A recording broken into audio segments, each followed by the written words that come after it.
The Great Gatsby by F. Scott Fitzgerald. Read by Chris Allen. Chapter 1. In my younger and more vulnerable years, my father gave me some advice that I've been turning over in my mind ever since. Whenever you feel like criticizing anyone, he told me, just remember that all the people in this world haven't had the advantages that you've had. He didn't say any more, but we've always been unusually communicative in a reserved way, and I understood that he meant a great deal more than that. In consequence, I'm inclined to reserve all judgments, a habit that has opened up many curious natures to me, and also made me the victim of not a few veteran bores. The abnormal mind is quick to detect and attach itself to this quality when it appears in a normal person. And so it came about that in college I was unjustly accused of being a politician because I was privy to the secret griefs of wild, unknown men. Most of the confidences were unsought.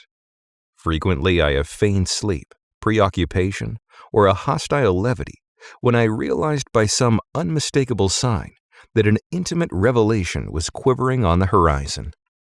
For the intimate revelations of young men, or at least the terms in which they express them, are usually plagiaristic and marred by obvious suppressions. Reserving judgments is a matter of infinite hope. I am still a little afraid of missing something if I forget that. As my father snobbishly suggested, and I snobbishly repeat, a sense of the fundamental decencies is parceled out unequally at birth. And after boasting this way of my tolerance, I come to the admission that it has a limit. Conduct may be founded on the hard rock or the wet marshes, but after a certain point, I don't care what it's founded on. When I came back from the East last autumn, I felt that I wanted the world to be in uniform and at a sort of moral attention forever. I wanted no more riotous excursions with privileged glimpses into the human heart. Only Gatsby, the man who gives his name to this book, was exempt from my reaction. Gatsby, who represented everything for which I have an unaffected scorn. If personality is an unbroken series of successful gestures, then there was something gorgeous about him, some heightened sensitivity to the promises of life, as if he were related to one of those intricate machines that register earthquakes 10,000 miles away. This responsiveness had nothing to do with that flabby impressionability which is dignified under the name of the creative temperament. It was an extraordinary gift for hope, a romantic readiness such as I have never found in any other person, and which it is not likely I shall ever find again. No, Gatsby turned out all right at the end. It is what preyed on Gatsby, what foul dust floated in the wake of his dreams that temporarily closed out my interest in the abortive sorrows and short-winded elations of men. My family have been prominent, well-to-do people in the Middle Western city for 3 generations. The Carraways are something of a clan, and we have a tradition that we're descended from the Dukes of Buccleuch, but the actual founder of my line was my grandfather's brother, who came here in '51, sent a substitute to the Civil War, and started the wholesale hardware business that my father carries on today. I never saw this great uncle, but I'm supposed to look like him, with special reference to the rather hard-boiled painting that hangs in my father's office. I graduated from New Haven in 1915, just a quarter of a century after my father, and a little later, I participated in that delayed Teutonic migration known as the Great War. I enjoyed the counter raids so thoroughly that I came back restless. Instead of being the warm center of the world, the Middle West now seemed like the ragged edge of the universe, so I decided to go east and learn the bond business. Everybody I knew was in the bond business, so I supposed it could support one more single man.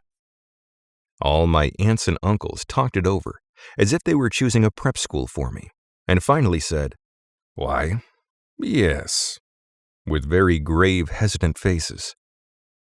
Father agreed to finance me for a year, and after various delays I came east, permanently I thought, in the spring of 22.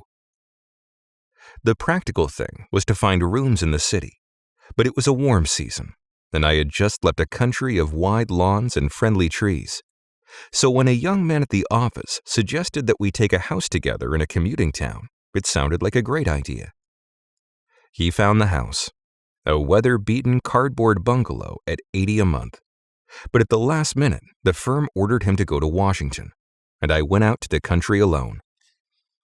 I had a dog. At least I had him for a few days until he ran away, and an old Dodge and a Finnish woman, who made my bed and cooked breakfast and muttered Finnish wisdom to herself over the electric stove. It was lonely for a day or so, until one morning some man, more recently arrived than I, stopped me on the road. "How do you get to West Egg Village?" he asked helplessly. I told him, and as I walked on, I was lonely no longer. I was a guide, a pathfinder, an original settler. He had casually conferred on me the freedom of the neighborhood. And so, with the sunshine and the great bursts of leaves growing on the trees, just as things grow in fast movies, I had that familiar conviction that life was beginning over again with the summer. There was so much to read for one thing, and so much fine health to be pulled down out of the young breath-giving air. I bought a dozen volumes on banking and credit and investment securities, and they stood on my shelf in red and gold like new money from the mint, promising to unfold the shining secrets that only Midas and Morgan and Maecenas knew. And I had the high intention of reading many other books besides. I was rather literary in college. One year I wrote a series of very solemn and obvious editorials for the Yale News. And now I was going to bring back all such things into my life and become again that most limited of all specialists, the well-rounded man. This isn't just an epigram. Life is much more successfully looked at from a single window after all. It was a matter of chance that I should have rented a house in one of the strangest communities in North America. It was on that slender, riotous island, which extends itself due east of New York, and where there are, among other natural curiosities, two unusual formations of land. 20 miles from the city, a pair of enormous eggs, identical in contour and separated only by a courtesy bay, jut out into the most domesticated body of salt water in the Western Hemisphere, the Great Wet Barnyard of Long Island South. They are not perfect ovals. Like the egg in the Columbus story, they are both crushed flat at the contact end. But their physical resemblance must be a source of perpetual confusion to the gulls that fly overhead. To the wingless, a more arresting phenomenon is their dissimilarity in every particular except shape and size. I lived at West Egg, the less fashionable of the two, though this is a most superficial tag to express the bizarre and not a little sinister contrast between them. My house was at the very tip of the egg, only 50 yards from the Sound, and squeezed between two huge places that rented for $12,000 or $15,000 a season. The one on my right was a colossal affair by any standard. It was a factual imitation of some Hôtel de Ville in Normandy, with a tower at one side, spanking new under a thin bed of raw ivy, and a marble swimming pool, and more than 40 acres of lawn and garden. It was Gatsby's mansion. Or rather, as I didn't know Mr. Gatsby, it was a mansion inhabited by a gentleman of that name.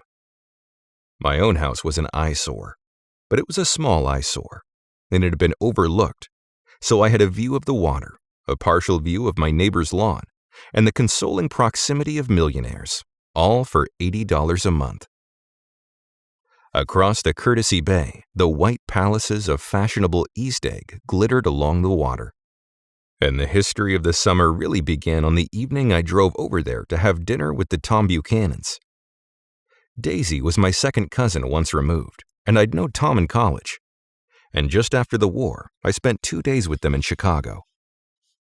Her husband, among various physical accomplishments, had been one of the most powerful ends that ever played football at New Haven. A national figure in a way, One of those men who reach such an acute limited excellence at 21 that everything afterwards savors of anticlimax. His family were enormously wealthy. Even in college, his freedom with money was a matter for reproach. But now he'd left Chicago and come east in a fashion that rather took your breath away. For instance, he'd brought down a string of polo ponies from Lake Forest. It was hard to realize that a man in my own generation was wealthy enough to do that. Why they came east, I don't know.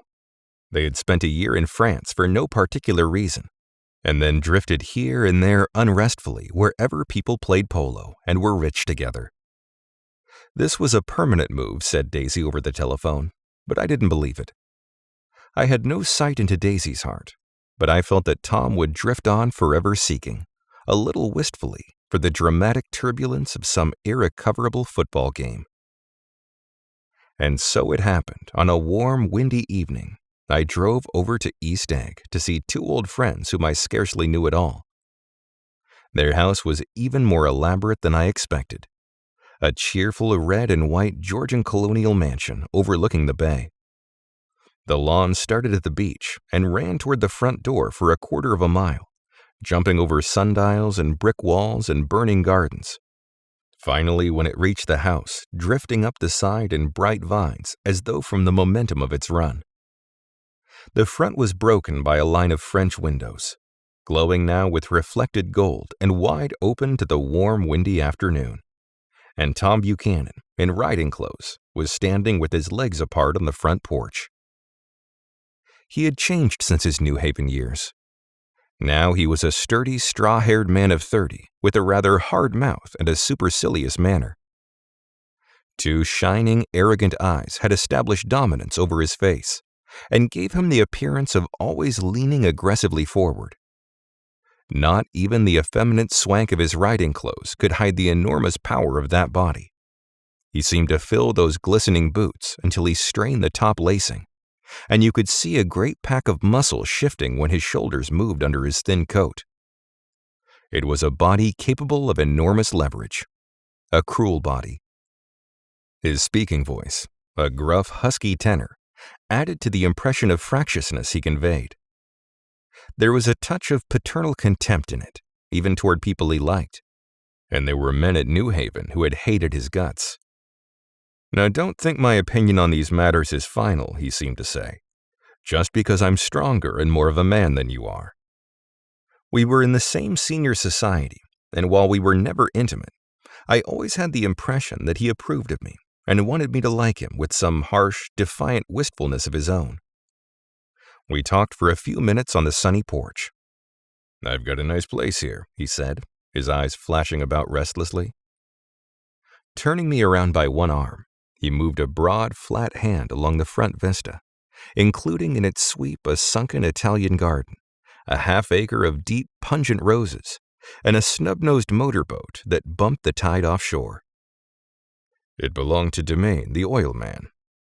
He turned me around again, politely and abruptly. "We'll go inside."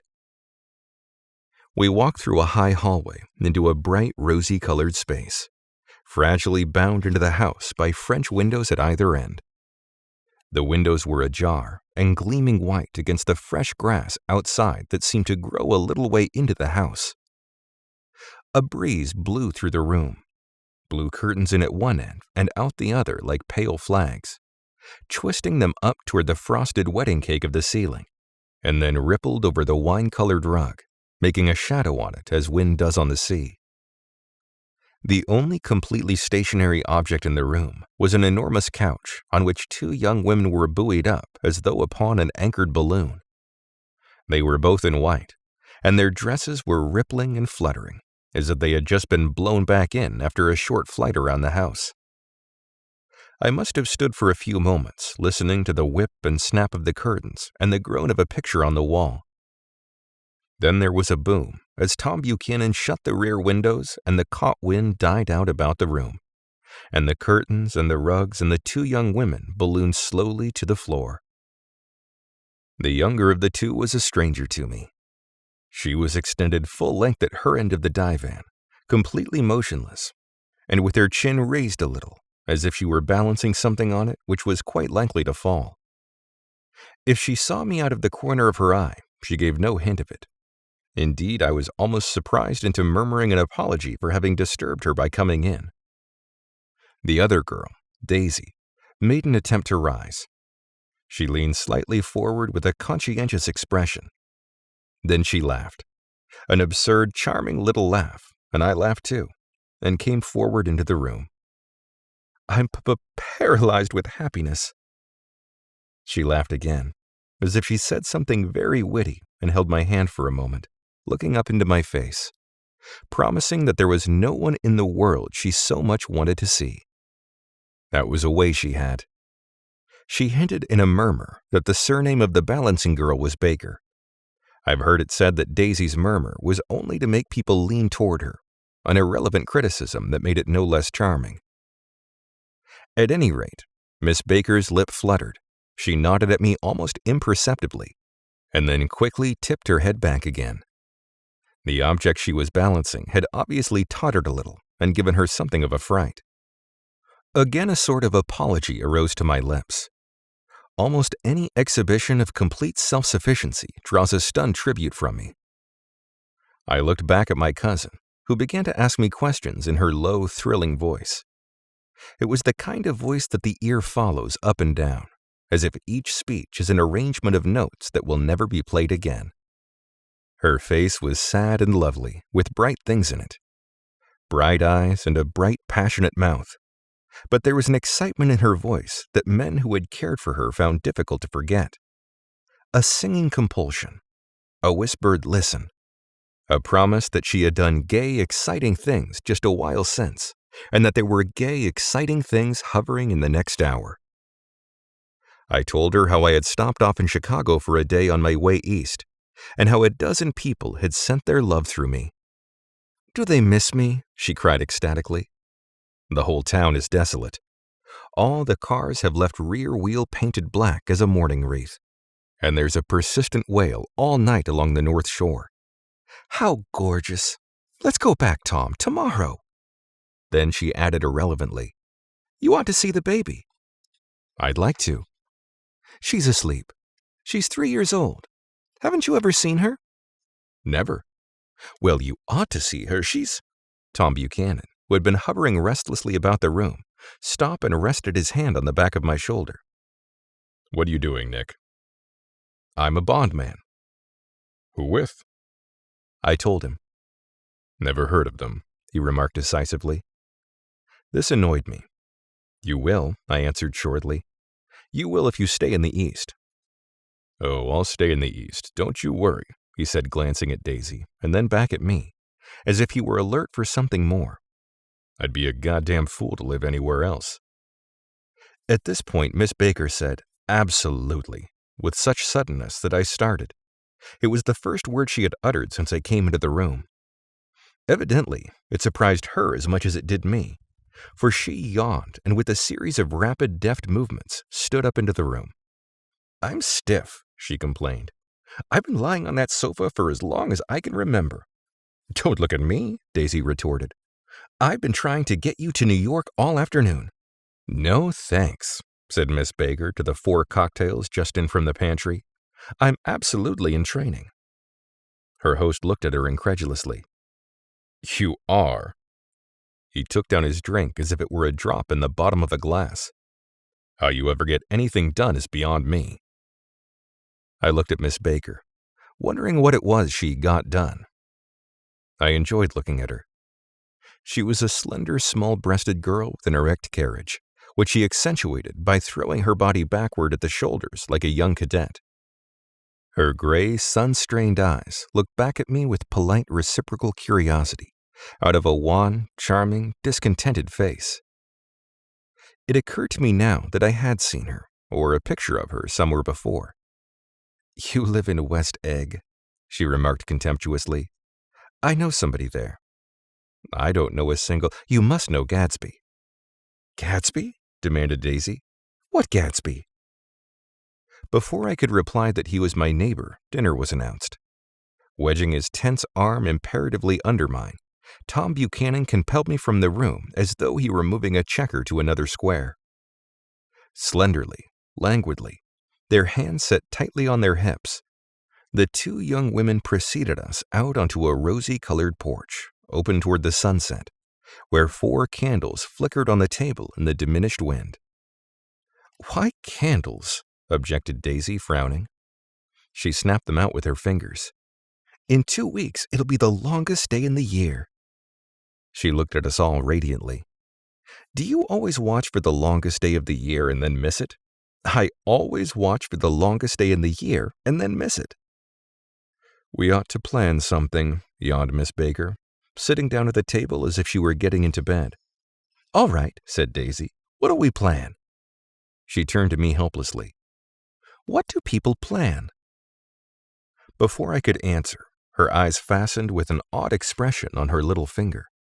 "Look," she complained. "I heard it." We all looked. The knuckle was black and blue. "You did it, Tom," she said accusingly. "I know you didn't mean to, but you did do it. That's what I get for marrying a brute of a man. A great, big, hulking physical specimen of a—" "I hate the word hulking," objected Tom crossly, even in kidding. "Hulking," insisted Daisy. Sometimes she and Miss Baker talked at once, unobtrusively, and with a bantering inconsequence that was never quite chatter, but was as cool as their white dresses and their impersonal eyes in the absence of all desire. They were here, and they accepted Tom and me, making only a polite, pleasant effort to entertain or to be entertained. They knew that presently dinner would be over, and a little later the evening too would be over and casually put away. It was sharply different from the West, where an evening was hurried from phase to phase towards its close, in a continually disappointed anticipation, or else in sheer nervous dread of the moment itself. "You make me feel uncivilized, Daisy," I confessed on my second glass of quirky but rather impressive claret. "Can't you talk about crops or something?" I meant nothing in particular by this remark, but it was taken up in an unexpected way. "Civilization's going to pieces," broke out Tom violently. "I've gotten to be a terrible pessimist about things. Have you read The Rise of the Colored Empires by this man Goddard?" "Why, no," I answered, rather surprised by his tone. "Well, it's a fine book, and everybody ought to read it. The idea is, if we don't look out, the white race will be utterly submerged. It's all scientific stuff. It's been proved." "Tom's getting very profound," said Daisy, with an expression of unthoughtful sadness.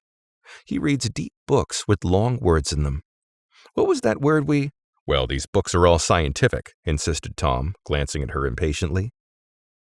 "This fellow has worked out the whole thing. It's up to us, we're the dominant race, to watch out or these other races will have control of things." "We've got to beat them down," whispered Daisy, winking ferociously toward the fervent sun. "You ought to live in California," began Miss Baker, but Tom interrupted her by shifting heavily in his chair. "The idea is that we're Nordics. I am, and you are, and—" After an infinitesimal hesitation, he included Daisy with a slight nod, and she winked at me again. "And we've produced all the things that go to make civilization. Oh, science and art and all that. Do you see?" There was something pathetic in his concentration, as if his complacency, more acute than of old, was not enough to him anymore. When almost immediately the telephone rang inside and the butler left the porch, Daisy seized upon the momentary interruption and leaned toward me. "I'll tell you a family secret," she whispered enthusiastically. "It's about the butler's nose. Do you want to hear about the butler's nose?" "That's why I came over tonight." "Well, he wasn't always a butler. He used to be the silver polisher for some people in New York that had a silver service for 200 people. He had to polish it from morning till night, until finally it began to affect his nose." "Things went from bad to worse," suggested Miss Baker. "Yes, things went from bad to worse, until finally he had to give up his position." For a moment, the last sunshine fell with romantic affection upon her glowing face. Her voice compelled me forward breathlessly as I listened. Then the glow faded, each light deserting her with a lingering regret, like children leaving a pleasant street at dusk. The butler came back and murmured something close to Tom's ear, whereupon Tom frowned, pushed back his chair, and without a word went inside. As if his absence quickened something within her, Daisy leaned forward again, her voice glowing and singing. "I love to see you at my table, Nick. You remind me of a rose, an absolute rose, doesn't he?" She turned to Miss Baker for confirmation. "An absolute rose." This was untrue. I am not even faintly like a rose. She was only extemporizing, but a stirring warmth flowed from her, as if her heart was trying to come out to you, concealed in one of those breathless, thrilling words. Then suddenly she threw her napkin on the table and excused herself and went into the house. Miss Baker and I exchanged a short glance, consciously devoid of meaning. I was about to speak when she sat up alertly and said, "Shh," in a warning voice. A subdued, impassioned murmur was audible in the room beyond, and Miss Baker leaned forward, unashamed, trying to hear. The murmur trembled on the verge of coherence, sank down, mounted excitedly, and then ceased altogether. "This Mr. Gatsby you spoke of is my neighbor?" I said. "Don't talk. I want to hear what happens." "Is something happening?" I inquired innocently. "You mean to say you don't know?" said Miss Baker, honestly surprised. "I thought everybody knew." "I don't." "Why," she said hesitantly, "Tom's got some woman in New York." "Got some woman?" I repeated blankly. Miss Baker nodded. "She might have the decency not to telephone him at dinner time, don't you think?" Almost before I had grasped her meaning, there was the flutter of a dress and the crunch of leather boots, and Tom and Daisy were back at the table. "It couldn't be helped," cried Daisy with tense gaiety. She sat down, glanced searchingly at Miss Baker and then at me, and continued, "I looked outdoors for a minute, and it's very romantic outdoors.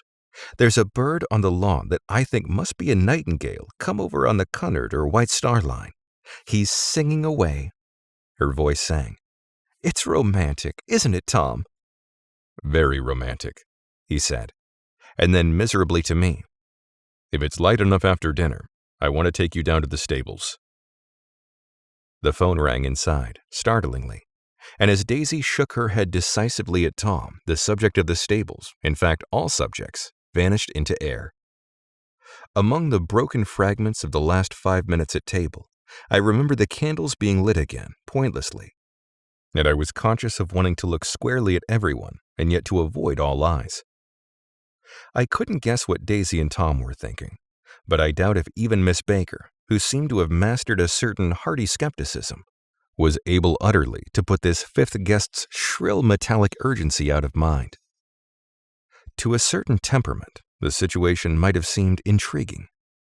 My own instinct was to telephone immediately for the police. The horses, needless to say, were not mentioned again. Tom and Miss Baker, with several feet of twilight between them, strolled back into the library, as if to a vigil beside a perfectly tangible body, while trying to look pleasantly interested and a little deaf. I followed Daisy around a chain of connecting verandas to the porch in front. In its deep gloom, we sat down side by side on a wicker settee. Daisy took her face in her hands, as if feeling its lovely shape, and her eyes moved gradually out into the velvet dusk. I saw that turbulent emotions possessed her, so I asked what I thought would be some sedative questions about her little girl. "We don't know each other very well, Nick," she said suddenly. "Even if we are cousins, you didn't come to my wedding." "I wasn't back from the war." "That's true." She hesitated. "Well, I've had a very bad time, Nick, and I'm pretty cynical about everything." Evidently she had reason to be. I waited, but she didn't say any more, and after a moment I returned rather feebly to the subject of her daughter. "I suppose she talks and eats and everything?" "Oh, yes."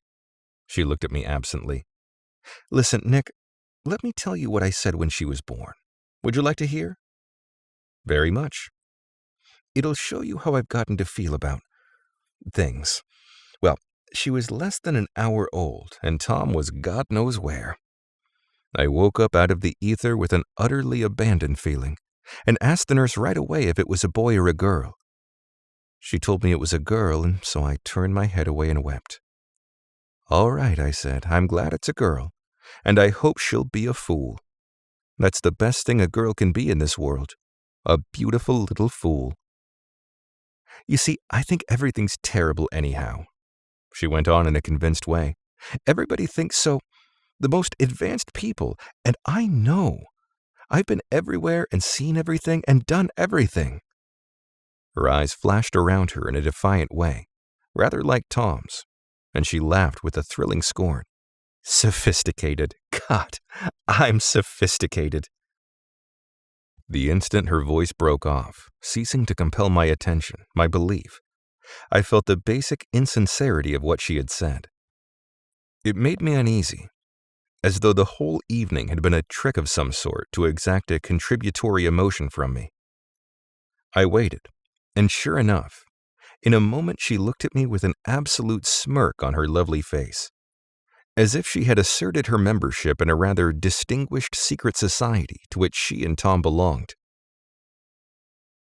Inside, the crimson room bloomed with light. Tom and Miss Baker sat at either end of the long couch, and she read aloud to him from the Saturday Evening Post, the words murmurous and uninflected, running together in a soothing tune.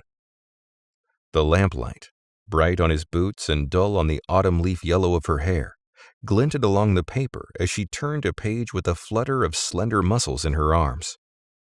When we came in, she held us silent for a moment with a lifted hand. "To be continued," she said, tossing the magazine on the table, "in our very next issue." Her body asserted itself with a restless movement of her knee, and she stood up. 10 o'clock, she remarked, apparently finding the time on the ceiling.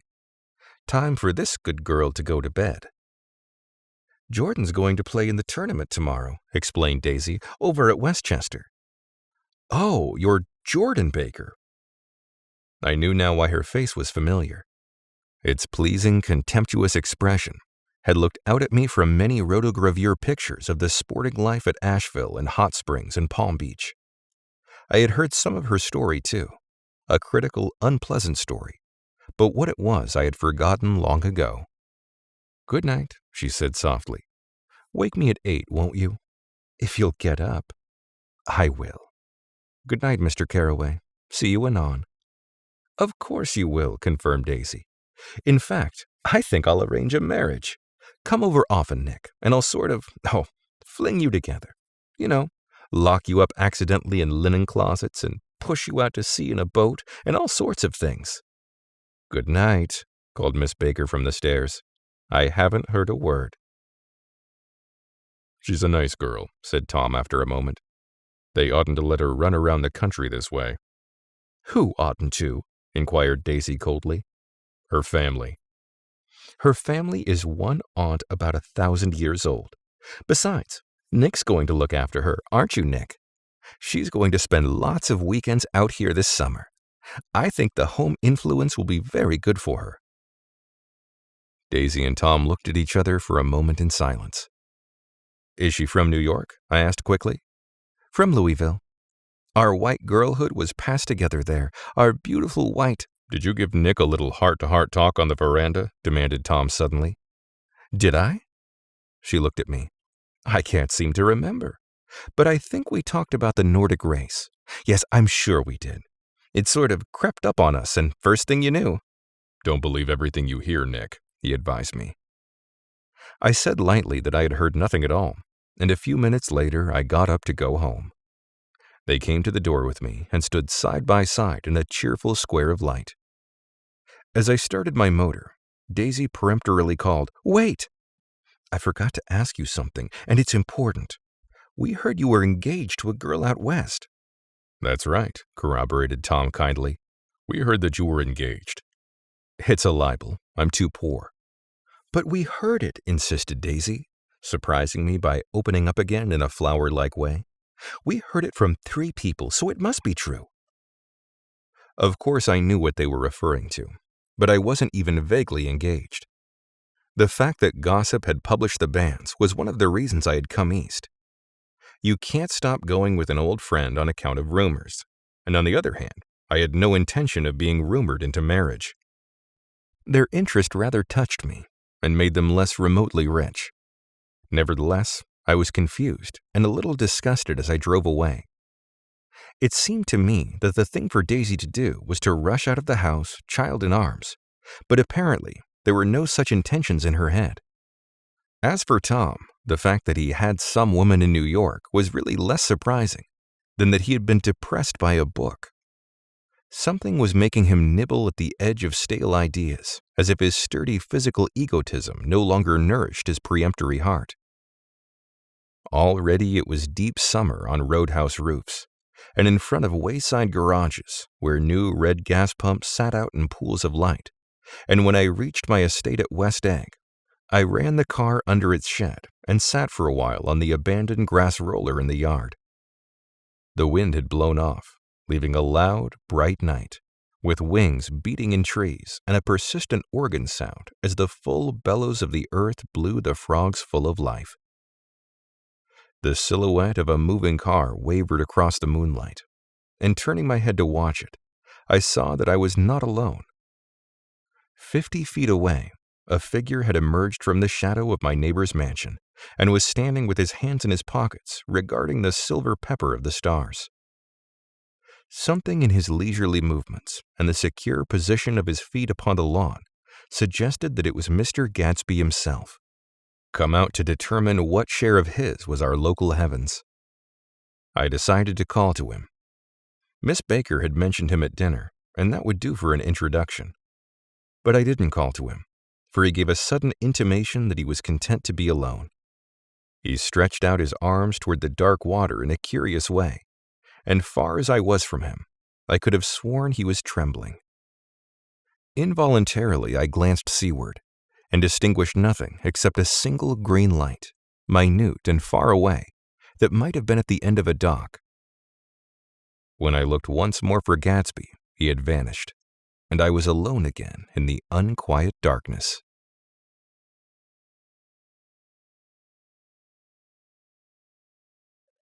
Chapter 2. About halfway between West Egg and New York, the motor road hastily joins the railroad and runs beside it for a quarter of a mile, so as to shrink away from a certain desolate area of land. This is the Valley of Ashes, a fantastic farm where ashes grow like wheat into ridges and hills and grotesque gardens, where ashes take the forms of houses and chimneys and rising smoke, and finally, with a transcendent effort, of men, who move dimly and already crumbling through the powdery air. Occasionally, a line of gray cars crawls along an invisible track, gives out a ghastly creak, and comes to rest, and immediately the ash-gray men swarm up with leaden spades and stir up an impenetrable cloud, which screens their obscure operations from your sight. But above the gray land and the spasms of bleak dust which drift endlessly over it, you perceive after a moment the eyes of Dr. T.J. Eckelberg. The eyes of Dr. T.J. Eckelberg are blue and gigantic. Their retinas are 1 yard high. They look out of no face, but instead from a pair of enormous yellow spectacles which pass over a non-existent nose. Evidently, some wild wag of an oculist set them there to fatten his practice in the borough of Queens, and then sank down himself into eternal blindness, or forgot them and moved away. But his eyes, dimmed a little by many paintless days under sun and rain, brood on over the solemn dumping ground. The Valley of Ashes is bounded on one side by a small foul river, and when the drawbridge is up to let barges through, the passengers on waiting trains can stare at the dismal scene for as long as half an hour. There is always a halt there of at least a minute, and it was because of this that I first met Tom Buchanan's mistress. The fact that he had one was insisted upon wherever he was known. His acquaintances resented the fact that he turned up in popular restaurants with her, and leaving her at a table, sauntered about, chatting with whomsoever he knew, Though I was curious to see her, I had no desire to meet her, but I did. I went up to New York with Tom on the train one afternoon, and when we stopped by the ash heaps, he jumped to his feet and, taking hold of my elbow, literally forced me from the car. "We're getting off," he insisted. "I want you to meet my girl." I think he'd tanked up a good deal at luncheon, and his determination to have my company bordered on violence. The supercilious assumption was that on Sunday afternoon I had nothing better to do. I followed him over a low, whitewashed railroad fence, and we walked back 100 yards along the road under Dr. Eckelberg's persistent stare. The only building in sight was a small block of yellow brick sitting on the edge of the wasteland, a sort of compact main street ministering to it, and contagious to absolutely nothing. One of the 3 shops it contained was for rent, and another was an all-night restaurant, approached by a trail of ashes. The third was a garage. Repairs, George B. Wilson, cars bought and sold, and I followed Tom inside. The interior was unpreposterous and bare. The only car visible was the dust-covered wreck of a Ford which crouched in a dim corner. It had occurred to me that this shadow of a garage must be a blind, and that sumptuous and romantic apartments were concealed overhead, when the proprietor himself appeared in the door of an office, wiping his hands on a piece of waste. He was a blond, spiritless man, anemic and faintly handsome. When he saw us, a damp gleam of hope sprang into his light blue eyes.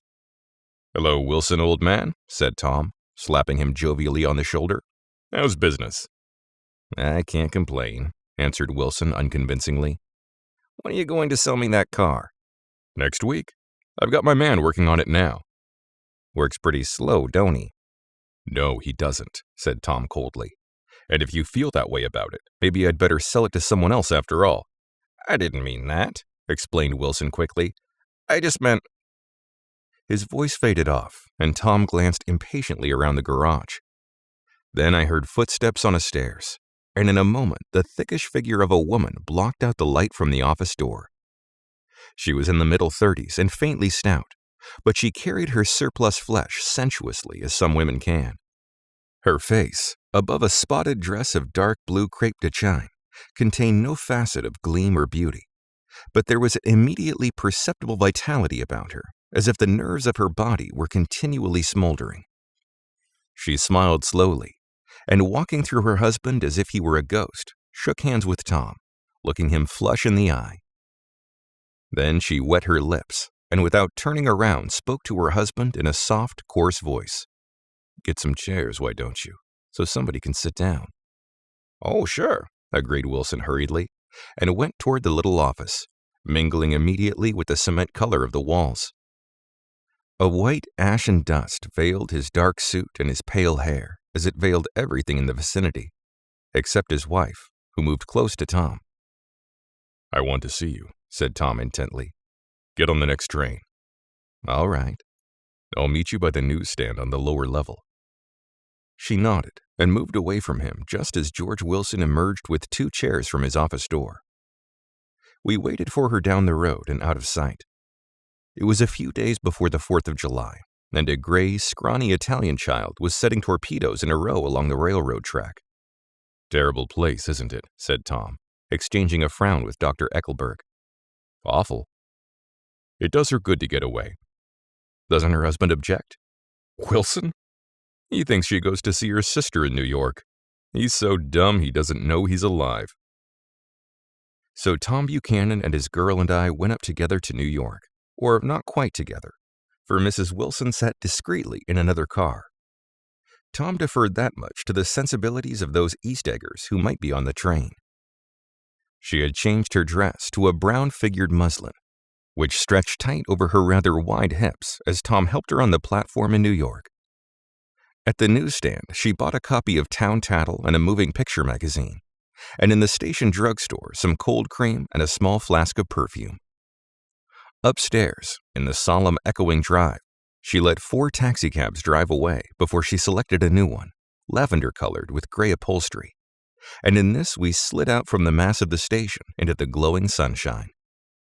But immediately she turned sharply from the window and, leaning forward, tapped on the front glass. "I want to get one of those dogs," she said earnestly. "I want to get one for the apartment. They're nice to have, a dog."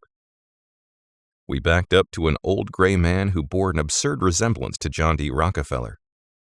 In a basket swung from his neck cowered a dozen very recent puppies of an indeterminate breed. "What kind are they?" asked Mrs. Wilson eagerly as he came to the taxi window. "Well, all kinds. What kind do you want, lady?"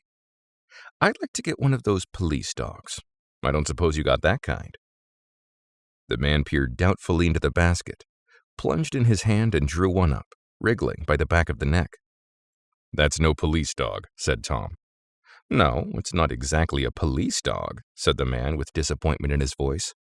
"It's more of an Arendale." He passed his hand over the brown wash rag of a back. "Look at that coat. Some coat. That's a dog that'll never bother you with catching cold." "I think it's cute," said Mrs. Wilson enthusiastically. "How much is it?" "That dog?" He looked at it admiringly. "That dog will cost you $10. The Airedale. Undoubtedly there was an Airedale concerned in it somewhere, though its feet were startlingly white, changed hands and settled down into Mrs. Wilson's lap, where she fondled the weatherproof coat with rapture. "Is it a boy or a girl?" she asked delicately. "That dog? That dog's a boy." "It's a bitch," said Tom decisively. "Here's your money. Go and buy 10 more dogs with it." We drove over to Fifth Avenue, so warm and soft, almost pastoral on the summer Sunday afternoon, that I couldn't have been surprised to see a great flock of white sheep turn the corner. "Hold on," I said. "I have to leave you here." "No, you don't," interposed Tom quickly. "Myrtle will be hurt if you don't come up to the apartment. Won't you, Myrtle?" "Come on," she urged. "I'll telephone my sister Catherine. She's said to be very beautiful by people who ought to know." "Well, I'd like to, but—" We went on, cutting back again over the park toward the West Hundreds. At 158th Street, the cab stopped at one slice in a long white cake of apartment houses. Throwing a regal homecoming glance around the neighborhood, Mrs. Wilson gathered up her dog and her other purchases and went haughtily in. "I'm going to have the McKees come up," she announced as we rose in the elevator. "And of course, I got to call up my sister, too." The apartment was on the top floor. A small living room, a small dining room, a small bedroom, and a bath. The living room was crowded to the doors with a set of tapestried furniture entirely too large for it, so that to move about was to stumble continuously over scenes of ladies swinging in the gardens of Versailles. The only picture was an over-enlarged photograph, apparently a hen sitting on a blurred rock. Looked at from a distance, however, the hen resolved itself into a bonnet, and the countenance of a stout old lady beamed down across the room. Several old copies of Town Tattle lay on the table, together with a copy of Simon Called Peter, and some of the small scandal magazines of Broadway. Mrs. Wilson was first concerned with the dog. A reluctant elevator boy went for a full box of straw and some milk, to which he added on his own initiative a tin of large hard dog biscuits, one of which decomposed apathetically in the saucer of milk all afternoon. Meanwhile, Tom brought out a bottle of whiskey from a locked bureau door. I have been drunk just twice in my life, and the second time was that afternoon, so everything that happened has a dim, hazy cast over it, although until after 8 o'clock the apartment was full of cheerful sun. Sitting on Tom's lap, Mrs. Wilson called up several people on the telephone. Then there were no cigarettes, and I went out to buy some at the drugstore on the corner. When I came back, they had disappeared, so I sat down discreetly in the living room and read a chapter of Simon Called Peter. Either it was terrible stuff, or the whiskey distorted things, because it didn't make any sense to me. Just as Tom and Myrtle, after the first drink Mrs. Wilson and I called each other by our first names, reappeared, company commenced to arrive at the apartment door. The sister, Catherine, was a slender, worldly girl of about 30, with a solid, sticky bob of red hair and a complexion powdered milky white. Her eyebrows had been plucked and then drawn on again at a more rakish angle, but the efforts of nature toward the restoration of the old alignment gave a blurred air to her face. When she moved about, there was an incessant clicking, as innumerable pottery bracelets jingled up and down upon her arms. She came in with such a proprietary haste and looked around so possessively at the furniture that I wondered if she lived there. But when I asked her, she laughed immoderately, repeated my question aloud, and told me she lived with a girlfriend at a hotel. Mr. McKee was a pale, feminine man from the flat below. He had just shaved, for there was a white spot of lather on his cheekbone, and he was most respectful in his greeting to everyone in the room. He informed me that he was in the artistic game, and I gathered later that he was a photographer, and had made the dim enlargement of Mrs. Wilson's mother, which hovered like an ectoplasm on the wall. His wife was shrill, languid, handsome, and horrible. She told me with pride that her husband had photographed her 127 times since they had been married. Mrs. Wilson had changed her costume some time before, and was now attired in an elaborate afternoon dress of cream-colored chiffon, which gave out a continual rustle as she swept about the room. With the influence of her dress, her personality had also undergone a change. The intense vitality that had been so remarkable in the garage was converted into impressive hauteur. Her laughter, her gestures, her assertions became more violently affected moment by moment, and as she expanded, the room grew smaller around her, until she seemed to be revolving on a noisy, creaking pivot through the smoky air. "My dear," she told her sister in a high, mincing shout, "most of these fellas will cheat you every time. All they think of is money. I had a woman up here last week to look at my feet, and when she gave me the bill, you'd have thought she had my appendicitis out." "What was the name of the woman?" asked Mrs. McKee. "Mrs. Eberhardt. She goes around looking at people's feet in their own homes." "I like your dress," remarked Mrs. McKee. "I think it's adorable." Mrs. Wilson rejected the compliment by raising her eyebrow in disdain. "It's just a crazy old thing," she said. "I just slip it on sometimes when I don't care what I look like." "But it looks wonderful on you, if you know what I mean," pursued Mrs. McKee. "If Chester could only get you in that pose, I think he could make something of it." We all looked in silence at Mrs. Wilson, who removed a strand of hair from over her eyes and looked back at us with a brilliant smile. Mr. McKee regarded her intently with his head on one side, and then moved his hand back and forth slowly in front of his face. "I should change the light," he said after a moment. "I'd like to bring out the modeling of the features, and I'd try to get a hold of all the back hair." "I wouldn't think of changing the light," cried Mrs. McKee. "I think it's—" Her husband said, "Shh," and we all looked at the subject again, whereupon Tom Buchanan yawned audibly and got to his feet. "You McKees have something to drink," he said. "Get some more ice and mineral water, Myrtle, before everybody goes to sleep." "I told that boy about the ice." Myrtle raised her eyebrows in despair at the shiftlessness of the lower orders. "These people, you have to keep after them all the time." She looked at me and laughed pointlessly. Then she flounced over to the dog, kissed it with ecstasy, and swept into the kitchen, implying that a dozen chefs awaited her orders there. "I've done some nice things out on Long Island," asserted Mr. McKee. Tom looked at him blankly. "2 of them we have framed downstairs." "2 what?" demanded Tom. "2 studies. One of them I call Montauk Point, the gulls, and the other I call Montauk Point, the sea." The sister Catherine sat down beside me on the couch. "Do you live down on Long Island too?" she inquired. "I live at West Egg." "Really?" "I was down there at a party about a month ago, at a man named Gatsby's. Do you know him?" "I live next door to him." "Well, they say he's a nephew or a cousin of Kaiser Wilhelm's. That's where all his money comes from." "Really?"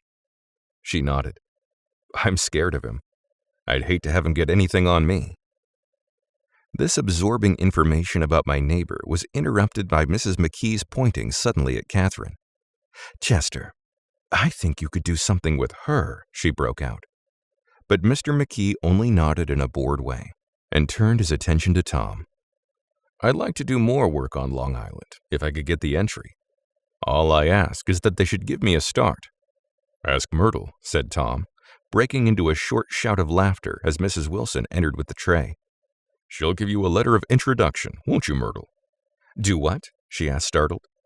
You'll give McKee a letter of introduction to your husband so he can do some studies of him." His lips moved silently for a moment as he invented George B. Wilson at the gasoline pump or something like that. Catherine leaned close to me and whispered in my ear, "Neither of them can stand the person they're married to. Can't they? Can't stand them." She looked at Myrtle and then at Tom. "What I say is, why go on living with them if they can't stand them? If I was them, I'd get a divorce and get married to each other right away." "Doesn't she like Wilson either?" The answer to this was unexpected. It came from Myrtle, who had overheard the question, and it was violent and obscene. "You see," cried Catherine triumphantly. She lowered her voice again. "It's really his wife that's keeping them apart. She's a Catholic, and they don't believe in divorce." Daisy was not a Catholic, and I was a little shocked at the elaborateness of the lie. Myrtle pulled her chair close to mine, and suddenly her warm breath poured over me the story of her first meeting with Tom. "It was on the two little seats facing each other that are always the last ones left on the train. I was going up to New York to see my sister and spend the night. He had on a dress suit and patent leather shoes, and I couldn't keep my eyes off him. But every time he looked at me, I had to pretend to be looking at the advertisement over his head. When we came to the station, he was next to me, and his white shirt front pressed against my arm, and so I told him I'd have to call a policeman, but he knew I lied. I was so excited that when I got into a taxi with him, I didn't hardly know I wasn't getting into a subway train. All I kept thinking about over and over was, 'You can't live forever. You can't live forever.'" She turned to Mrs. McKee, and the room rang full of her artificial laughter. "My dear," she cried, "I'm going to give you this dress as soon as I'm through with it. I've got to get another one tomorrow. I'm going to make a list of all the things I've got to get. A massage and a wave and a collar for the dog, and one of those cute little ashtrays where you touch a spring, and a wreath with a black silk bow for Mother's grave that'll last all summer. I got to write down a list so I won't forget all the things I got to do." It was 9 o'clock. Almost immediately afterward, I looked at my watch and found it was 10. Mr. McKee was asleep on a chair with his fists clenched in his lap, like a photograph of a man in action. Taking up my handkerchief, I wiped from his cheek the remains of the spot of dried lather that had worried me all the afternoon. The little dog was sitting on the table, looking with blind eyes through the smoke, from time to time groaning faintly. People disappeared, reappeared, made plans to go somewhere, and then lost each other, searched for each other, found each other a few feet away. Sometime toward midnight, Tom Buchanan and Mrs. Wilson stood face to face discussing in impassioned voices whether Mrs. Wilson had any right to mention Daisy's name. "Daisy, Daisy, Daisy," shouted Mrs. Wilson. "I'll say it whenever I want to. Daisy, Making a short, deft movement, Tom Buchanan broke her nose with his open hand. Then there were bloody towels upon the bathroom floor, and women's voices scolding, and high over the confusion, a long, broken wail of pain. Mr. McKee awoke from his doze and stared in a daze toward the door.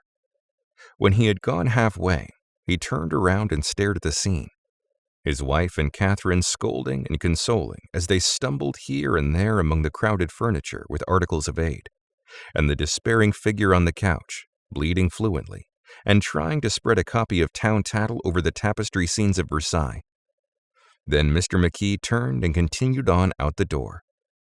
Taking my hat from the chandelier, I followed. "Come to lunch someday," he suggested as we groaned down the elevator. "Where?" "Anywhere." "Keep your hands off the lever," snapped the elevator boy. "I beg your pardon," said Mr. McKee with dignity. "I didn't know I was touching it." "All right," I agreed. "I'll be glad to." I was standing beside his bed, and he was sitting up between the sheets, clad in his underwear, with a great portfolio in his hands.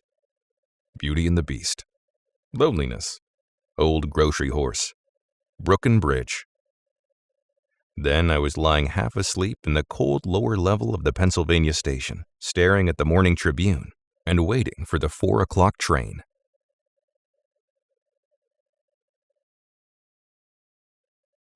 Chapter 3. There was music from my neighbor's house through the summer nights. In his blue gardens, men and girls came and went like moths among the whisperings and the champagne and the stars. At high tide in the afternoon, I watched his guests driving from the tower of his raft, or taking the sun on the hot sand of his beach while his two motorboats slit the waters of the Sound, drawing aquaplanes over cataracts of foam. On weekends, his Rolls-Royce became an omnibus, bearing parties to and from the city between 9 in the morning and long past midnight, while his station wagon scampered like a brisk yellow bug to meet all trains. And on Mondays, 8 servants, including an extra gardener, toiled all day with mops and scrubbing brushes and hammers and garden shears, repairing the ravages of the night before. Every Friday, 5 crates of oranges and lemons arrived from a fruiterer in New York. Every Monday, these same oranges and lemons left his back door in a pyramid of pulpless halves. There was a machine in the kitchen which could extract the juice of 200 oranges in half an hour if a little button was pressed 200 times by a butler's thumb. At least once a fortnight, a corps of caterers came down with several hundred feet of canvas and enough colored lights to make a Christmas tree of Gatsby's enormous garden. On buffet tables, garnished with glistening hors d'oeuvres, spiced baked hams crowded against salads of harlequin designs, and pastry pigs and turkeys bewitched to a dark gold.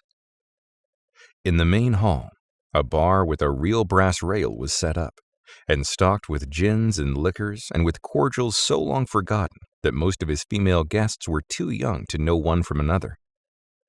By 7 o'clock, the orchestra has arrived.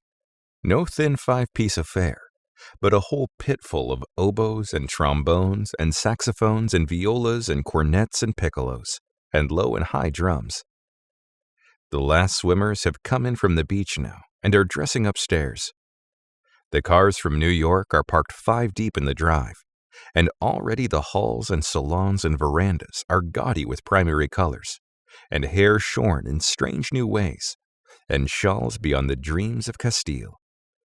The bar is in full swing, and floating rounds of cocktails permeate the garden outside, until the air is alive with chatter and laughter, a casual innuendo and introductions forgotten on the spot, and enthusiastic meetings between women who never knew each other's names. The lights grow brighter as the earth lurches away from the sun, and now the orchestra is playing yellow cocktail music, and the opera of voices pitches a key higher. Laughter is easier minute by minute, spilled with prodigality, tipped out at a cheerful word. The groups change more swiftly, swell with new arrivals, dissolve and form in the same breath. Already there are wanderers, confident girls who weave here and there among the stouter and more stable, become for a sharp, joyous moment the center of a group, and then, excited with triumph, glide on through the sea change of faces and voices and color under the constantly changing light. Suddenly, one of these gypsies, in trembling opal, seizes a cocktail out of the air, dumps it down for courage, and moving her hands like Frisco, dances out alone on the canvas platform. A momentary hush. The orchestra leader varies his rhythm obligingly for her, and there is a burst of chatter as the erroneous news goes around that she is Gilda Gray's understudy from the Follies. The party has begun. I believe that on the first night I went to Gatsby's house, I was one of the few guests who had actually been invited. People were not invited. They went there. They got into automobiles which bore them out to Long Island, and somehow they ended up at Gatsby's door. Once there, they were introduced by somebody who knew Gatsby, and after that, they conducted themselves according to the rules of behavior associated with amusement parks. Sometimes they came and went without having met Gatsby at all, came for the party with a simplicity of heart that was its own ticket of admission. I had been actually invited. A chauffeur in a uniform of robin's egg blue crossed my lawn early that Saturday morning with a surprisingly formal note from his employer. The honor would be entirely Gatsby's, it said, if I would attend his little party that night. He had seen me several times and had intended to call on me long before, but a peculiar combination of circumstances had prevented it. Signed Jay Gatsby in a majestic hand. Dressed up in white flannels, I went over to his lawn a little after 7 and wandered around rather ill at ease among swirls and eddies of people I didn't know, though here and there was a face I had noticed on the commuting train. I was immediately struck by the number of young Englishmen dotted about, all well-dressed, all looking a little hungry, and all talking in low, earnest voices to solid and prosperous Americans. I was sure that they were selling something, bonds or insurance or automobiles. They were at least agonizingly aware of the easy money in the vicinity and convinced that it was theirs for a few words in the right key. As soon as I arrived, I made an attempt to find my host, but the 2 or 3 people of whom I asked his whereabouts stared at me in such an amazed way and denied so vehemently any knowledge of his movements that I slunk off in the direction of the cocktail table, the only place in the garden where a single man could linger without looking purposeless and alone. I was on my way to get roaring drunk from sheer embarrassment when Jordan Baker came out of the house and stood at the head of the marble steps, leaning a little backward and looking with contemptuous interest down into the garden. Welcome or not, I found it necessary to attach myself to someone before I should begin to address cordial remarks to the passers-by. "Hello," I roared, advancing toward her. My voice seemed unnaturally loud across the garden. "I thought you might be here," she responded absently as I came up. "I remembered you lived next door to—" She held my hand impersonally, as a promise that she'd take care of me in a minute, and gave ear to 2 girls in twin yellow dresses who stopped at the foot of the steps. "Hello!" they cried together. "Sorry you didn't win." That was for the golf tournament. She had lost in the finals the week before. "You don't know who we are," said one of the girls in yellow, "but we met you here about a month ago." "You've dyed your hair since then," remarked Jordan, and I started, but the girls had moved casually on and her remark was addressed to the premature moon, produced like a supper, no doubt, out of a caterer's basket. With Jordan's slender golden arm resting in mine, we descended the steps and sauntered about the garden. A tray of cocktails floated at us through the twilight, and we sat down at a table with the 2 girls in yellow and 3 men, each one introduced to us as Mr. Mumble. "Do you come to these parties often?" inquired Jordan of the girl beside her. "The last one was the one I met you at," answered the girl in an alert, confident voice. She turned to her companion. "Wasn't it for you, Lucille?" It was for Lucille, too. "I like to come," Lucille said. "I never care what I do, so I always have a good time. When I was here last, I tore my gown on a chair, and he asked me my name and address. Inside of a week, I got a package from Crorier's with a new evening gown in it." "Did you keep it?" asked Jordan. "Sure I did. I was going to wear it tonight, but it was too big in the bust and had to be altered. It was gas blue with lavender beads. $265. "There's something funny about a fellow that'll do a thing like that," said the other girl eagerly. "He doesn't want any trouble with anybody." "Who doesn't?" I inquired. "Gatsby. Someone told me." The 2 girls and Jordan leaned together confidentially. "Somebody told me that they thought he killed a man once." A thrill passed over all of us. The 3 Mr. Mumbles bent forward and listened eagerly. "I don't think it's so much that," argued Lucille skeptically. "It's more that he was a German spy during the war." One of the men nodded in confirmation. "I heard that from a man who knew all about him. Grew up with him in Germany," he assured us positively. "Oh no," said the first girl. "It couldn't be that, because he was in the American Army during the war." As our credulity switched back to her, she leaned forward with enthusiasm. "You look at him sometime when he thinks nobody's looking at him. I'll bet he killed a man." She narrowed her eyes and shivered. Lucille shivered. We all turned back and looked around for Gatsby. It was testimony to the romantic speculation he inspired that there were whispers about him from those who had found little that it was necessary to whisper about in this world. The first supper, there would be another one after midnight, was now being served, and Jordan invited me to join her own party, who were spread around a table on the other side of the garden. There were 3 married couples and Jordan's escort, a persistent undergraduate given to violent innuendo, and obviously under the impression that sooner or later, Jordan was going to yield him up her person to a greater or lesser degree. Instead of rambling, this party had preserved a dignified homogeneity and assumed to itself the function of representing the staid nobility of the countryside, East Egg condescending to West Egg, and carefully on guard against its spectroscopic gaiety. "Let's get out," whispered Jordan after a somehow wasteful and inappropriate half-hour. "This is much too polite for me." We got up, and she explained that we were going to find the host. I had never met him, she said, and it was making me uneasy. The undergraduate nodded in a cynical, melancholy way. The bar, where we glanced first, was crowded, but Gatsby was not there. She couldn't find him from the top of the steps, and he wasn't on the veranda. On a chance, we tried an important-looking door and walked into a high Gothic library, paneled with carved English oak and probably transported complete from some ruin overseas. A stout, middle-aged man with enormous owl-eyed spectacles was sitting somewhat drunk on the edge of the great table, staring with unsteady concentration at the shelves of books. As we entered, he wheeled excitedly around and examined Jordan from head to foot. "What do you think?" he demanded impetuously. "About what?"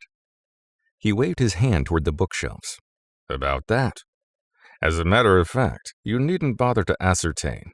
I've ascertained. They're real." "The books?" He nodded. "Absolutely real. Have pages and everything. I thought they'd be a nice durable cardboard. Matter of fact, they're absolutely real. Pages and... Here, let me show you." Taking our skepticism for granted, he rushed to the bookcases and returned with Volume 1 of the Stoddard Lectures. "See?" he cried triumphantly. "It's a bona fide piece of printed matter. It fooled me. This fella's a regular Bolesco. It's a triumph. What thoroughness. What realism. Knew when to stop, too. Didn't cut the pages. But what do you want? What do you expect?" He snatched the book from me and replaced it hastily on its shelf, muttering that if one brick was removed, the whole library was liable to collapse. "Who brought you?" he demanded. "Or did you just come?" "I was brought. Most people were brought." Jordan looked at him alertly, cheerfully without answering. "I was brought by a woman named Roosevelt," he continued. "Mrs. Claude Roosevelt. Do you know her? I met her somewhere last night. I've been drunk for about a week now, and I thought it might sober me up to sit in the library." "Has it?" "A little bit, I think. I can't tell yet. I've only been here an hour. Did I tell you about the books? They're real. You told us." We shook hands with him gravely and went back outdoors. There was dancing now on the canvas in the garden, old men pushing young girls backward in eternal graceless circles, superior couples holding each other tortuously, fashionably, and keeping in their corners, and a great number of single girls dancing individualistically, or relieving the orchestra for a moment of the burden of the banjo or the traps. By midnight, the hilarity had increased. A celebrated tenor had sung in Italian, and a notorious contralto had sung in jazz, and between the numbers, people were doing stunts all over the garden, while happy, vacuous bursts of laughter rose toward the summer sky. A pair of stage twins, who turned out to be the girls in yellow, did a baby act in costume, and champagne was served in glasses bigger than finger bowls. The moon had risen higher, and floating in the sound was a triangle of silver scales, trembling a little to the stiff, tiny drip of the banjos on the lawn. I was still with Jordan Baker. We were sitting at a table with a man about my age and a rowdy little girl, who gave way upon the slightest provocation to uncontrollable laughter. I was enjoying myself now. I had taken 2 finger bowls of champagne, and the scene had changed before my eyes into something significant, elemental, and profound. At a lull in the entertainment, the man looked at me and smiled. "Your face is familiar," he said politely. "Weren't you in the 3rd Division during the war?" "Why, yes. I was in the 9th Machine Gun Battalion." "I was in the 7th Infantry until June 1918. I knew I'd seen you somewhere before." We talked for a moment about some wet, gray little villages in France. Evidently, he lived in this vicinity, for he told me that he had just bought a hydroplane and was going to try it out in the morning. "Would you like to go with me, old sport? Just near the shore along the Sound." "What time?" "Any time that suits you best." It was on the tip of my tongue to ask his name when Jordan looked around and smiled. "Having a gay time now?" she inquired. "Much better." I turned again to my new acquaintance. "This is an unusual party for me. I haven't even seen the host. I live over there." I waved my hand at the invisible hedge in the distance, and this man Gatsby sent over his chauffeur with an invitation. For a moment, he looked at me as if he failed to understand. "I'm Gatsby," he said suddenly. "What?" I exclaimed. "Oh, I beg your pardon. I thought you knew, old sport. I'm afraid I'm not a very good host." He smiled understandingly, much more than understandingly. It was one of those rare smiles with a quality of eternal reassurance in it that you may come across 4 or 5 times in life. It faced, or seemed to face, the whole external world for an instant, and then concentrated on you with an irresistible prejudice in your favor. It understood you just so far as you wanted to be understood, believed in you as you would like to believe in yourself, and assured you that it had precisely the impression of you that, at your best, you hoped to convey. Precisely at that point, it vanished, and I was looking at an elegant young roughneck, a year or two over 30, whose elaborate formality of speech just missed being absurd. Sometime before he introduced himself, I'd got a strong impression that he was picking his words with care. Almost at the moment when Mr. Gatsby identified himself, a butler hurried toward him with information that Chicago was calling him on the wire. He excused himself with a small bow that included each of us in turn. "If you want anything, just ask for it, old sport," he urged me. "Excuse me. I will rejoin you later." When he was gone, I turned immediately to Jordan, constrained to assure her of my surprise. I had expected that Mr. Gatsby would be a florid and corpulent person in his middle years. "Who is he?" I demanded. "Do you know?" "He's just a man named Gatsby." "Where is he from, I mean, and what does he do?" "Now you're started on the subject," she answered with a wan smile. "Well, he told me once he was an Oxford man." A dim background started to take shape behind him, but at her next remark it faded away. However, I don't believe it. "Why not?" "I don't know," she insisted. "I just don't think he went there." Something in her tone reminded me of the other girls' "I think he killed a man," and had the effect of stimulating my curiosity. I would have accepted without question the information that Gatsby sprang from the swamps of Louisiana or from the Lower East Side of New York. That was comprehensible. But young men didn't, at least in my provincial experience, I believe they didn't, drift coolly out of nowhere and buy a palace on Long Island Sound. "Anyhow, he gives large parties," said Jordan, changing the subject with an urban distaste for the concrete. "And I like large parties. They're so intimate. At small parties, there isn't any privacy." There was the boom of a bass drum, and the voice of the orchestra leader rang out suddenly above the echolalia of the garden. "Ladies and gentlemen," he cried, "at the request of Mr. Gatsby, we're going to play for you Mr. Vladimir Tostov's latest work, which attracted so much attention at Carnegie Hall last May. If you read the papers, you know there was a big sensation." He smiled with jovial condescension and added, "Some sensation," whereupon everybody laughed. "The piece is known," he concluded lustily, "as Vladimir Tostov's Jazz History of the World." The nature of Mr. Tostov's composition eluded me, because just as it began, my eyes fell on Gatsby, standing alone on the marble steps and looking from one group to another with approving eyes. His tan skin was drawn attractively tight on his face, and his short hair looked as though it were trimmed every day. I could see nothing sinister about him. I wondered if the fact that he was not drinking helped to set him off from his guests, for it seemed to me that he grew more correct as the fraternal hilarity increased.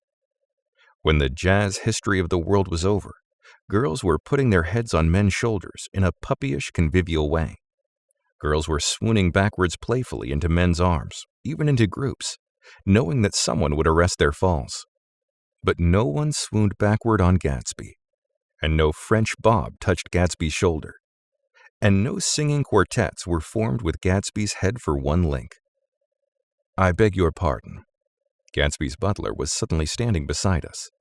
"Miss Baker?" he inquired. "I beg your pardon, but Mr. Gatsby would like to speak to you alone." "With me?" she exclaimed in surprise.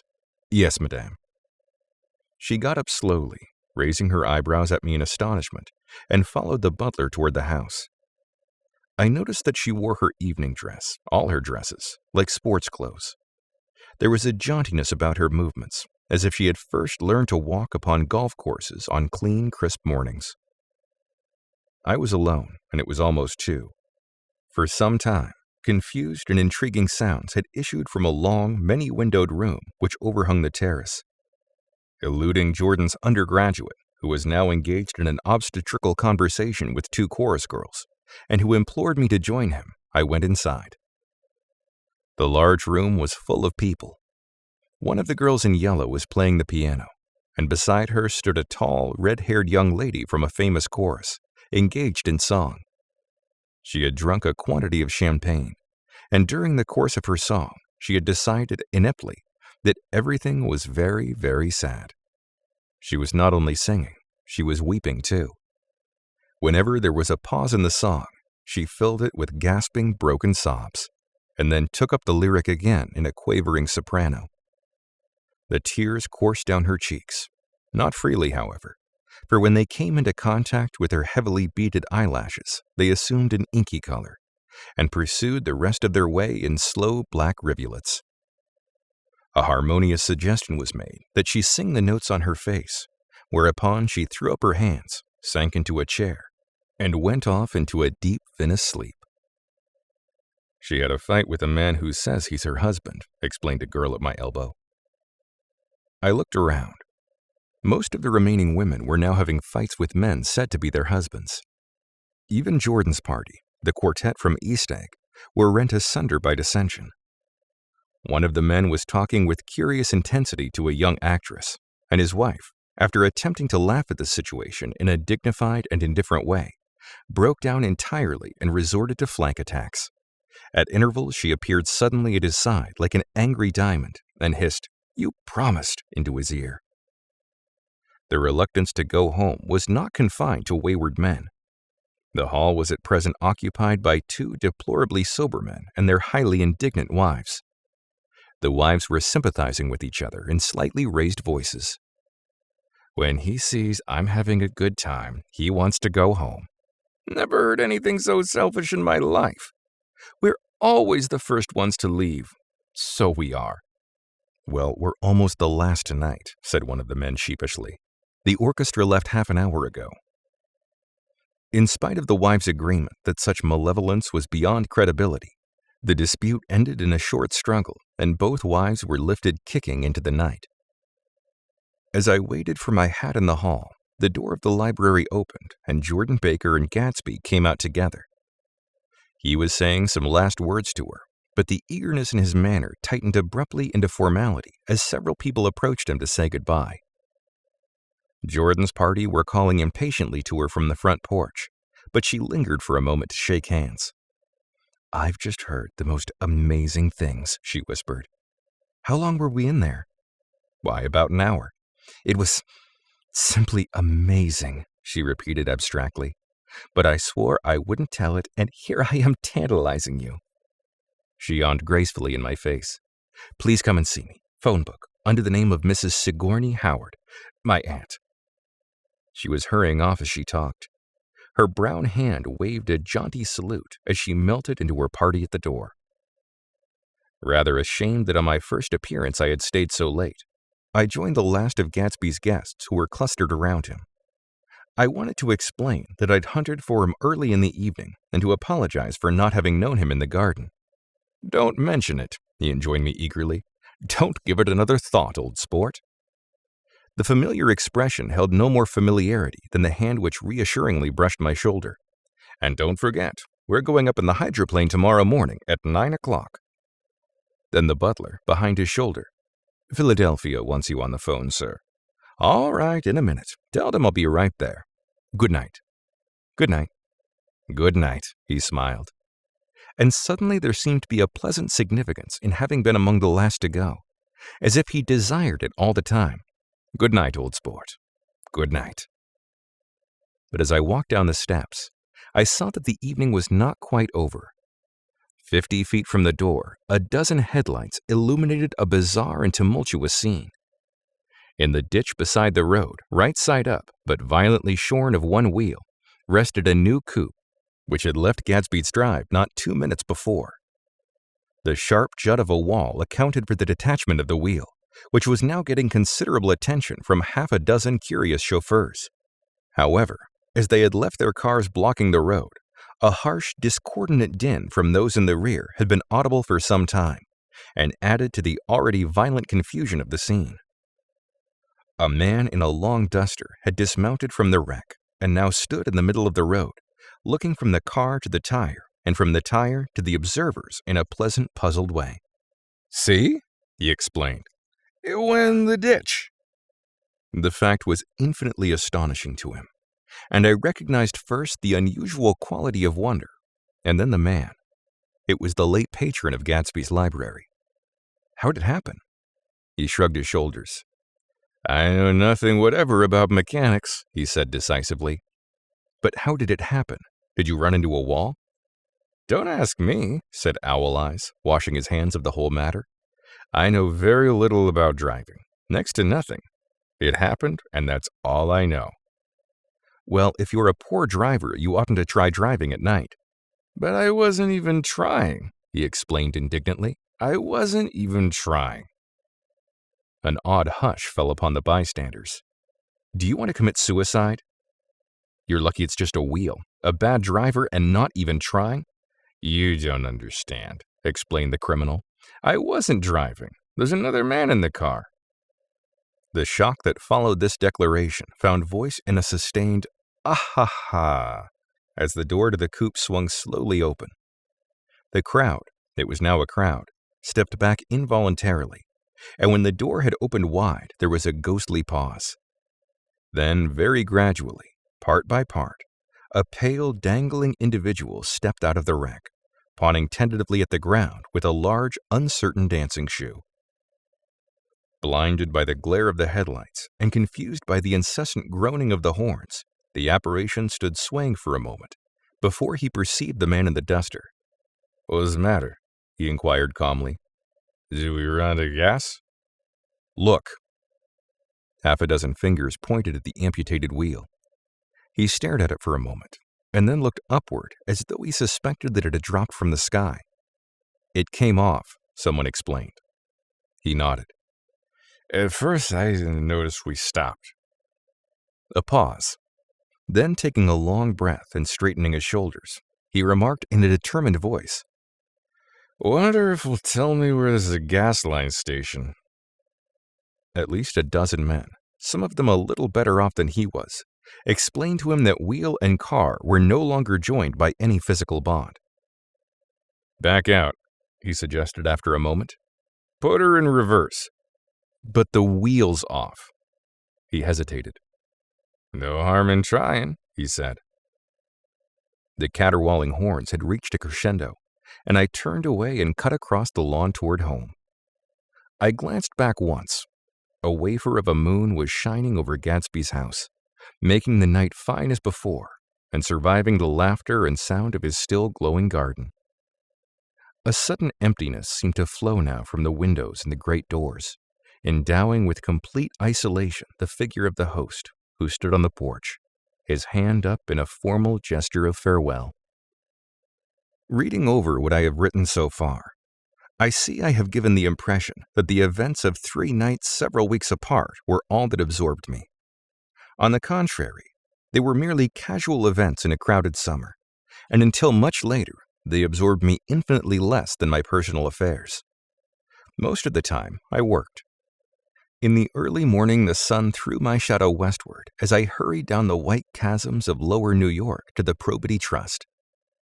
I knew the other clerks and a young bond salesman by their first names, and lunched with them in dark, crowded restaurants on little pig sausages and mashed potatoes and coffee. I even had a short affair with a girl who lived in Jersey City and worked in the accounting department. But her brother began throwing mean looks in my direction. So when she went on her vacation in July, I let it blow quietly away. I took dinner usually at the Yale Club. For some reason, it was the gloomiest event of my day. And then I went upstairs to the library and studied investments and securities for a conscientious hour. There were generally a few rioters around, but they never came into the library, so it was a good place to work.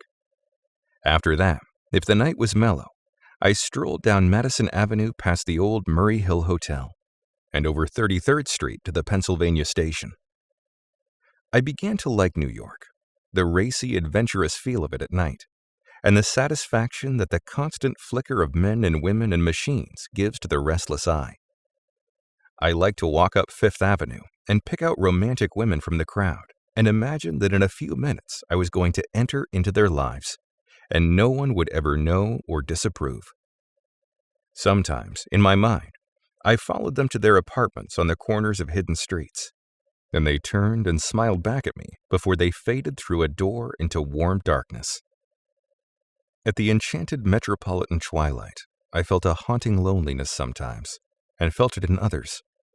Poor young clerks who loitered in front of windows, waiting until it was time for a solitary restaurant dinner. Young clerks in the dusk, wasting the most poignant moments of night and life. Again at 8 o'clock, when the dark lanes of the 40s were 5 deep with throbbing taxicabs, bound for the theater district, I felt a sinking in my heart. Forms leaned together in the taxis as they waited, and voices sang, and there was laughter from unheard jokes, and lighted cigarettes outlined unintelligible gestures inside. Imagining that I, too, was hurrying toward gaiety and sharing their intimate excitement, I wished them well. For a while, I lost sight of Jordan Baker, and then in midsummer I found her again. At first I was flattered to go places with her, because she was a golf champion and everyone knew her name. Then it was something more. I wasn't actually in love, but I felt a sort of tender curiosity. The bored, haughty face that she turned to the world concealed something. Most affectations conceal something eventually, even though they don't in the beginning. And one day, I found what it was. When we were on a house party together up in Warwick, she left a borrowed car out in the rain with the top down and then lied about it. And suddenly, I remembered the story about her that had eluded me that night at Daisy's. At her first big golf tournament, there was a row that nearly reached the newspapers. A suggestion that she had moved her ball from a bad lie in the semi-final round. The thing approached the proportions of a scandal, then died away. A caddy retracted his statement, and the only other witness admitted that he might have been mistaken. The incident and the name had remained together in my mind. Jordan Baker instinctively avoided clever, shrewd men, and now I saw that this was because she felt safer on a plane where any divergence from a code would be thought impossible. She was incurably dishonest. She wasn't able to endure being at a disadvantage, and given this unwillingness, I suppose she had begun dealing in subterfuges when she was very young in order to keep that cool, insolent smile turned to the world, and yet satisfy the demands of her hard, jaunty body. It made no difference to me. Dishonesty in a woman is a thing you never blame deeply. I was casually sorry, and then I forgot. It was on that same house party that we had a curious conversation about driving a car.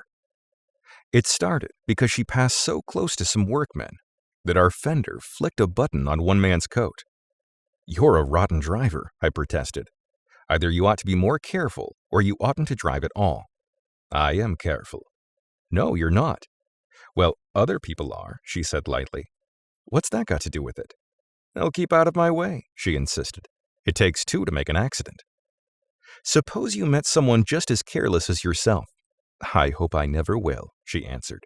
"I hate careless people. That's why I like you." Her gray, sun-strained eyes stared straight ahead, but she had deliberately shifted our relations, and for a moment, I thought I loved her. But I am slow-thinking and full of interior rules that act as brakes on my desires, and I knew that first I had to get myself definitely out of that tangle back home. I'd been writing letters once a week and signing them, "Love Nick," and all I could think of was how, when that certain girl played tennis, a faint mustache of perspiration appeared on her upper lip. Nevertheless, there was a vague understanding that had to be tactfully broken off before I was free. Everyone suspects himself of at least one of the cardinal virtues, and this is mine. I am one of the few honest people that I have ever known.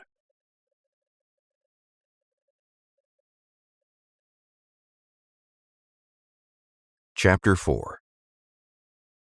On Sunday morning, while church bells rang in the villages along shore, the world and its mistress returned to Gatsby's house and twinkled hilariously on his lawn.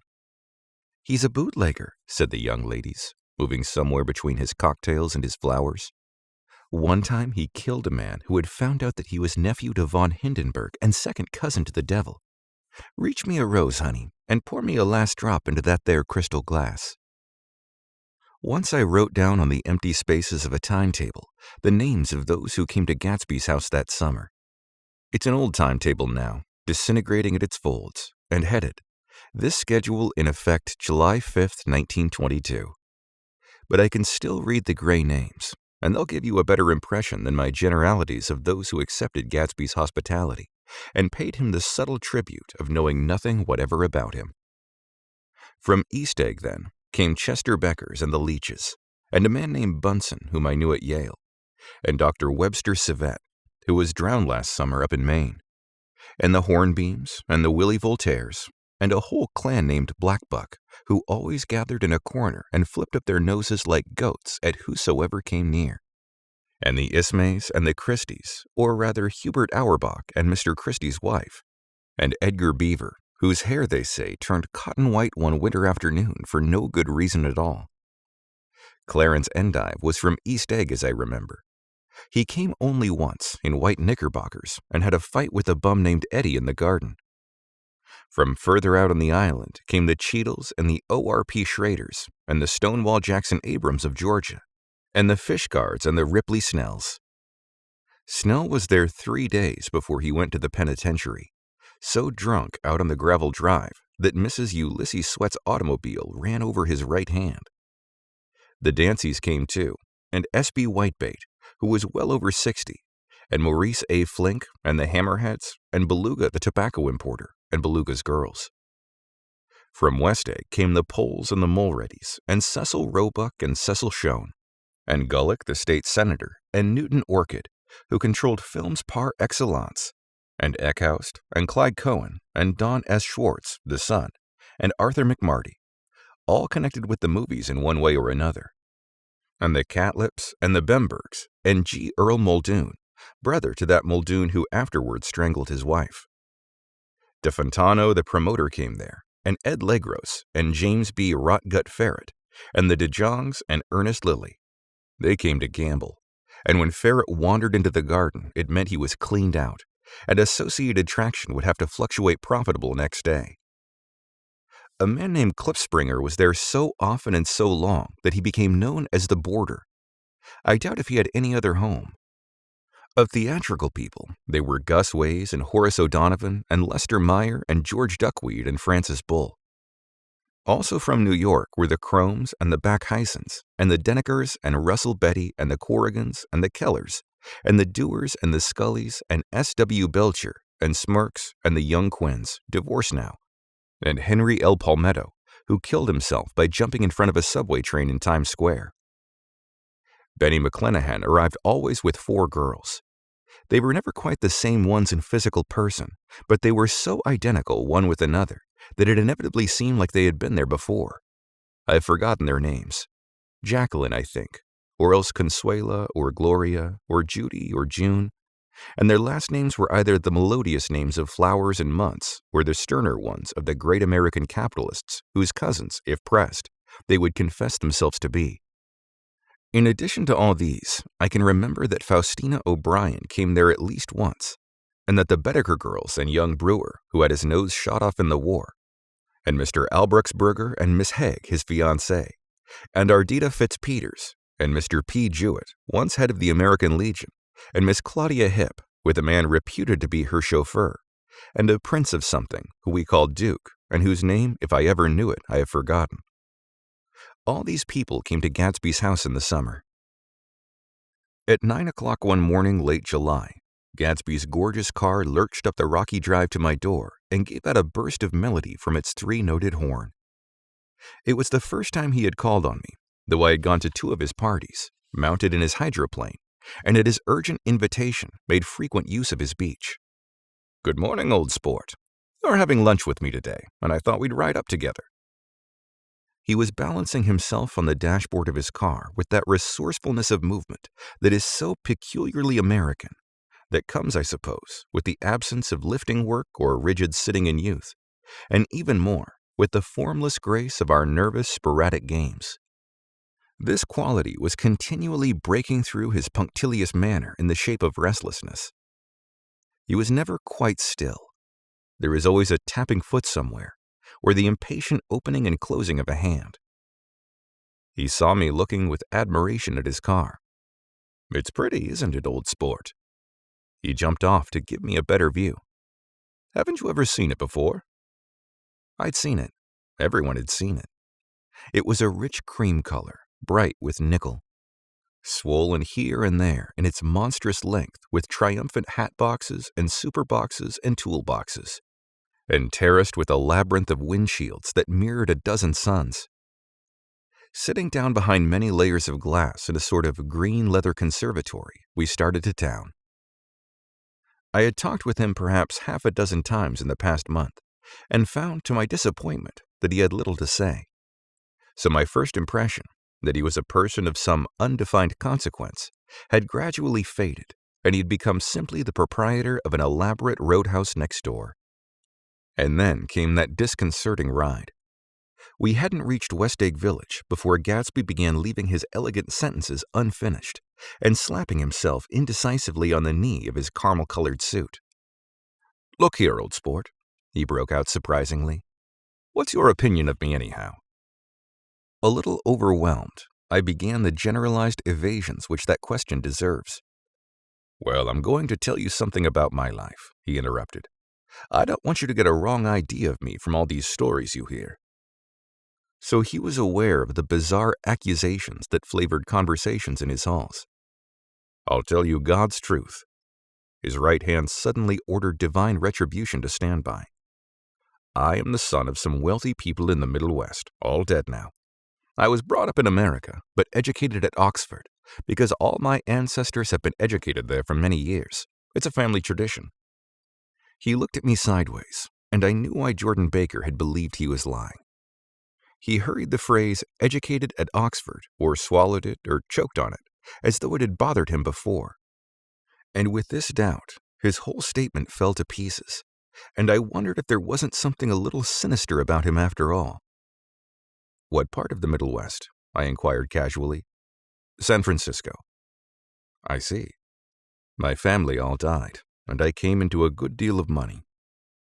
His voice was solemn, as if the memory of that sudden extinction of a clan still haunted him. For a moment, I suspected that he was pulling my leg, but a glance at him convinced me otherwise. "After that, I lived like a young Rajah in all the capitals of Europe, Paris, Venice, Rome, collecting jewels, chiefly rubies, hunting big game, painting a little, things for myself only, and trying to forget something very sad that happened to me long ago." With an effort, I managed to restrain my incredulous laughter. The very phrases were worn so threadbare that they evoked no image except that of a turbaned character leaking sawdust at every pore as he pursued a tiger through the Bois de Boulogne. "Then came the war, old sport. It was a great relief, and I tried very hard to die. But I seemed to bear an enchanted life. I accepted a commission as first lieutenant when it began. In the Argonne Forest, I took 2 machine-gun detachments so far that there was a half-mile gap on either side of us where the infantry couldn't advance. We stayed there for 2 days and 2 nights, 130 men with 16 Lewis guns. And when the infantry came up at last, they found the insignia of 3 German divisions among the piles of dead. I was promoted to be a major, And every allied government gave me a decoration, even Montenegro. Little Montenegro down in the Adriatic Sea. Little Montenegro. He lifted up the words and nodded at them with a smile. The smile comprehended Montenegro's troubled history and sympathized with the brave struggles of the Montenegrin people. It appreciated fully the chain of national circumstances which had elicited this tribute from Montenegro's warm little heart. My incredulity was submerged in fascination now. It was like skimming hastily through a dozen magazines. He reached into his pocket, and a piece of metal slung on a ribbon fell into my palm. That's the one from Montenegro. To my astonishment, the thing had an authentic look. Ordere de Danilo, ran the circular legend. Montenegro, Nicholas Rex. Turn it. Major Jay Gatsby, I read. For valor extraordinary. Here's another thing I always carry. A souvenir of Oxford days. It was taken in Trinity Quad. The man on my left is now the Earl of Doncaster. It was a photograph of half a dozen young men in blazers loafing in an archway through which were visible a host of spires. There was Gatsby, looking a little, not much younger, with a cricket bat in his hand. Then it was all true. I saw the skins of tigers flaming in his place on the Grand Canal. I saw him opening a chest of rubies to ease, with their crimson-lighted depths, the gnawings of his broken heart. I'm going to make a big request of you today, he said, pocketing his souvenirs with satisfaction. So I thought you ought to know something about me. I didn't want you to think I was just some nobody. You see, I usually find myself among strangers because I drift here and there, trying to forget the sad thing that happened to me. He hesitated. You'll hear about it this afternoon. At lunch? No, this afternoon. I happen to find out that you're taking Miss Baker to tea. Do you mean you're in love with Miss Baker? No, old sport, I'm not. But Miss Baker has kindly consented to speak to you about this matter. I hadn't the faintest idea what this matter was, but I was more annoyed than interested. I hadn't asked Jordan to tea in order to discuss Mr. Gatsby. I was sure the request would be something utterly fantastic, and for a moment I was sorry I'd ever set foot upon his overpopulated lawn. He couldn't say another word. His correctness grew on him as we neared the city. We passed Port Roosevelt, where there was a glimpse of red-belted ocean-going ships, and sped along a cobbled slum lined with the dark, undeserted saloons of the faded gilt 1900s. Then the Valley of Ashes opened out on both sides of us, and I had a glimpse of Mrs. Wilson straining at the garage pump with panting vitality as we went by. With fenders spread like wings, we scattered light through half Astoria. Only half, for as we twisted among the pillars of the elevated, I heard the familiar jug jug spat of a motorcycle, and a frantic policeman rode alongside. All right, old sport, called Gatsby. We slowed down. Taking a white card from his wallet, he waved it before the man's eyes. Right you are, agreed the policeman, tipping his cap. Know you next time, Mr. Gatsby. Excuse me. What was that? I inquired. The picture of Oxford? I was able to do the commissioner a favor once, and he sends me a Christmas card every year. Over the great bridge, with the sunlight through the girders making a constant flicker upon the moving cars, with the city rising up across the river in white heaps and sugar lumps, all built with a wish out of non-olfactory money. The city scene from the Queensboro Bridge is always the city scene for the first time, in its first wild promise of all the mystery and the beauty in the world. A dead man passed us in a hearse heaped with blooms, followed by 2 carriages with drawn blinds, and by more cheerful carriages for friends. The friends looked out at us with the tragic eyes and short upper lips of southeastern Europe, and I was glad that the sight of Gatsby's splendid car was included in their somber holiday. As we crossed Blackwell's Island, a limousine passed us, driven by a white chauffeur, in which sat 3 modish Negroes, 2 bucks and a girl. I laughed aloud as the yolks of their eyeballs rolled toward us in haughty rivalry. Anything can happen now that we've slid over this bridge, I thought. Anything at all. Even Gatsby could happen, without any particular wonder. Roaring noon, in a well-fanned 42nd Street cellar, I met Gatsby for lunch. Blinking away the brightness of the street outside, my eyes picked him out obscurely in the anteroom, talking to another man. "Mr. Carraway, this is my friend Mr. Wolfsheim." A small, flat-nosed Jew raised his large head and regarded me with two fine growths of hair which luxuriated in either nostril. After a moment, I discovered his tiny eyes in the half-darkness. "So I took a look at him," said Mr. Wolfsheim, shaking my hand earnestly. "And what do you think I did?" "What?" I inquired politely. But evidently he was not addressing me, for he dropped my hand and covered Gatsby with his expressive nose. "I handed the money to Catspaw, and I said, 'All right, Catspaw, don't pay him a penny till he shuts his mouth.' He shut it then and there." Gatsby took an arm of each of us and moved forward into the restaurant, whereupon Mr. Wolfsheim swallowed a new sentence he was starting and lapsed into a somnambulatory abstraction. "Highballs?" asked the head waiter. "This is a nice restaurant here," said Mr. Wolfsheim, looking at the Presbyterian nymphs on the ceiling.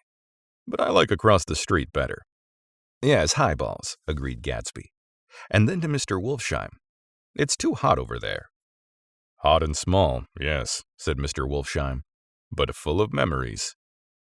"What place is that?" I asked. "The old Metropole," said Gatsby. "The old Metropole," brooded Wolfsheim gloomily. "Filled with faces dead and gone. Filled with friends gone now forever. I can't forget so long as I live the night they shot Rosie Rosenthal there. It was 6 of us at the table, and Rosie had eaten and drunk a lot all evening. When it was almost morning, the waiter came up to him with a funny look and says somebody wants to speak to him outside. 'Well, all right,' says Rosie, and begins to get up, and I pulled him down in his chair.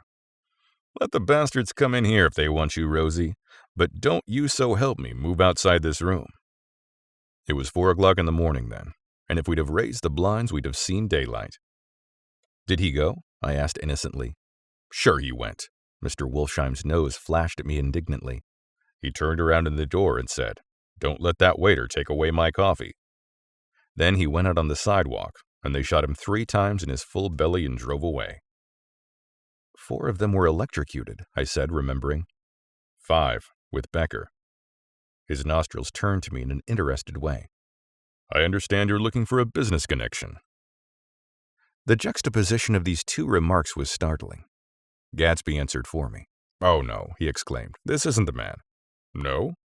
Mr. Wolfsheim seemed disappointed. "This is just a friend. I told you we'd talk about that some other time." "I beg your pardon," said Mr. Wolfsheim. "I had a wrong man." A succulent hash arrived, and Mr. Wolfsheim, forgetting the more sentimental atmosphere of the old Metropole, began to eat with ferocious delicacy. His eyes, meanwhile, roved over slowly all around the room. He completed the arc by turning to inspect the people directly behind. I think that except for my presence, he would have taken one short glance beneath our own table. "Look here, old sport," said Gatsby, leaning toward me. "I'm afraid I made you a little angry this morning in the car." There was the smile again, but this time I held out against it. "I don't like mysteries," I answered, "and I don't understand why you won't come out and frankly tell me what you want. Why has it all got to come through Miss Baker?" "Oh, it's nothing underhand," he assured me. "Miss Baker's a great sportswoman, you know, and she'd never do anything that wasn't all right." Suddenly he looked at his watch, jumped up, and hurried from the room, leaving me with Mr. Wolfsheim at the table. "He has to telephone," said Mr. Wolfsheim, following him with eyes. "Fine fellow, isn't he? Handsome to look at, and a perfect gentleman." "Yes." "He's an Oxford man." "Oh." "He went to Oxford College in England. You know Oxford College?" "I've heard of it." "It's one of the most famous colleges in the world." "Have you known Gatsby for a long time?" I inquired. "Several years," he answered in a gratified way. "I made the pleasure of his acquaintance just after the war, but I knew I had discovered a man of fine breeding after I talked with him an hour. I said to myself, there's the kind of man you'd like to take home and introduce to your mother and sister." He paused. "I see you're looking at my cuff bottoms." I hadn't been looking at them, but I did now. They were composed of oddly familiar pieces of ivory. "Finest specimens of human molars," he informed me. "Well," I inspected them. "That's a very interesting idea." "Yeah." He flipped his sleeves up under his coat. "Yeah, Gatsby's very careful about women. He would never so much as look at a friend's wife." When the subject of this indistinctive trust returned to the table and sat down, Mr. Wolfsheim drank his coffee with a jerk and got to his feet. "I have enjoyed my lunch," he said, "and I'm going to run off from you two young men before I outstay my welcome." "Don't hurry, Meyer," said Gadsby without enthusiasm. Mr. Wolfsheim raised his hand in a sort of benediction. "You are very polite, but I belong to another generation," he announced solemnly.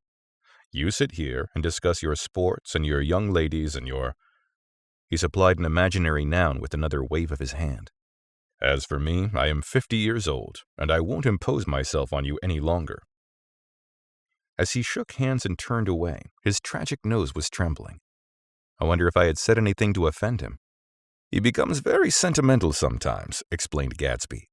"This is one of his sentimental days. He's quite a character around New York, a denizen of Broadway." "Who is he anyhow? An actor?" "No." "A dentist?" "Meyer Wolfsheim? No, he's a gambler." Gatsby hesitated, then added coolly, "He's the man who fixed the World Series back in 1919. "Fixed the World Series?" I repeated. The idea staggered me. I remember, of course, that the World Series had been fixed in 1919.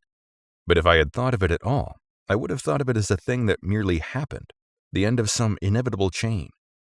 It never occurred to me that one man could start to play with the faith of 50 million people with the single-mindedness of a burglar blowing a safe. "How did he happen to do that?" I asked after a minute. "He just saw the opportunity." "Why isn't he in jail?" "They can't get him, old sport. He's a smart man." I insisted on paying the check. As the waiter brought my change, I caught sight of Tom Buchanan across the crowded room. "Come along with me for a minute," I said. "I've got to say hello to someone." When he saw us, Tom jumped up and took half a dozen steps in our direction. "Where have you been?" he demanded eagerly. "Daisy's furious because you haven't called up." "This is Mr. Gatsby, Mr. Buchanan." They shook hands briefly, and a strained, unfamiliar look of embarrassment came over Gatsby's face. "How have you been, anyhow?" demanded Tom of me. "How'd you happen to come up this far to eat?" "I've been having lunch with Mr. Gatsby." I turned toward Mr. Gatsby, but he was no longer there.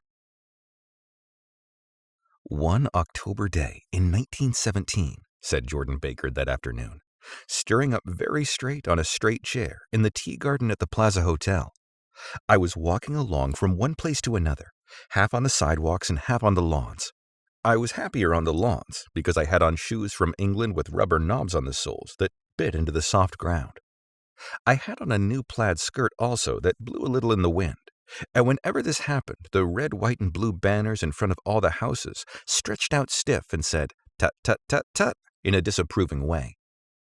The largest of the banners and the largest of the lawns belonged to Daisy Faye's house. She was just 18, 2 years older than me, and by far the most popular of all the young girls in Louisville. She dressed in white and had a little white roadster, and all day long the telephone rang in her house, and excited young officers from Camp Taylor demanded the privilege of monopolizing her that night. Anyways, for an hour. When I came opposite her house that morning, her white roadster was beside the curb, and she was sitting in it with a lieutenant I had never seen before. They were so engrossed in each other that she didn't see me until I was 5 feet away. "Hello, Jordan," she called unexpectedly. "Please come here." I was flattered that she wanted to speak to me, because of all the older girls I admired her most. She asked me if I was going to the Red Cross and make bandages. I was. Well, then would I tell them that she couldn't come that day? The officer looked at Daisy while she was speaking, in a way that every young girl wants to be looked at sometime. And because it seemed so romantic to me, I have remembered the incident ever since. His name was Jay Gatsby, and I didn't lay eyes on him again for over 4 years. Even after I'd met him on Long Island, I didn't realize it was the same man. That was 1917. By the next year, I had a few beaux myself, and I began to play in tournaments, so I didn't see Daisy very often. She went with a slightly older crowd when she went with anyone at all. Wild rumors were circulating about her. how her mother had found her packing her bag one winter night to go to New York and say goodbye to a soldier who was going overseas. She was effectively prevented, but she wasn't on speaking terms with her family for several weeks.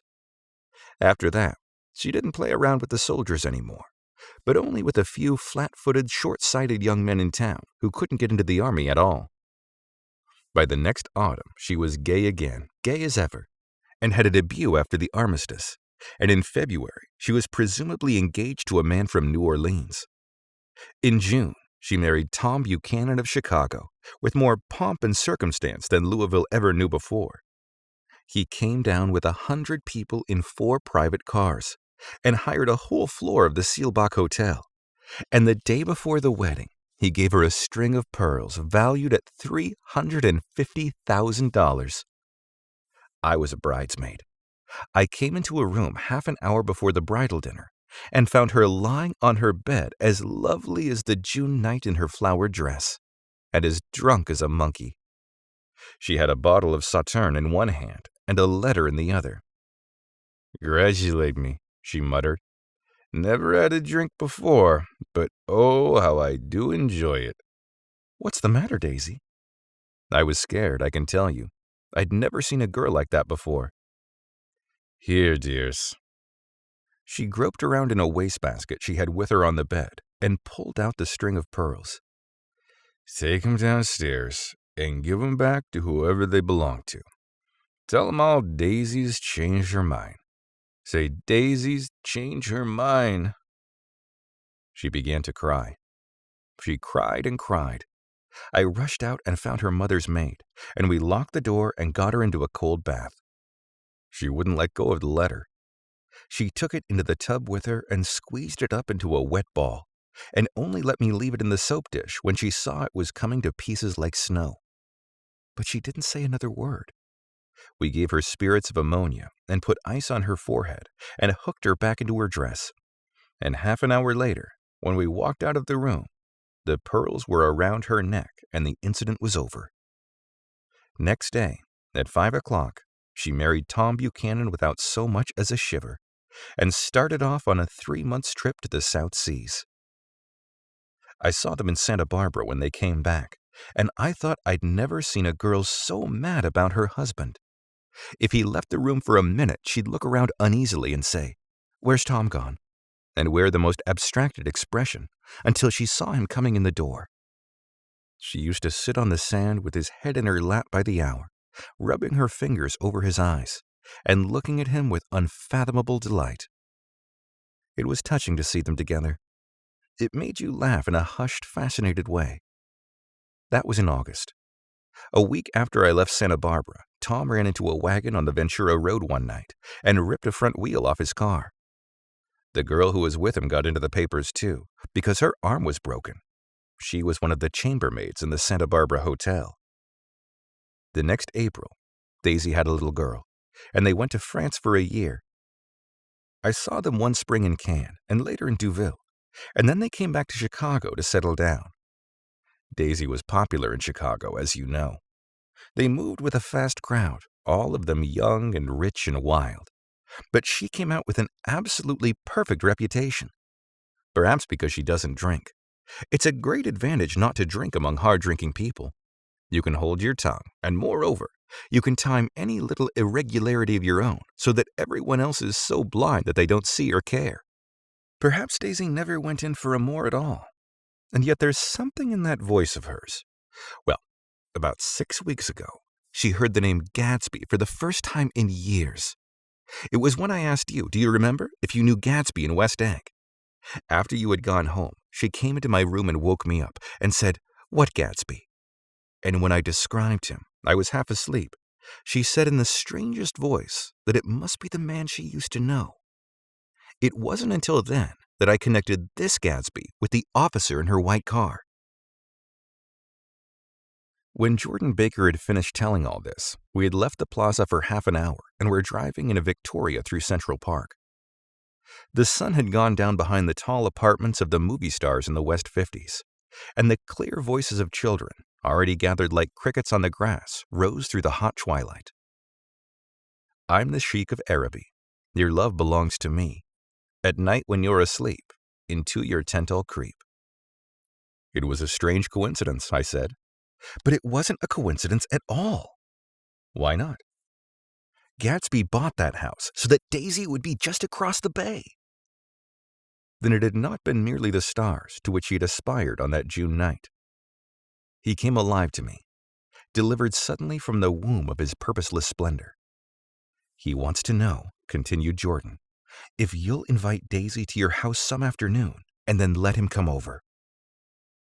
The modesty of the demand shook me. He had waited 5 years and bought a mansion where he dispensed starlight to casual moths so that he could come over some afternoon to a stranger's garden. Did I have to know all this before he could ask such a little thing?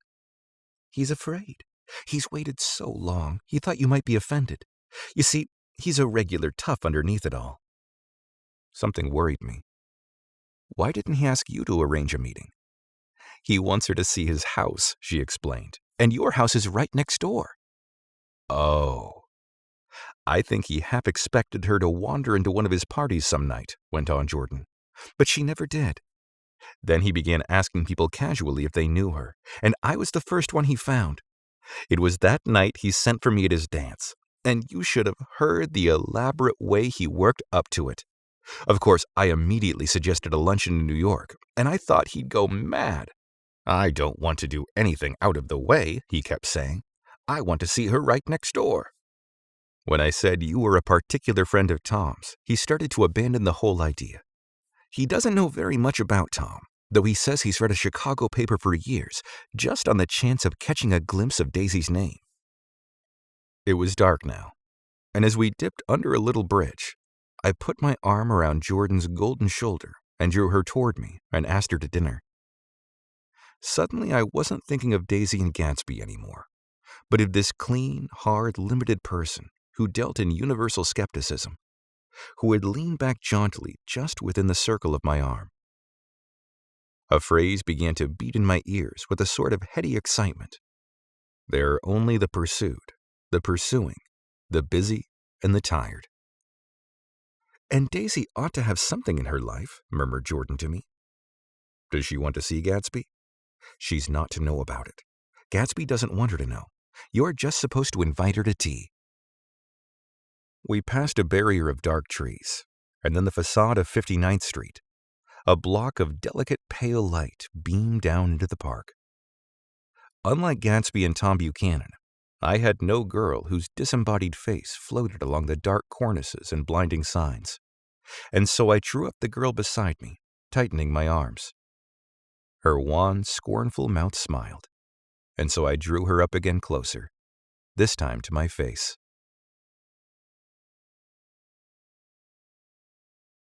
Chapter 5. When I came home to West Egg that night, I was afraid for a moment that my house was on fire. 2 o'clock and the whole corner of the peninsula was blazing with light, which fell unreal on the shrubbery and made thin, elongating glints upon the roadside wires. Turning a corner, I saw that it was Gatsby's house, lit from tower to cellar. At first I thought it was another party, a wild rout that had resolved itself into hide-and-go-seek or sardines in the box, with all the house thrown open to the game.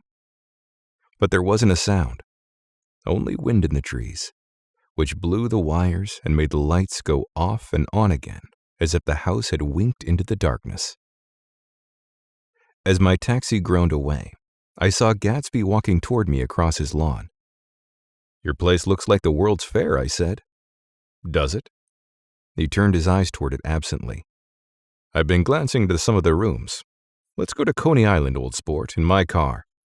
"It's too late." "Well, suppose we take a plunge in the swimming pool. I haven't made use of it all summer." "I've got to go to bed." "All right."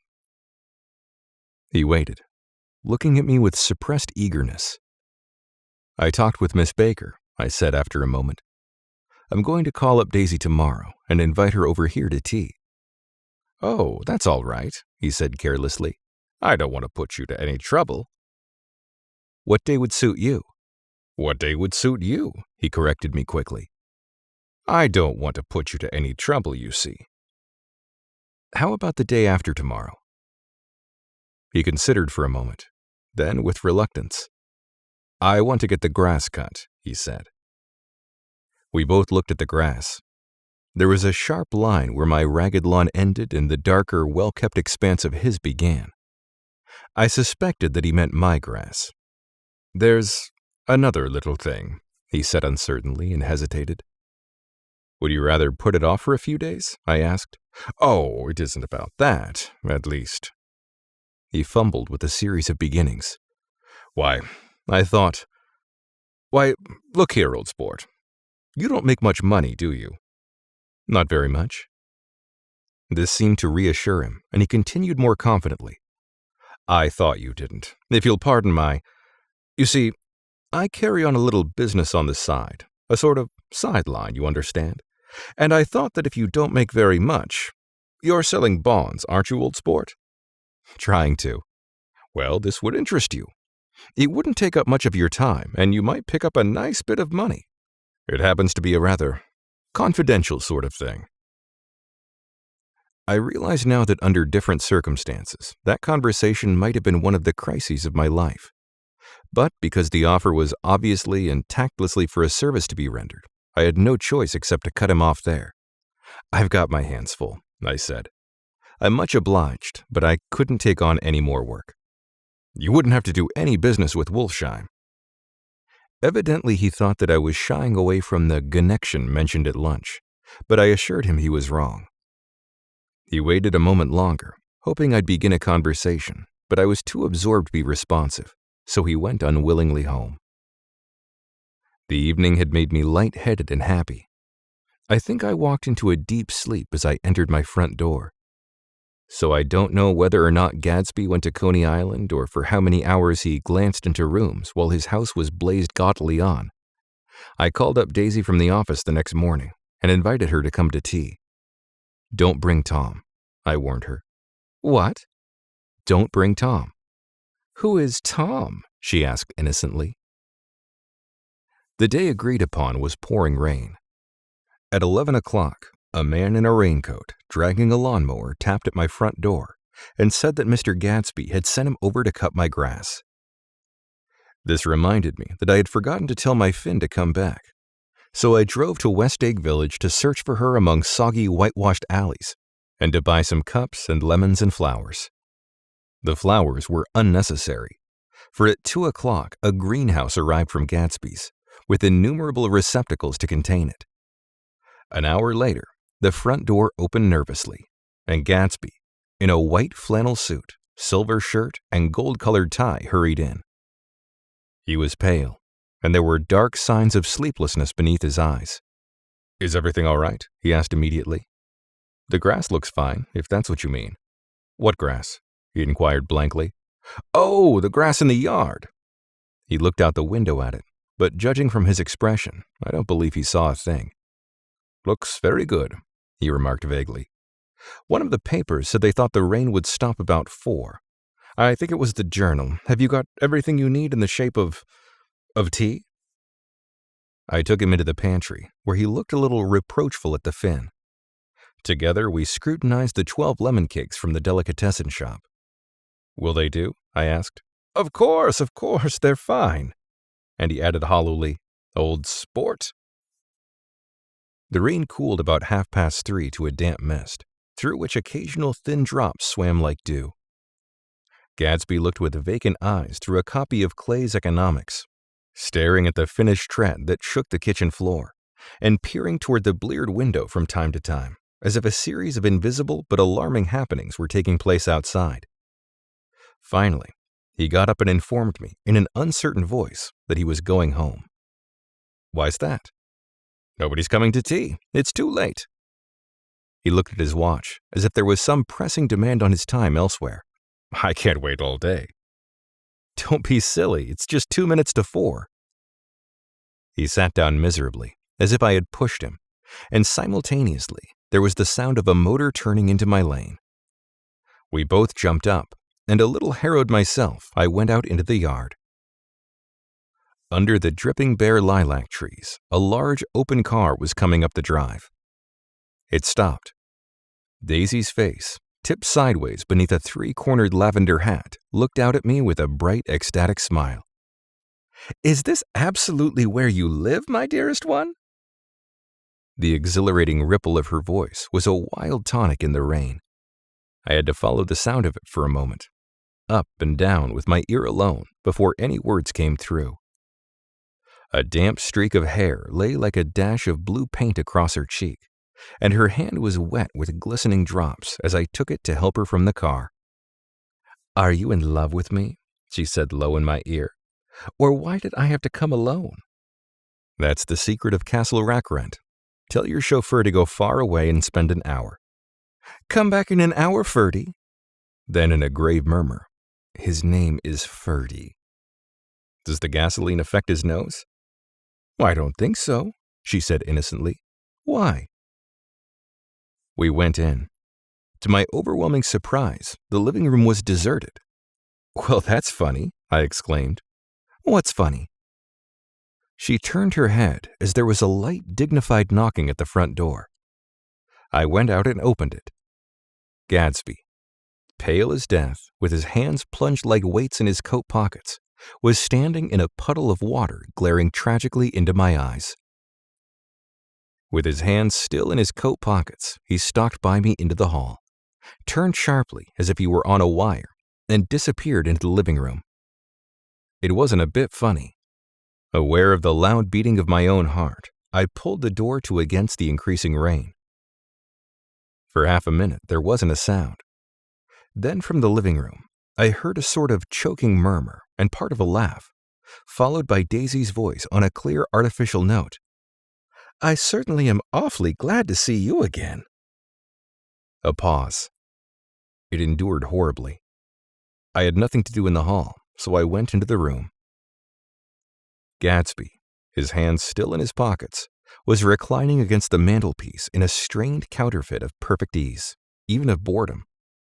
His head leaned back so far that it rested against the face of a defunct mantelpiece clock, and from this position his distraught eyes stared down at Daisy, who was sitting, frightened but graceful, on the edge of a stiff chair.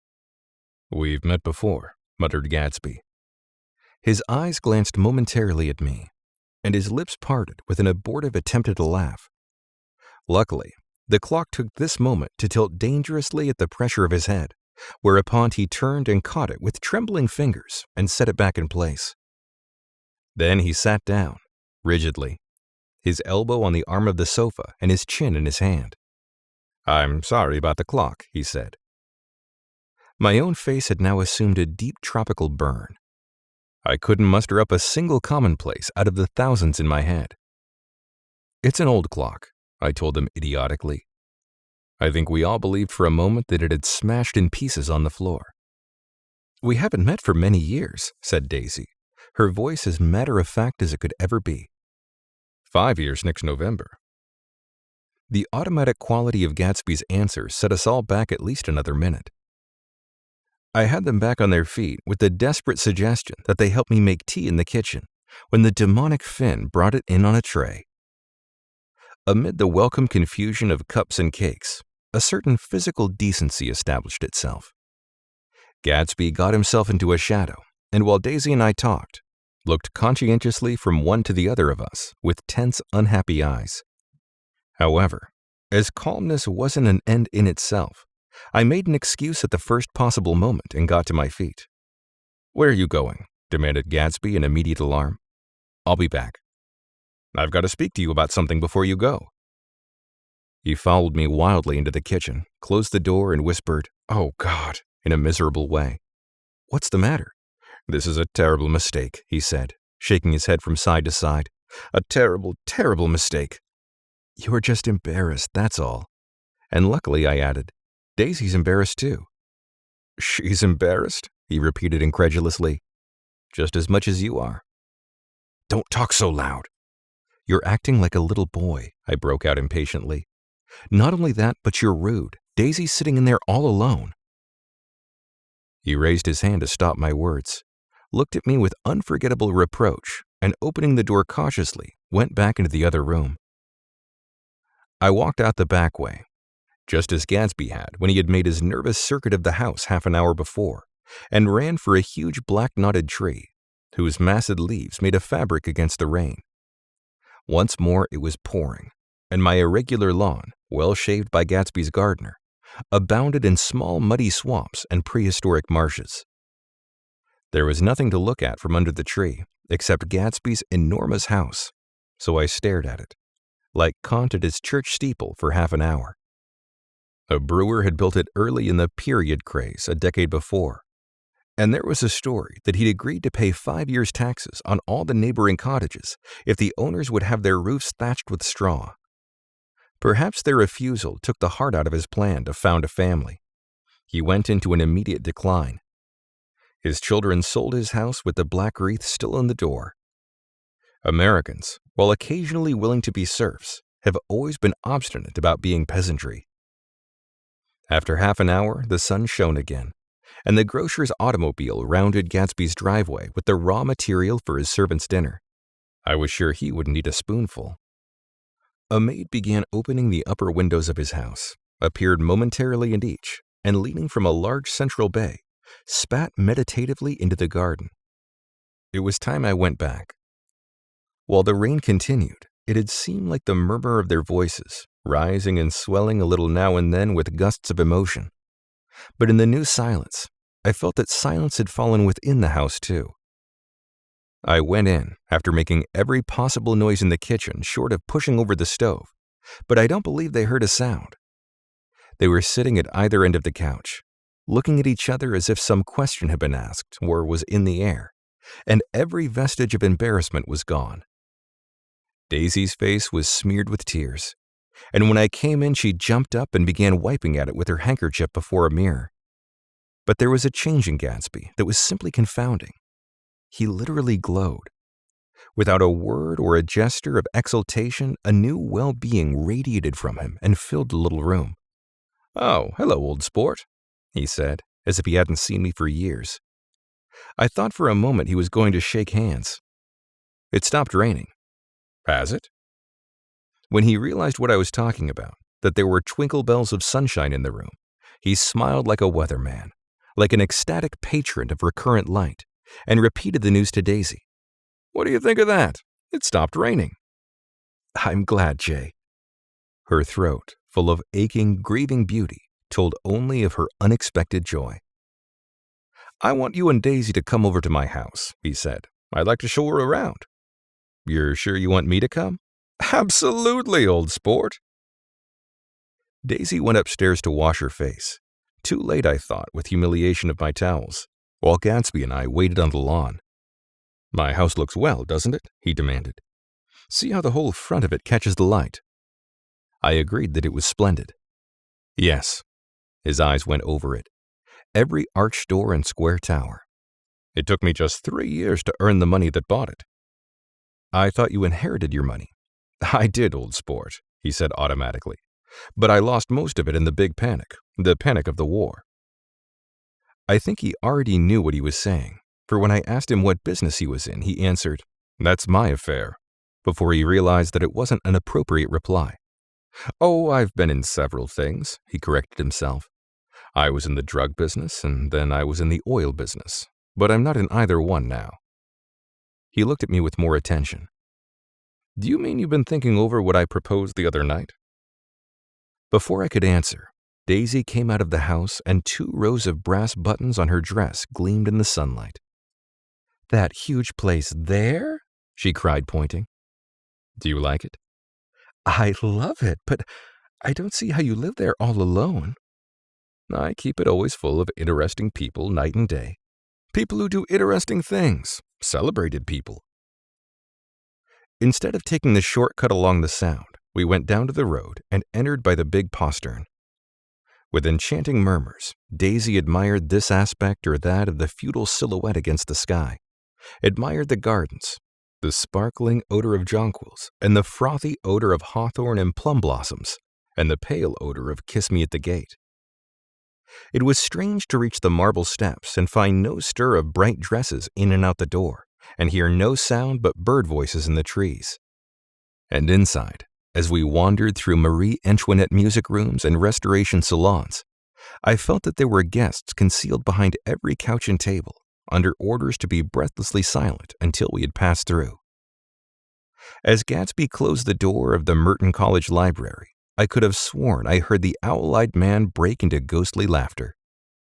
We went upstairs, through period bedrooms swathed in rose and lavender silk and vivid with new flowers, through dressing rooms and pool rooms and bathrooms with sunken baths, intruding into one chamber where a disheveled man in pajamas was doing liver exercises on the floor. It was Mr. Klipspringer, the boarder. I had seen him wandering hungrily about the beach that morning. Finally, we came to Gatsby's own apartment, a bedroom and a bath and an Adam's study, where we sat down and drank a glass of some chartreuse he took from a cupboard in the wall. He hadn't once ceased looking at Daisy, and I think he revalued everything in his house according to the measure of response it drew from her well-loved eyes. Sometimes, too, he stared around at his possessions in a dazed way, as though in her actual and astounding presence, none of it was any longer real. Once he nearly toppled down a flight of stairs. His bedroom was the simplest room of all, except where the dresser was garnished with a toilet set of pure dull gold.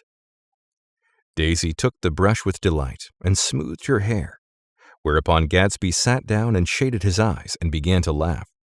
"It's the funniest thing, old sport," he said hilariously. When I try to." He had visibly passed through 2 states and was entering upon a third. After his embarrassment and his unreasoning joy, he was consumed with wonder at her presence. He had been full of the idea for so long, deemed it right through to the end, waited with his teeth set, so to speak, at an inconceivable pitch of intensity. Now, in the reaction, he was running down like an overwound clock.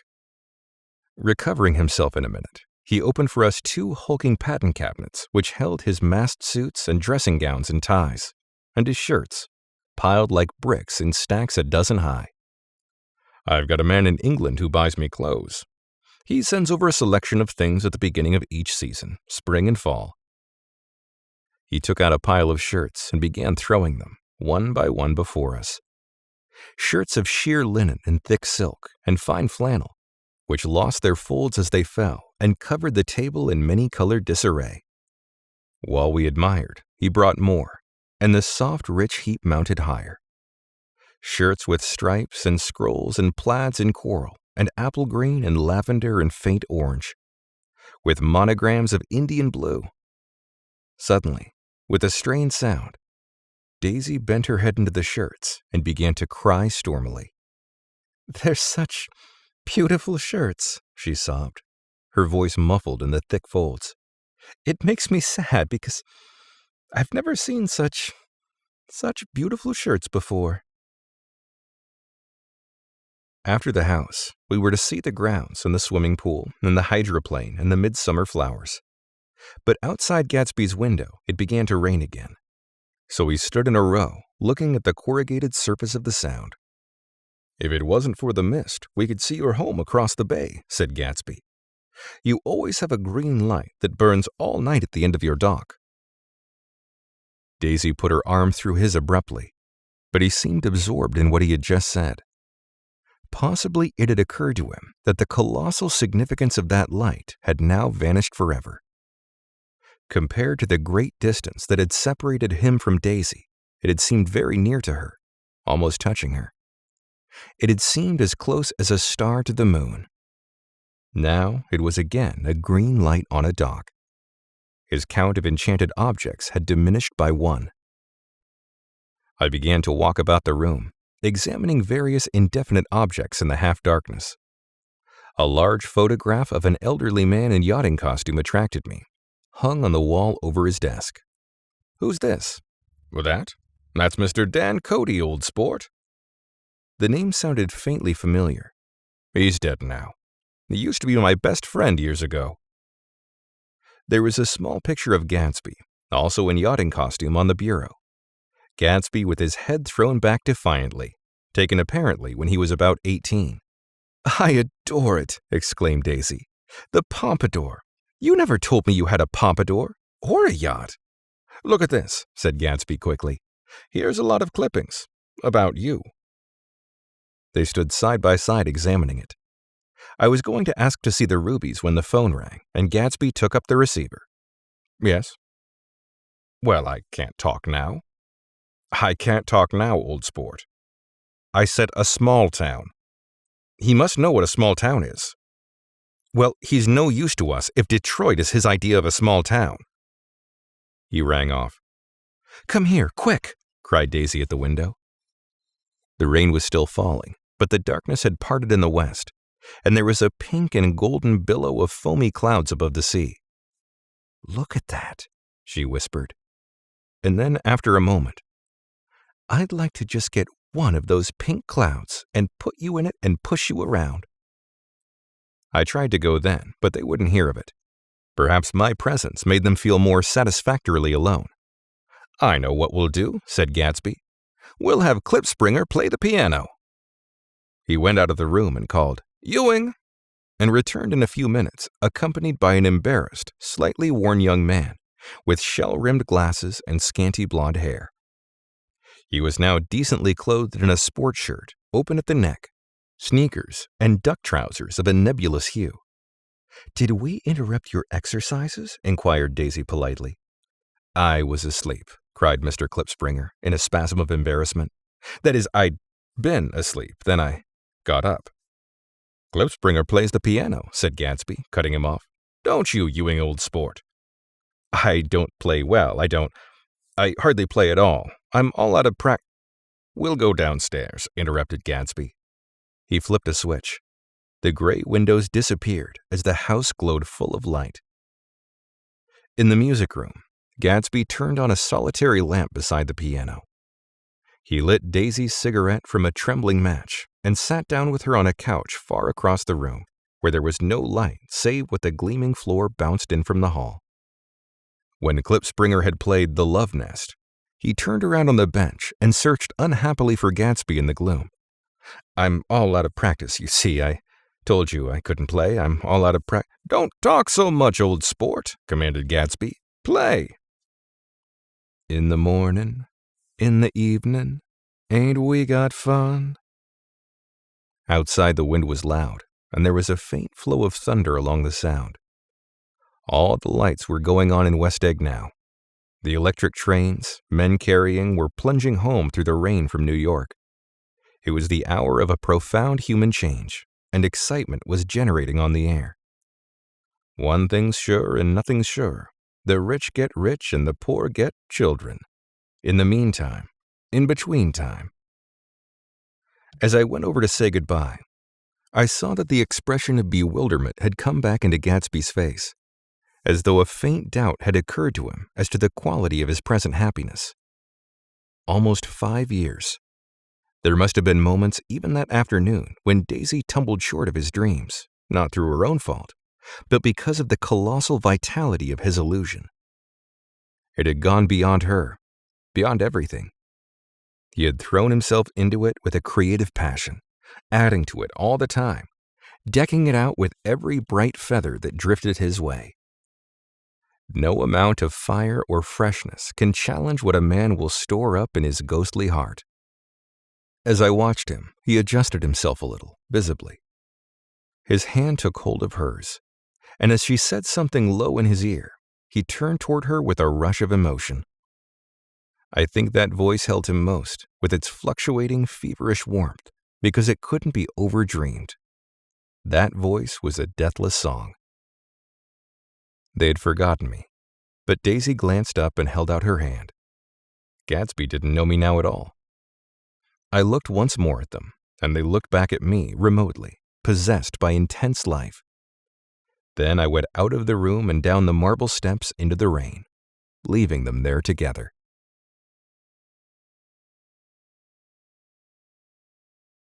Chapter 6. About this time, an ambitious young reporter from New York arrived one morning at Gatsby's door and asked him if he had anything to say. "Anything to say about what?" inquired Gatsby politely. "Why, any statement to give out." It transpired after a confused 5 minutes that the man had heard Gatsby's name around his office in a connection which he either wouldn't reveal or didn't fully understand. This was his day off, and with laudable initiative he had hurried out to see. It was a random shot, and yet the reporter's instinct was right. Gatsby's notoriety, spread about by the hundreds who had accepted his hospitality and so become authorities upon his past, had increased all summer until he fell just short of being news. Contemporary legends, such as the underground pipeline to Canada, attached themselves to him, and there was one persistent story that he didn't live in a house at all, but in a boat that looked like a house and was moved secretly up and down the Long Island shore. Just why these inventions were a source of satisfaction to James Gatz of North Dakota isn't easy to say. James Gatz, that was really, or at least legally, his name. He had changed it at the age of 17, and at the specific moment that witnessed the beginning of his career, when he saw Dan Cody's yacht drop anchor over the most insidious flat on Lake Superior. It was James Gatz who had been loafing along the beach that afternoon in a torn green jersey and a pair of canvas pants, but it was already Jay Gatsby who borrowed a rowboat, pulled out to the Tuolumne, and informed Cody that a wind might catch him and break him up in half an hour. I suppose he'd had the name ready for a long time, even then. His parents were shiftless and unsuccessful farm people. His imagination had never really accepted them as his parents at all.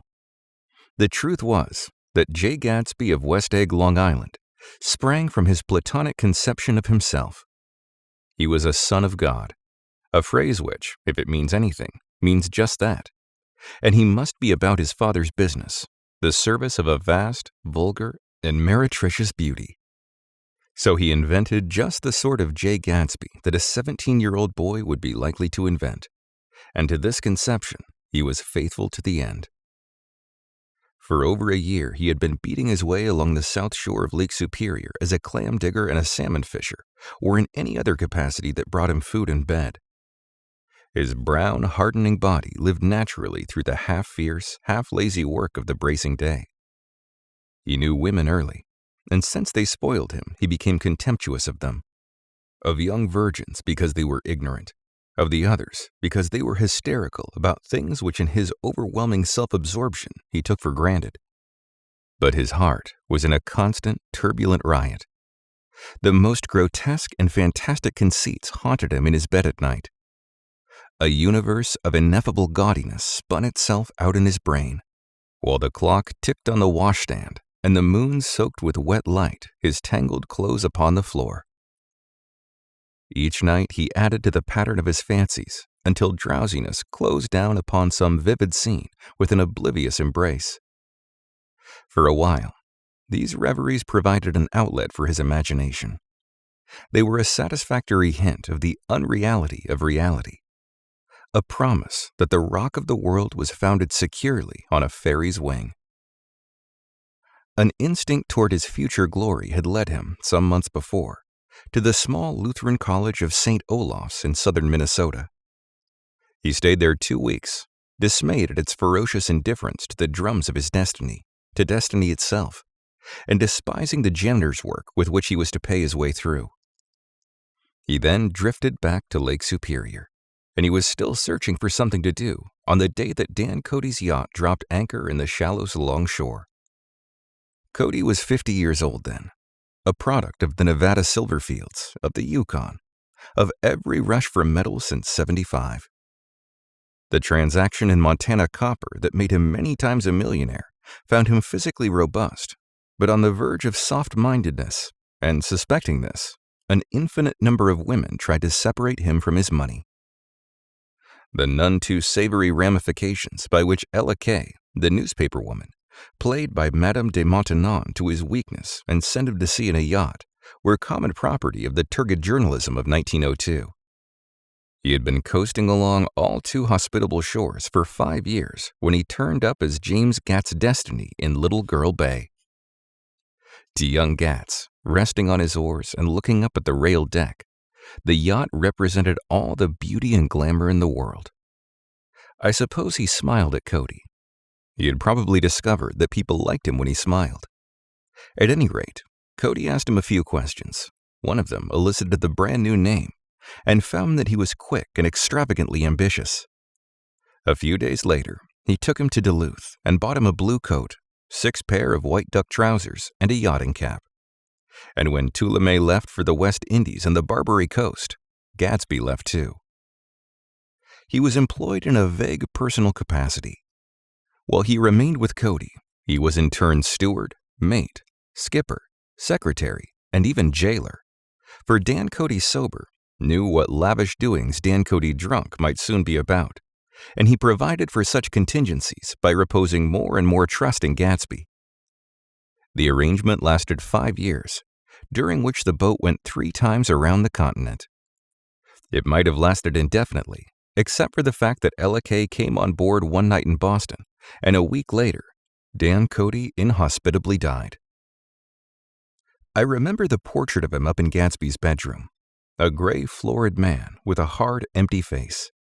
The pioneer debauchee, who during one phase of American life brought back to the eastern seaboard the savage violence of the frontier brothel and saloon. It was indirectly due to Cody that Gatsby drank so little. Sometimes in the course of gay parties, women used to rub champagne into his hair. For himself, he formed the habit of letting liquor alone.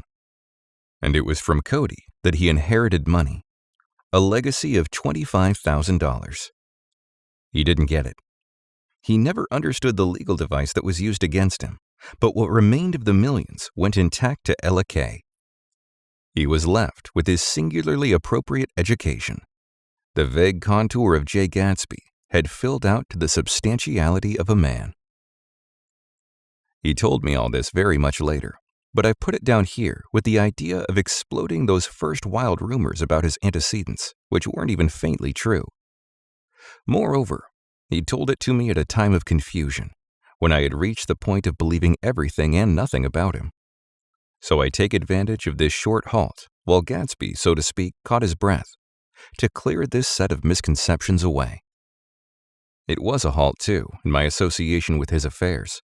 For several weeks, I didn't see him or hear his voice on the phone. Mostly I was in New York, trotting around with Jordan and trying to ingratiate myself with her senile aunt. But finally, I went over to his house one Sunday afternoon. I hadn't been there 2 minutes when somebody brought Tom Buchanan in for a drink. I was startled, naturally, but the really surprising thing was that it hadn't happened before.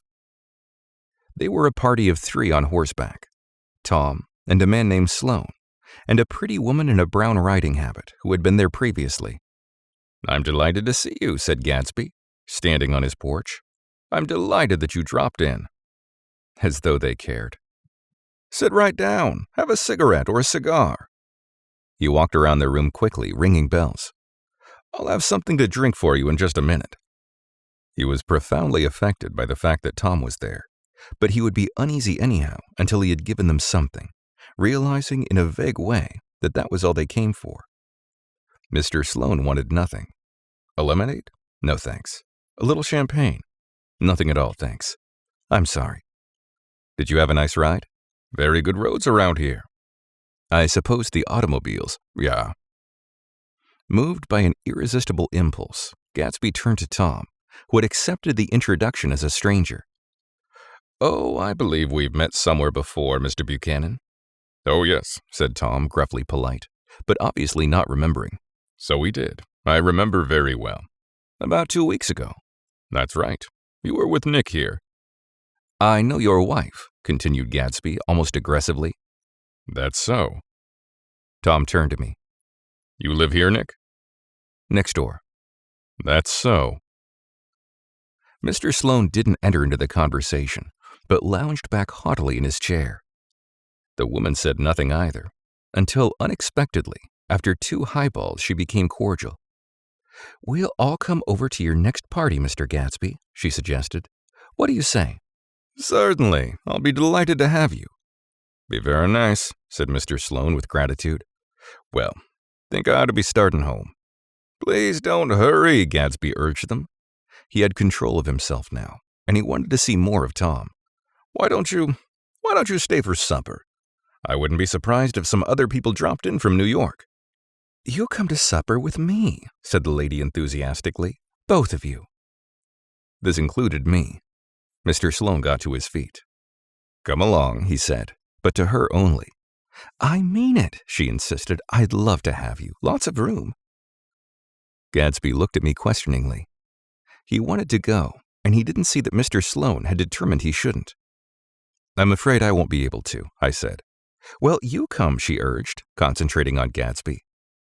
Mr. Sloane murmured something close to her ear. We won't be late if we start now, she insisted aloud. I haven't got a horse, said Gatsby. I used to ride in the army, but I've never bought a horse. I'll have to follow you in my car. Excuse me for just a minute.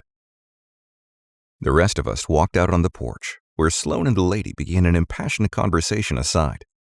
My God, I believe the man's coming, said Tom. Doesn't he know she doesn't want him? She says she does want him. She has a big dinner party, and he won't know a soul there. He frowned. I wonder where in the devil he met Daisy. By God, I may be old-fashioned in my ideas, but women run around too much these days to suit me. They meet all kinds of crazy fish. Suddenly, Mr. Sloane and the lady walked down the steps and mounted their horses. Come on, said Mr. Sloane to Tom. We're late. We've got to go. And then to me. Tell him we couldn't wait, will you? Tom and I shook hands. The rest of us exchanged a cool nod, and they trotted quickly down the drive, disappearing under the August foliage, just as Gatsby, with hat and light overcoat in hand, came out the front door. Tom was evidently perturbed at Daisy's running around alone, for on the following Sunday night, he came with her to Gatsby's party. Perhaps his presence gave the evening its peculiar quality of oppressiveness. It stands out in my memory from Gatsby's other parties that summer. They were the same people, or at least the same sort of people, the same profusion of champagne, the same many-colored, many-keyed commotion, but I felt an unpleasantness in the air, a pervading harshness that hadn't been there before. Or perhaps I had merely grown used to it, grown to accept West Egg as a world complete in itself, with its own standards and its own great figures, second to nothing, because it had no conscience of being so. And now I was looking at it again through Daisy's eyes.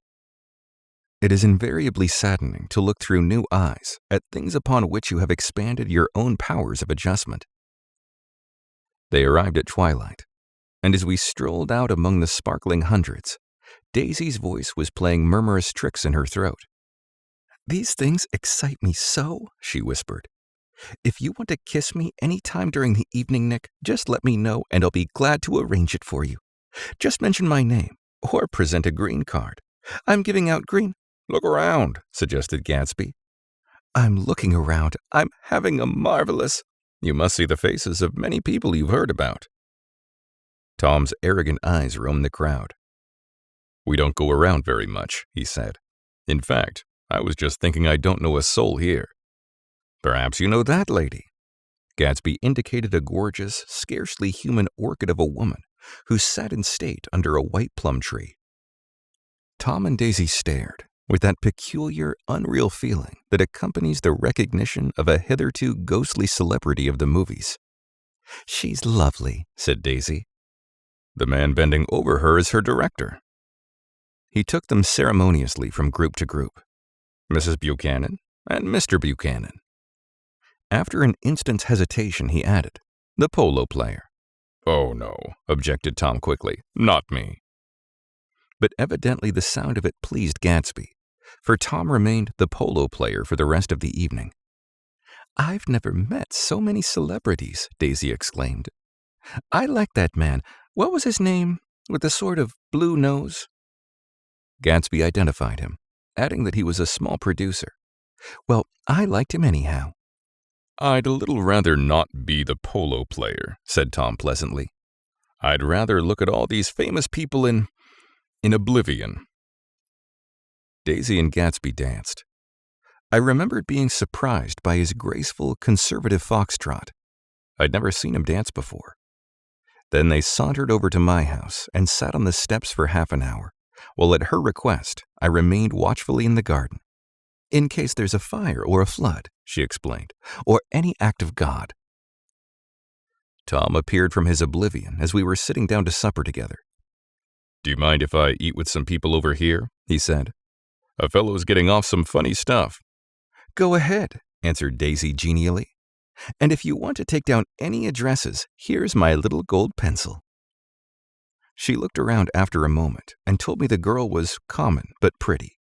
And I knew that except for the half hour she'd been alone with Gatsby, she wasn't having a good time. We were at a particularly tipsy table. That was my fault. Gatsby had been called to the phone, and I'd enjoyed these same people only 2 weeks before. But what had amused me then turned septic on the air now. "How do you feel, Mrs. Bedecker?" The girl addressed was trying, unsuccessfully, to slump against my shoulder. At this inquiry, she sat up and opened her eyes. "What?" A massive and lethargic woman who had been urging Daisy to play golf with her at the local club tomorrow spoke in Miss Bedecker's defense. "Oh, she's all right now. When she's had 5 or 6 cocktails, she always starts screaming like that. I tell her she ought to leave it alone." "I do leave it alone," affirmed the accused hollowly. "We heard you yelling, so I called to Doc Savette here. There's somebody that needs your help, Doc." "She's much obliged, I'm sure," said another friend, without gratitude. "But you got her dress all wet when you stuck her head in the pool." "Anything I hate is to get my head stuck in a pool," mumbled Miss Bedecker. "They almost drowned me once over in New Jersey." "Then you ought to leave it alone," countered Dr. Savette. "Speak for yourself," cried Miss Bedecker violently. "Your hand shakes. I wouldn't let you operate on me." It was like that. Almost the last thing I remember was standing with Daisy and watching the moving picture director and his star. They were still under the white plum tree, and their faces were touching, except for a pale, thin ray of moonlight between them. It occurred to me that he had been very slowly bending toward her all evening to attain this proximity, and even while I watched, I saw him stoop one ultimate degree and kiss at her cheek. "I like her," said Daisy. "I think she's lovely." But the rest offended her, and inarguably, because it wasn't a gesture but an emotion. She was appalled by West Egg, this unprecedented place that Broadway had begotten upon Long Island fishing village. Appalled by its raw vigor that chafed under the old euphemisms, and by the too obtrusive fate that herded its inhabitants along a short cut from nothing to nothing. She saw something awful in the very simplicity she failed to understand. I sat on the front steps with them while they waited for their car. It was dark here in front. Only the bright doors sent 10 square feet of light volleying out into the soft black morning. Sometimes a shadow moved against a dressing room blind above, gave way to another shadow, an indefinite procession of shadows that rogued and powdered in an invisible glass. "Who is this Gatsby anyhow?" demanded Tom suddenly. "Some big bootlegger?" "Where'd you hear that?" I inquired. "I didn't hear it. I imagined it. A lot of these newly rich people are just big bootleggers, you know." "Not Gatsby," I said shortly. He was silent for a moment. The pebbles of the drive crunched under his feet.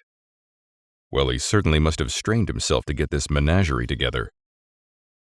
A breeze stirred the gray haze of Daisy's fur collar. "At least they're more interesting than the people we know," she said with an effort. "You didn't look so interested." "Well, I was." Tom laughed and turned to me. "Did you notice Daisy's face when that girl asked her to put her under a cold shower?" Daisy began to sing with the music in a husky, rhythmic whisper, bringing out a meaning in each word that it had never had before and would never have again. When the melody rose, her voice broke up sweetly, following it, in a way contralto voices have, and each change tipped out a little of her warm human magic upon the air. "Lots of people come who haven't been invited," she said suddenly. "That girl hadn't been invited. They simply forced their way in, and he's too polite to object." "I'd like to know who he is and what he does," insisted Tom, "and I think I'll make a point of finding out." "I can tell you right now," she answered. "He owns some drugstores, a lot of drugstores. He built them up himself." The dilatory limousine came rolling up the drive. "Good night, Nick," said Daisy. Her glance left me and sought the lighted tops of the steps, where 3 o'clock in the morning, the neat, sad little waltz of that year was drifting out the open door. After all, in the very casualness of Gatsby's party, there were romantic possibilities totally absent from her world. What was it up there in the song that seemed to be calling her back inside? What would happen now in the dim, incalculable hours? Perhaps some unbelievable guest would arrive, a person infinitely rare and to be marveled at, some authentically radiant young girl who, with one fresh glance at Gatsby, one moment of magical encounter, would blot out those 5 years of unwavering devotion. I stayed late that night. Gatsby asked me to wait until he was free, and I lingered in the garden until the inevitable swimming party had run up, chilled and exalted, from the black beach, until the lights were extinguished in the guest rooms overhead. When he came down the steps at last, the tan skin was drawn unusually tight on his face, and his eyes were bright and tired. "She didn't like it," he said immediately. "Of course she did." "She didn't like it," he insisted. "She didn't have a good time." He was silent, and I guessed at his unutterable depression. "I feel far away from her," he said. "It's hard to make her understand." "You mean about the dance?" "The dance?" He dismissed all the dances he had given with a snap of his fingers. "Old sport, the dance is unimportant." He wanted nothing less of Daisy than that she should go to Tom and say, "I never loved you." After she had obliterated 4 years with that sentence, they could decide upon the more practical measures to be taken. One of them was that after she was free, they were to go back to Louisville and be married from her house, just as if it were 5 years ago. "And she doesn't understand," he said. "She used to be able to understand. We'd sit for hours." He broke off and began to walk up and down the desolate path of fruit rinds and discarded favors and crushed flowers. "I wouldn't ask too much of her," I ventured. "You can't repeat the past." "Can't repeat the past?" he cried incredulously. "Why, of course you can." He looked around him wildly, as if the past were lurking here in the shadow of his house, just out of reach of his hand. "I'm going to fix everything just the way it was before," he said, nodding determinedly. "She'll see." He talked a lot about the past, and I gathered that he wanted to recover something, some idea of himself perhaps, that had gone into loving Daisy.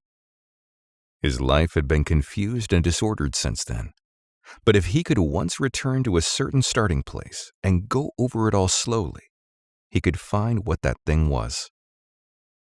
One autumn night, 5 years before, they had been walking down the street when the leaves were falling, and they came to a place where there were no trees and the sidewalk was white with moonlight. They stopped here and turned toward each other.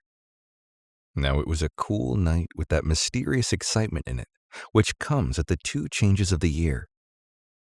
The quiet lights in the houses were humming out into the darkness, and there was a stir and bustle among the stars. Out of the corner of his eye, Gatsby saw that the blocks of the sidewalk really formed a ladder and mounted to a secret place above the trees. He could climb to it if he climbed alone, and once there, he could suck on the pap of life, gulp down the incomparable milk of wonder. His heart beat faster and faster as Daisy's white face came up to his own. He knew that when he kissed this girl, and forever wed his unutterable visions to her perishable breath, his mind would never romp again like the mind of God. So he waited, listening for a moment longer to the tuning fork that had been struck upon a star. Then he kissed her. At his lips' touch, she blossomed for him like a flower, and the incarnation was complete. Through all, he said, even through his appalling sentimentality, I was reminded of something. An elusive rhythm, a fragment of lost words that I had heard somewhere a long time ago. For a moment, a phrase tried to take shape in my mouth, and my lips parted like a dumb man's, as though there was more struggling upon them than a wisp of startled air. But they made no sound, and what I had almost remembered was uncommunicable forever. Chapter 7. It was when curiosity about Gatsby was at its highest that the lights in his house failed to go on one Saturday night, and as obscurely as it had begun, his career as Trimalchio was over. Only gradually did I become aware that the automobiles which turned expectantly into his drive stayed for just a minute and then drove sulkily away. Wondering if he were sick, I went over to find out. An unfamiliar butler with a villainous face squinted at me suspiciously from the door. "Is Mr. Gatsby sick?" "Nope." After a pause, he added, "Sir," in a dilatory, grudging way. I hadn't seen him around, and I was rather worried. "Tell him Mr. Carraway came over." "Who?" he demanded rudely. "Carraway." "Carraway, all right, I'll tell him." Abruptly, he slammed the door.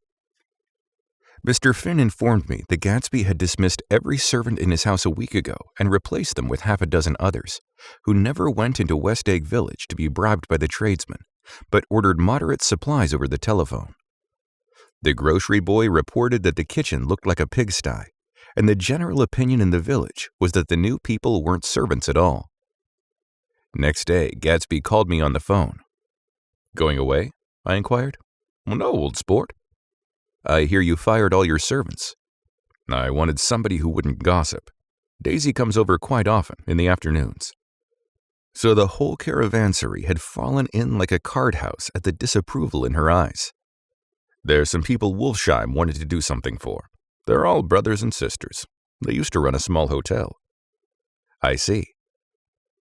He was calling up at Daisy's request. Would I like to come to lunch at her house tomorrow? Miss Baker would be there. Half an hour later, Daisy herself telephoned and seemed relieved to find that I was coming. Something was up.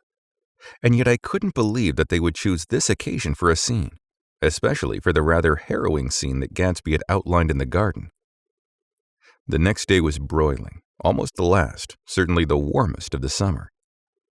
As my train emerged from the tunnel into sunlight, only the hot whistles of the National Biscuit Company broke the simmering hush at noon.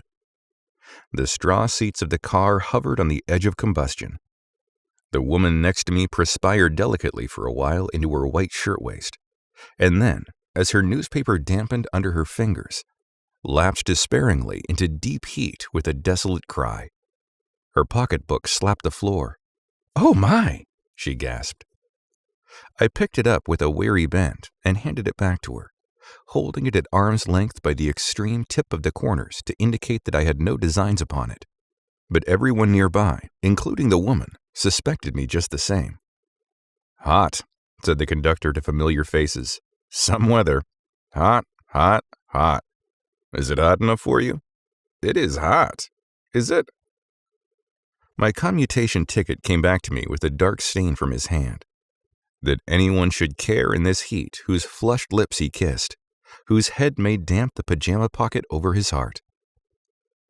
Through the hall of the Buchanan's house blew a faint wind, carrying the sound of the telephone bell out to Gatsby and me as we waited at the door.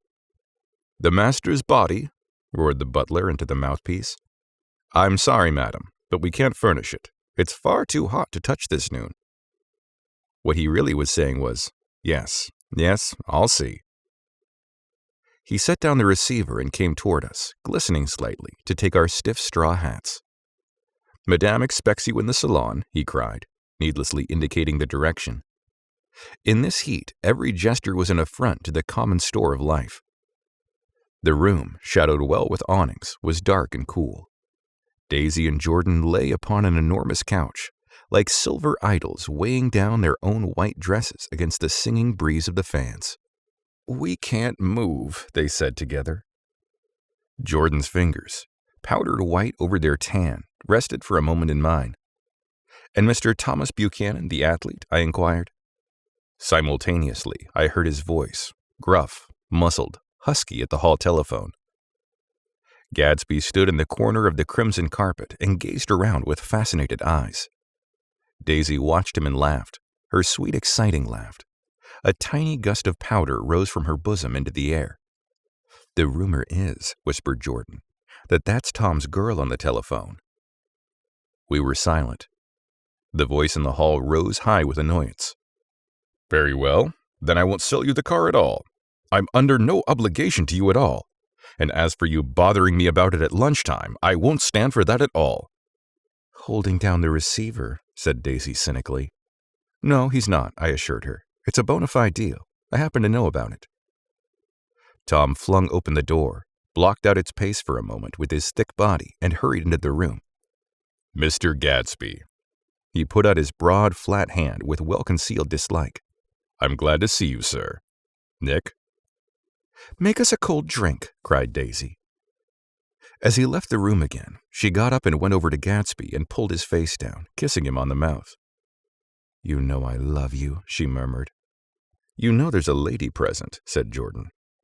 Daisy looked around doubtfully. "You kiss Nick, too." "What a low, vulgar girl." "I don't care," cried Daisy, and began to clog on the brick fireplace. Then she remembered the heat and sat down guiltily on the couch, just as a freshly laundered nurse leading a little girl came into the room. "Blessed precious," she crooned, holding out her arms. "Come to your own mother that loves you."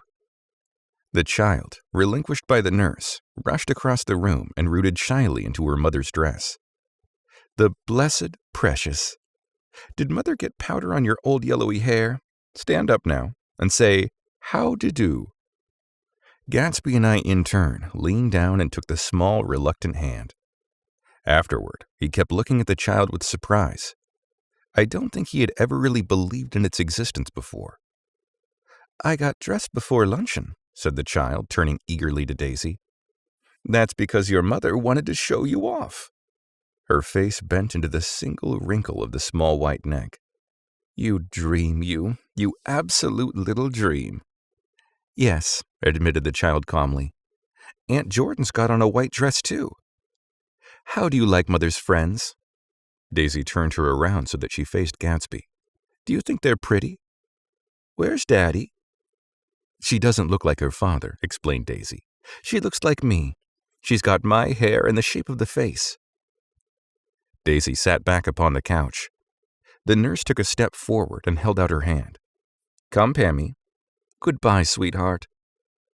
With a reluctant backward glance, the well-disciplined child held the nurse's hand and was pulled out the door, just as Tom came back in, preceding 4 gin rickeys that clicked full of ice.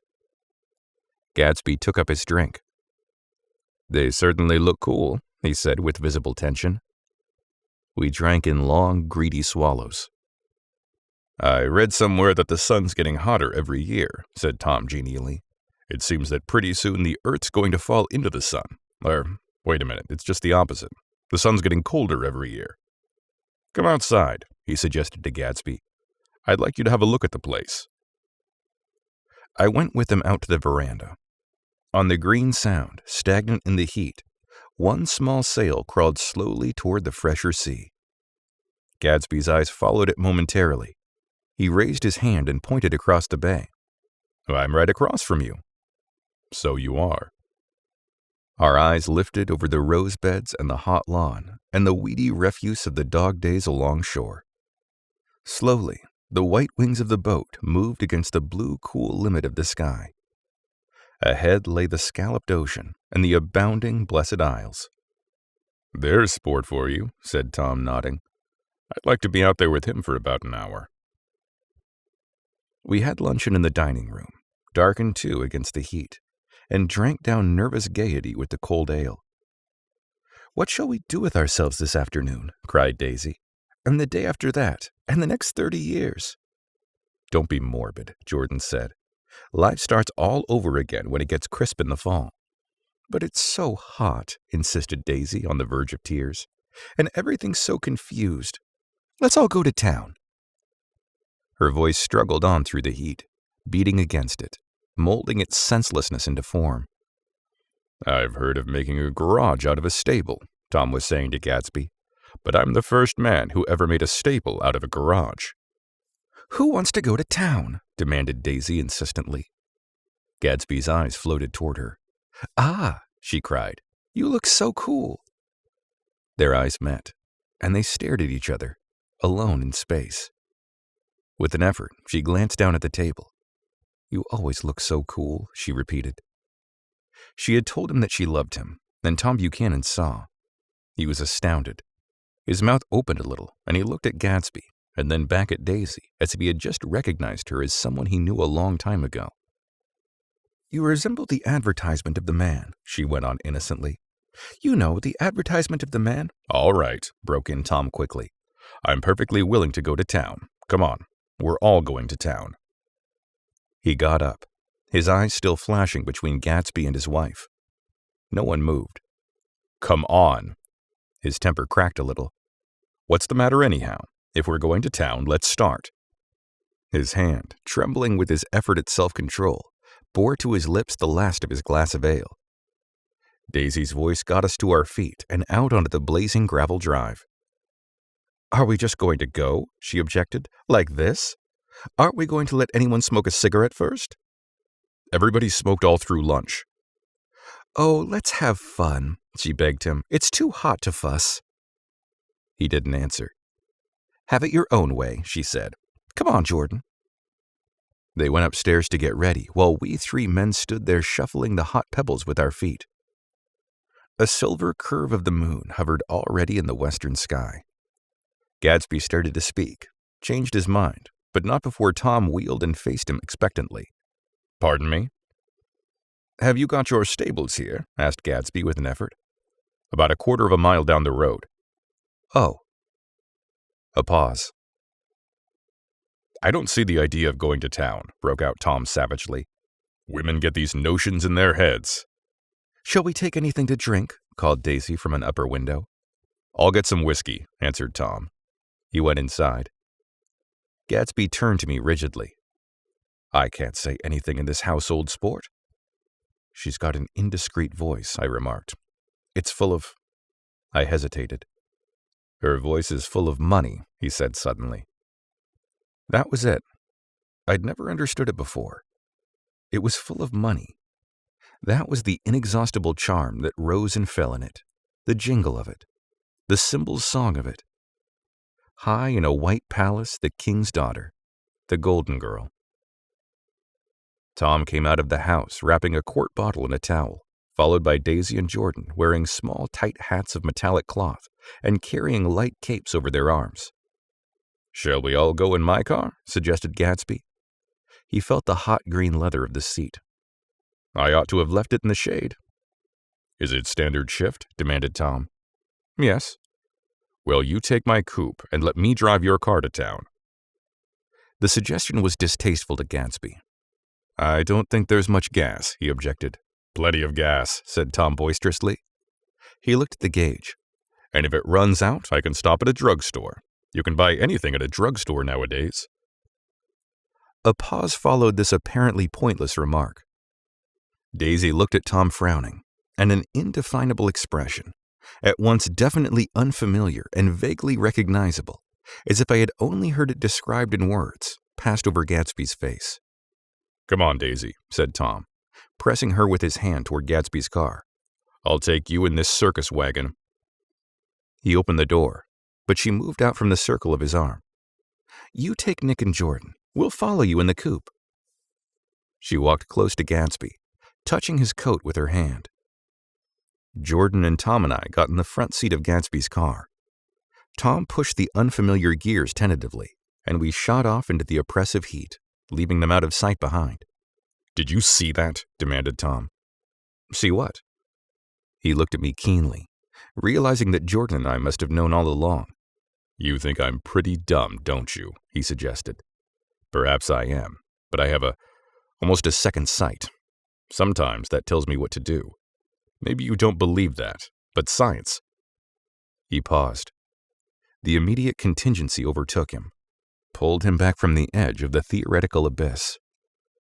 "I've made a small investigation of this fellow," he continued. "I could have gone deeper if I'd known." "Do you mean you've been to a medium?" inquired Jordan humorously. "What?" Confused, he stared at us as we laughed. "A medium?" "About Gatsby." "About Gatsby? No, I haven't. I said I'd been making a small investigation of his past." "And you found he was an Oxford man," said Jordan helpfully. "An Oxford man?" He was incredulous. "Like hell he is. He wears a pink suit." "Nevertheless, he's an Oxford man." Oxford, New Mexico, snorted Tom contemptuously, or something like that. Listen, Tom, if you're such a snob, why did you invite him to lunch? Demanded Jordan crossly. Daisy invited him. She knew him before we were married, God knows where. We were all irritable now with the fading ale, and aware of it, we drove for a while in silence. Then, as Dr. T.J. Eckelberg's faded eyes came into sight down the road, I remembered Gatsby's caution about gasoline. We've got enough to get us to town, said Tom. But there's a garage right here, objected Jordan. I don't want to get stalled in this baking heat. Tom threw on both brakes impatiently, and we slid to an abrupt, dusty stop under Wilson's sign. After a moment, the proprietor emerged from the interior of his establishment and gazed hollow-eyed at the car. Let's have some gas, cried Tom roughly. What do you think we stopped for, to admire the view? I'm sick, said Wilson without moving. Been sick all day. What's the matter? I'm all run down. Well, shall I help myself? Tom demanded. You sounded well enough on the phone. With an effort, Wilson left the shade and support of the doorway, and breathing hard, unscrewed the tap of the tank. In the sunlight, his face was green. I didn't mean to interrupt your lunch, he said, but I need money pretty bad, and I was wondering what you were going to do with your old car. How do you like this one? Inquired Tom. I bought it last week. It's a nice yellow one, said Wilson as he strained at the handle. Like to buy it? Big chance. Wilson smiled faintly. No, but I could make some money on the other. What do you want money for all of a sudden? I've been here too long. I want to get away. My wife and I want to go west. Your wife does? Exclaimed Tom, startled. She's been talking about it for 10 years. He rested for a moment against the pump, shading his eyes. And now she's going whether she wants to or not. I'm going to get her away. The coupe flashed by us with a flurry of dust and the flash of a waving hand. What do I owe you? Demanded Tom harshly. I just got wised up to something funny the last 2 days, remarked Wilson. That's why I want to get away. That's why I've been bothering you about the car. What do I owe you? $1.20. The relentless beating heat was beginning to confuse me, and I had a bad moment there before I realized that so far his suspicions hadn't alighted on Tom. He had discovered that Myrtle had some sort of life apart from him in another world, and the shock had made him physically sick. I stared at him, and then at Tom, who had made a parallel discovery less than an hour before, and it occurred to me that there was no difference between men in intelligence or race so profound as the difference between the sick and the well. Wilson was so sick that he looked guilty, unforgivably guilty, as if he had just got some poor girl with child. I'll let you have the car, said Tom. I'll send it over tomorrow afternoon. That locality was always vaguely disquieting, even in the broad glare of afternoon, and now I turned my head as though I had been warned of something behind. Over the ash heaps, the giant eyes of Dr. T.J. Eckelberg kept their vigil, but I perceived after a moment that other eyes were regarding us with peculiar intensity from less than 20 feet away. In one of the windows over the garage, the curtains had been moved aside a little, and Myrtle Wilson was peering down at the car. So engrossed was she that she had no consciousness of being observed, and one emotion after another crept into her face like objects into a slowly developing picture. Her expression was curiously familiar. It was an expression I had often seen on women's faces, but on Myrtle Wilson's face it seemed purposeless and inexplicable, until I realized that her eyes, wide with jealous terror, were fixed not on Tom, but on Jordan Baker, whom she took to be his wife. There is no confusion like the confusion of a simple mind, and as we drove away, Tom was feeling the hot whips of panic. His wife and his mistress, until an hour ago, secure and inviolate, were slipping precipitately from his control. Instinct made him step on the accelerator with a double purpose of overtaking Daisy and leaving Wilson behind. And we sped along toward Astoria at 50 miles an hour, until, among the spidery girders of the elevated, we came in sight of the easy-going blue coupe. Those big movies around 50th Street are cool, suggested Jordan. I love New York on summer afternoons when everyone's away. There's something very sensuous about it, overripe, as if all sorts of funny fruits were going to fall into your hands. The word sensuous had the effect of further disquieting Tom. But before he could invent a protest, the coupe came to a stop, and Daisy signaled us to draw up alongside. "Where are we going?" she cried. "How about the movies?" "It's so hot," she complained. "You go. We'll ride around and meet you after." With an effort, her wit rose faintly. "We'll meet you on some corner. I'll be the man smoking 2 cigarettes. "We can't argue about it here," Tom said impatiently, as a truck gave out a cursing whistle behind us. "You follow me to the south side of Central Park, in front of the plaza." Several times he turned his head and looked back for their car, and if the traffic delayed them, he slowed down until they came into sight. I think he was afraid they would dart down a side street and out of his life forever. But they didn't, and we all took the less explicable step of engaging the parlor of a suite in the Plaza Hotel. The prolonged and tumultuous argument that ended by herding us into that room eludes me, though I have sharp physical memory that, in the course of it, my underwear kept climbing like a damp snake around my leg, and intermittent beads of sweat raced cool across my back.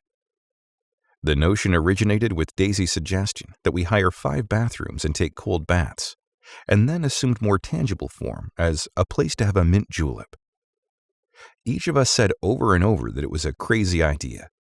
We all talked at once to a baffled clerk and thought, or pretended to think, that we were being very funny. The room was large and stifling, and though it was already 4 o'clock, opening the window admitted only a gust of hot shrubbery from the park. Daisy went to the mirror and stood with her back to us, fixing her hair. "It's a swell suite," whispered Jordan respectfully, and everyone laughed. "Open another window," commanded Daisy, without turning around. "There aren't any more." "Well, we'd better telephone for an axe." "The thing to do is to forget about the heat," said Tom impatiently. "You make it 10 times worse by crabbing about it." He unrolled the bottle of whiskey from the towel and put it on the table.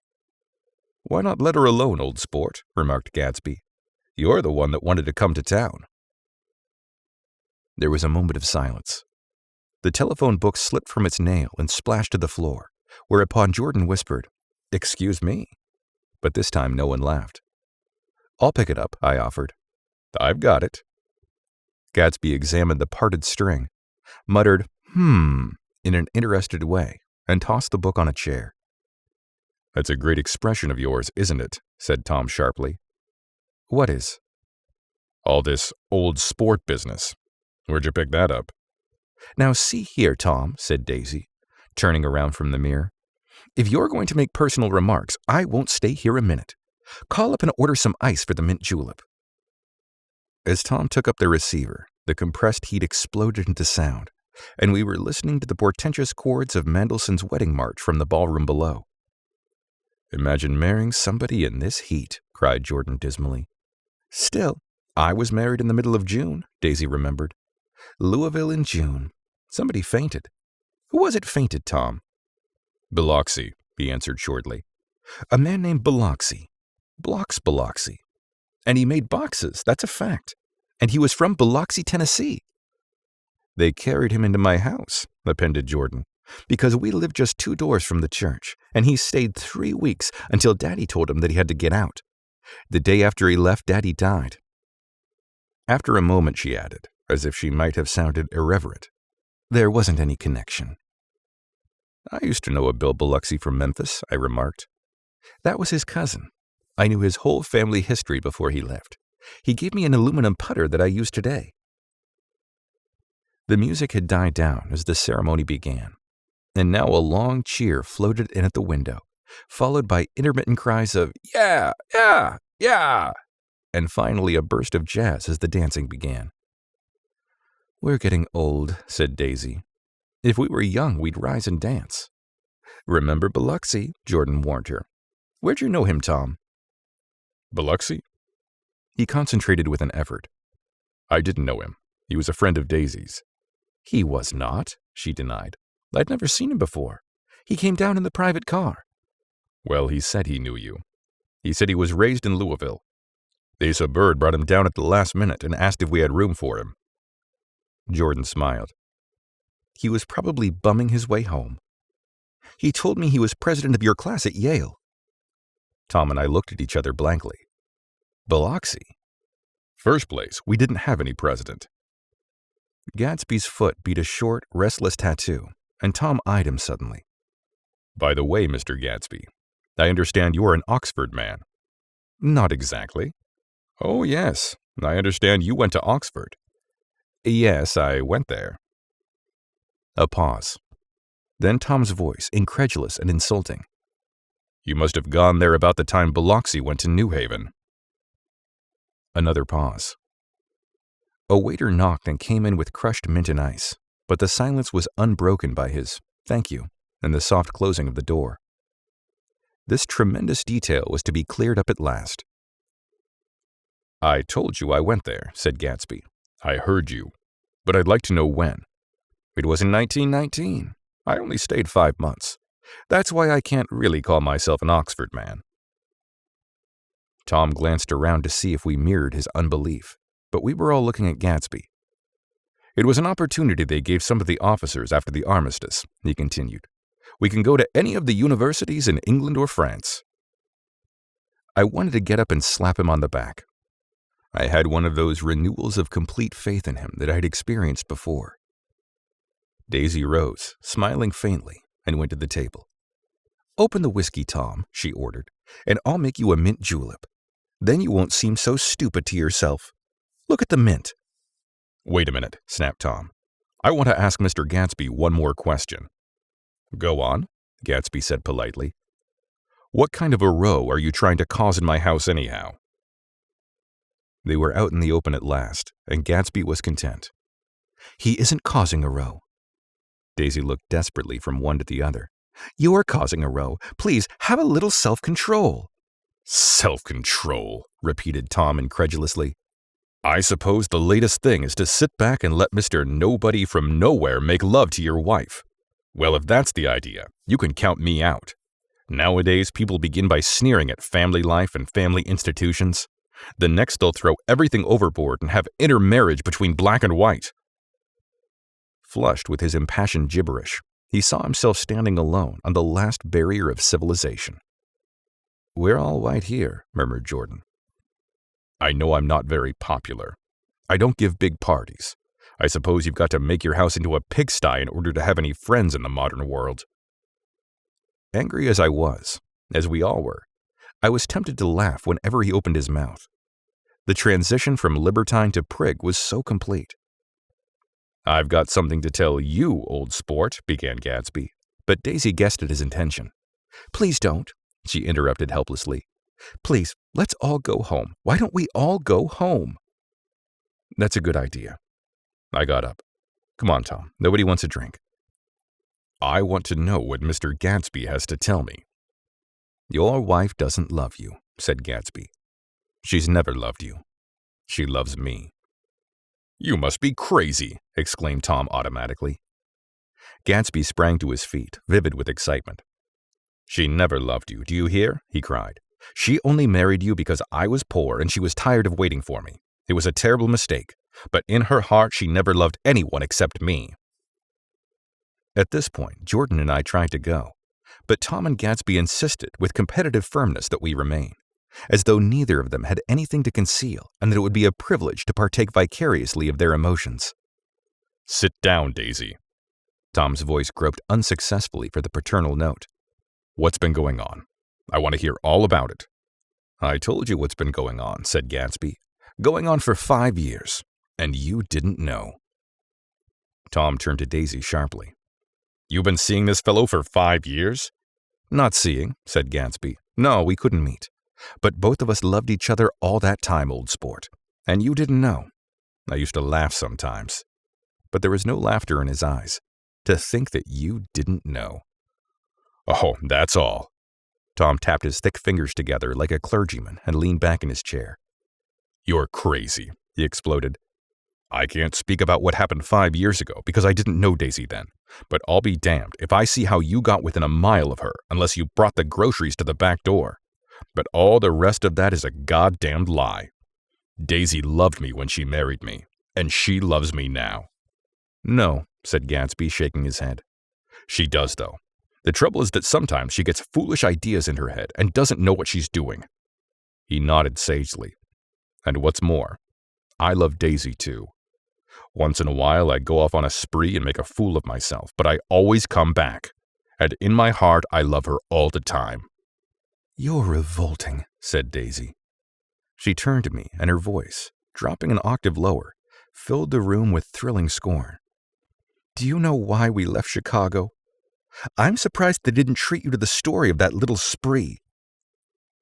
Gatsby walked over and stood beside her. Daisy, that's all over now, he said earnestly. It doesn't matter anymore. Just tell him the truth, that you never loved him, and it's all wiped out forever. She looked at him blindly. Why? How could I love him, possibly? You never loved him. She hesitated.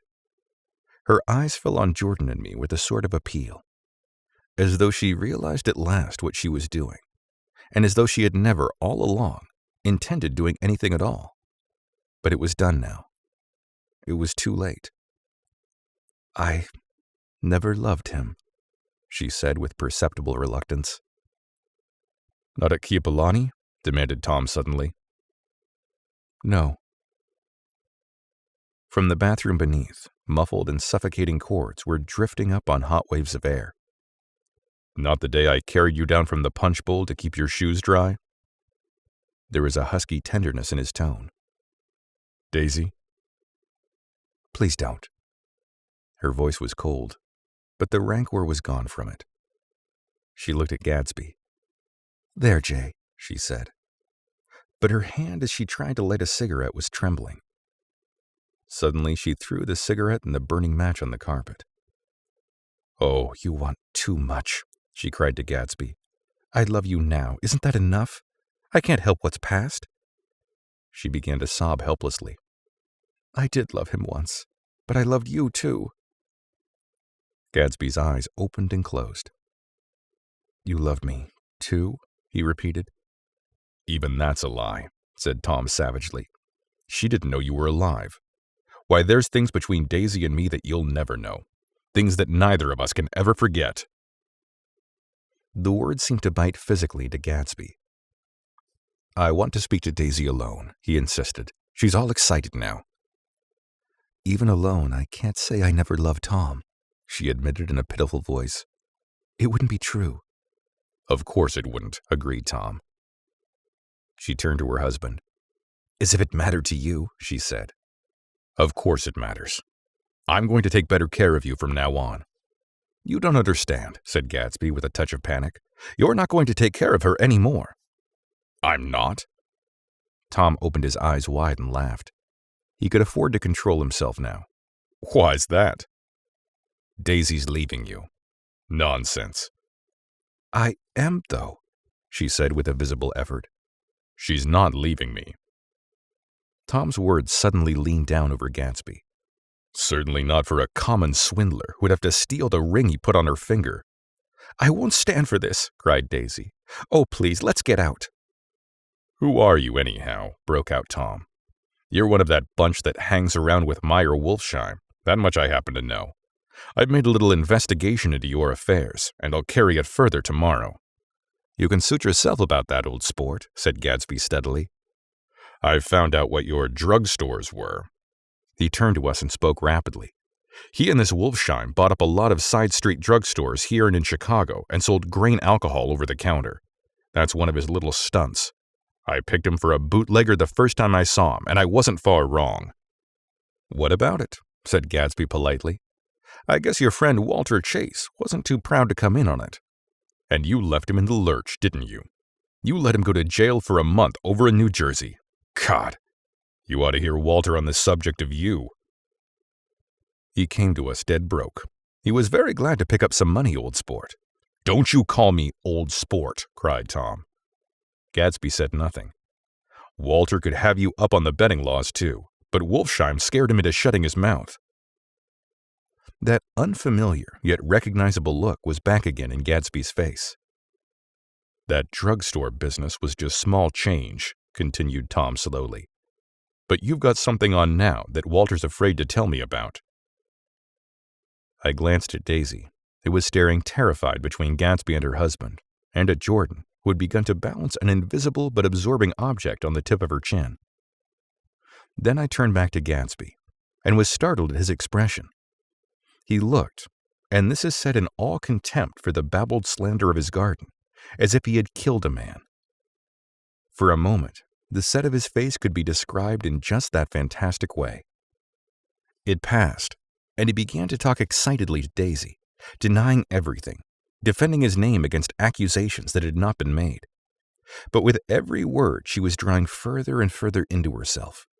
So he gave that up, and only the dead dream fought on as the afternoon slipped away, trying to touch what was no longer tangible, struggling unhappily, undespairingly, toward the lost voice across the room. The voice begged again to go. "Please, Tom, I can't stand this anymore." Her frightened eyes told that whatever intentions, whatever courage she had, were definitely gone. "You two start on home, Daisy," said Tom, "in Mr. Gatsby's car."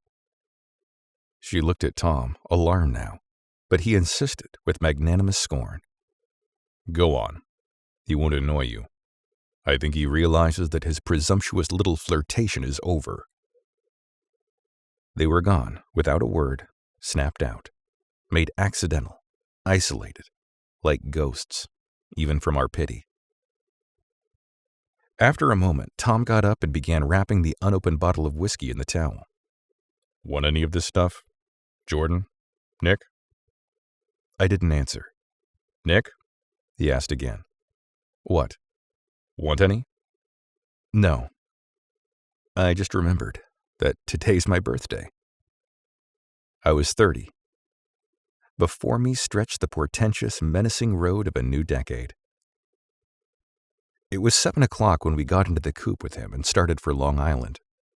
Tom talked incessantly, exulting and laughing, but his voice was as remote from Jordan and me as the foreign clamor on the sidewalk or the tumult of the elevated overhead. Human sympathy has its limits, and we were content to let all their tragic arguments fade with the city lights behind. 30. The promise of a decade of loneliness. A thinning list of single men to know. A thinning briefcase of enthusiasm. Thinning hair.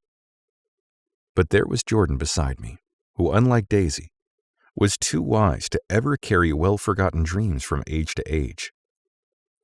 As we passed over the dark bridge, her wan face fell lazily against my coat's shoulder, and the formidable stroke of 30 died away with the reassuring pressure of her hand.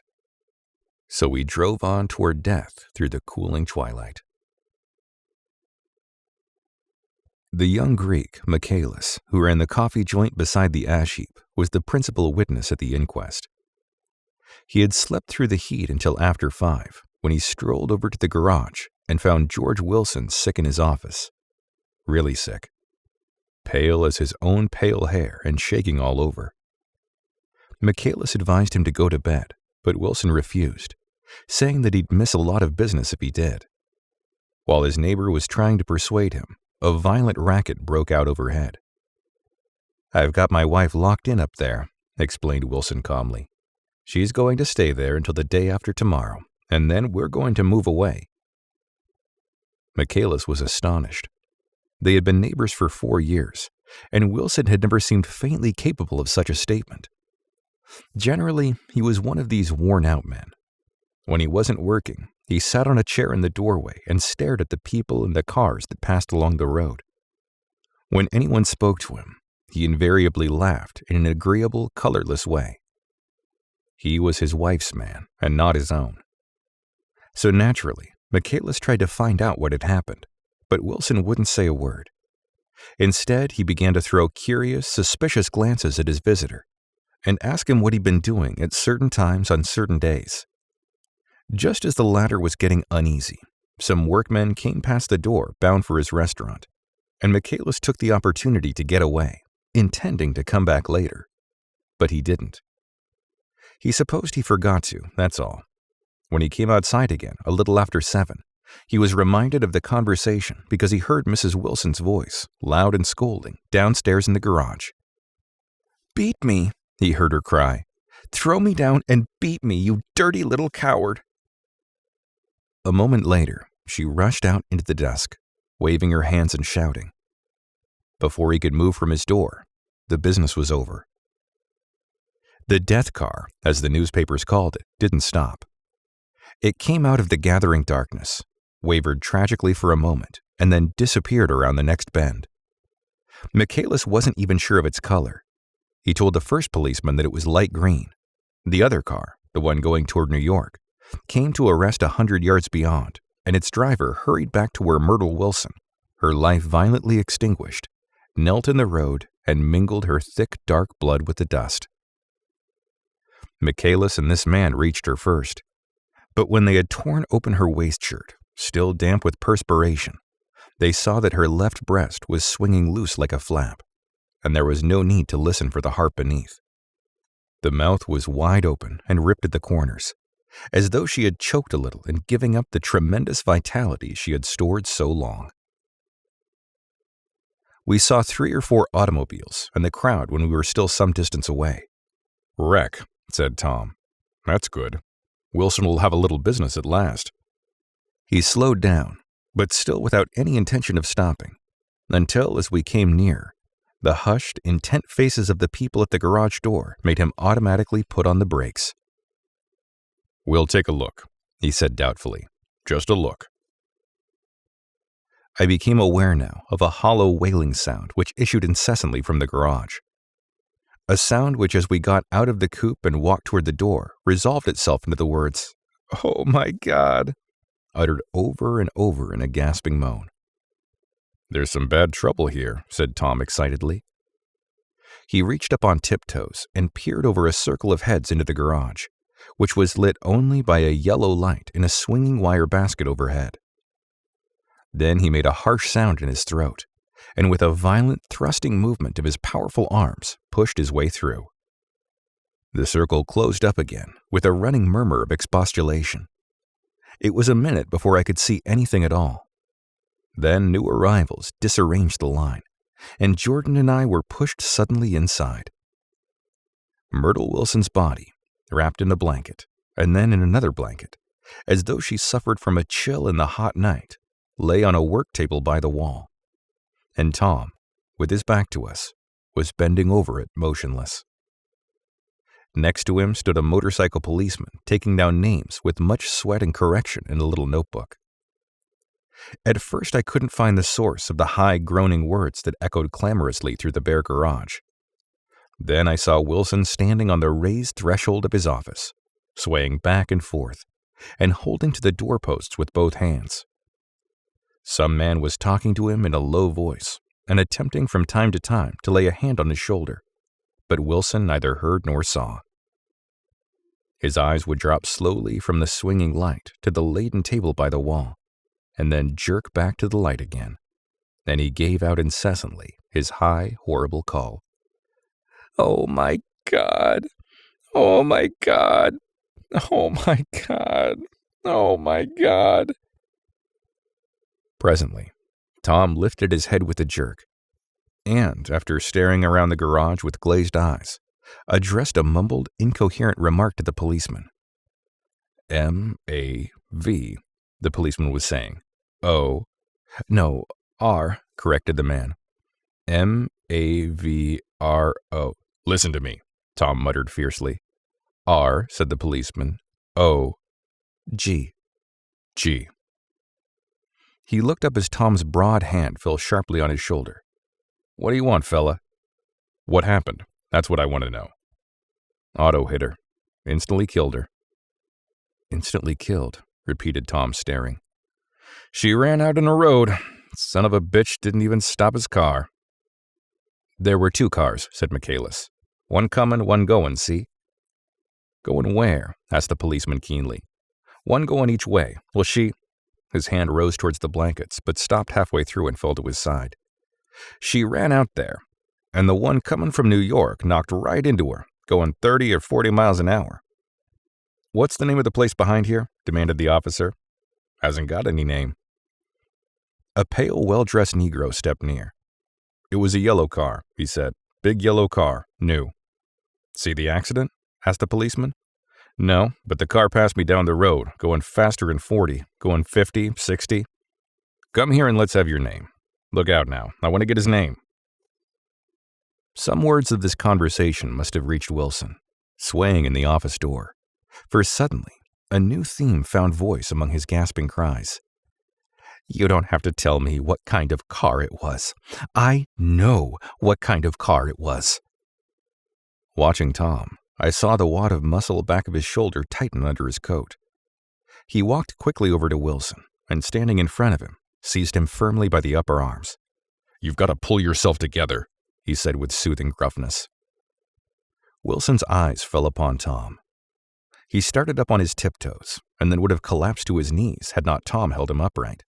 Listen, said Tom, shaking him a little.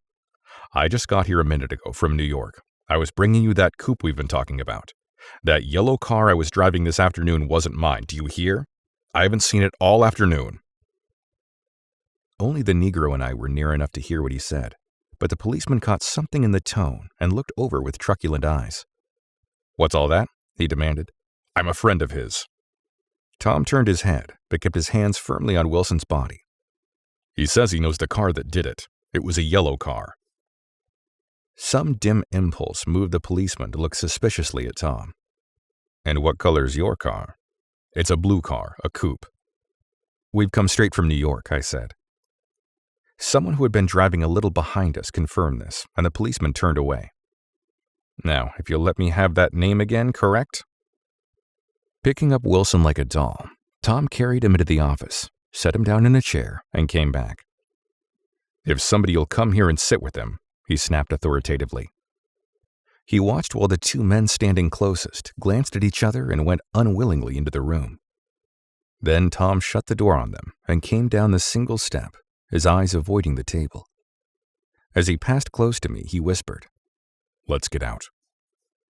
Self-consciously, with his authoritative arms breaking the way, we pushed through the still-gathering crowd, passing a hurried doctor, case in hand, who had been sent for in wild hope half an hour ago. Tom drove slowly until we were beyond the bend. Then his foot came down hard, and the coupe raced along through the night.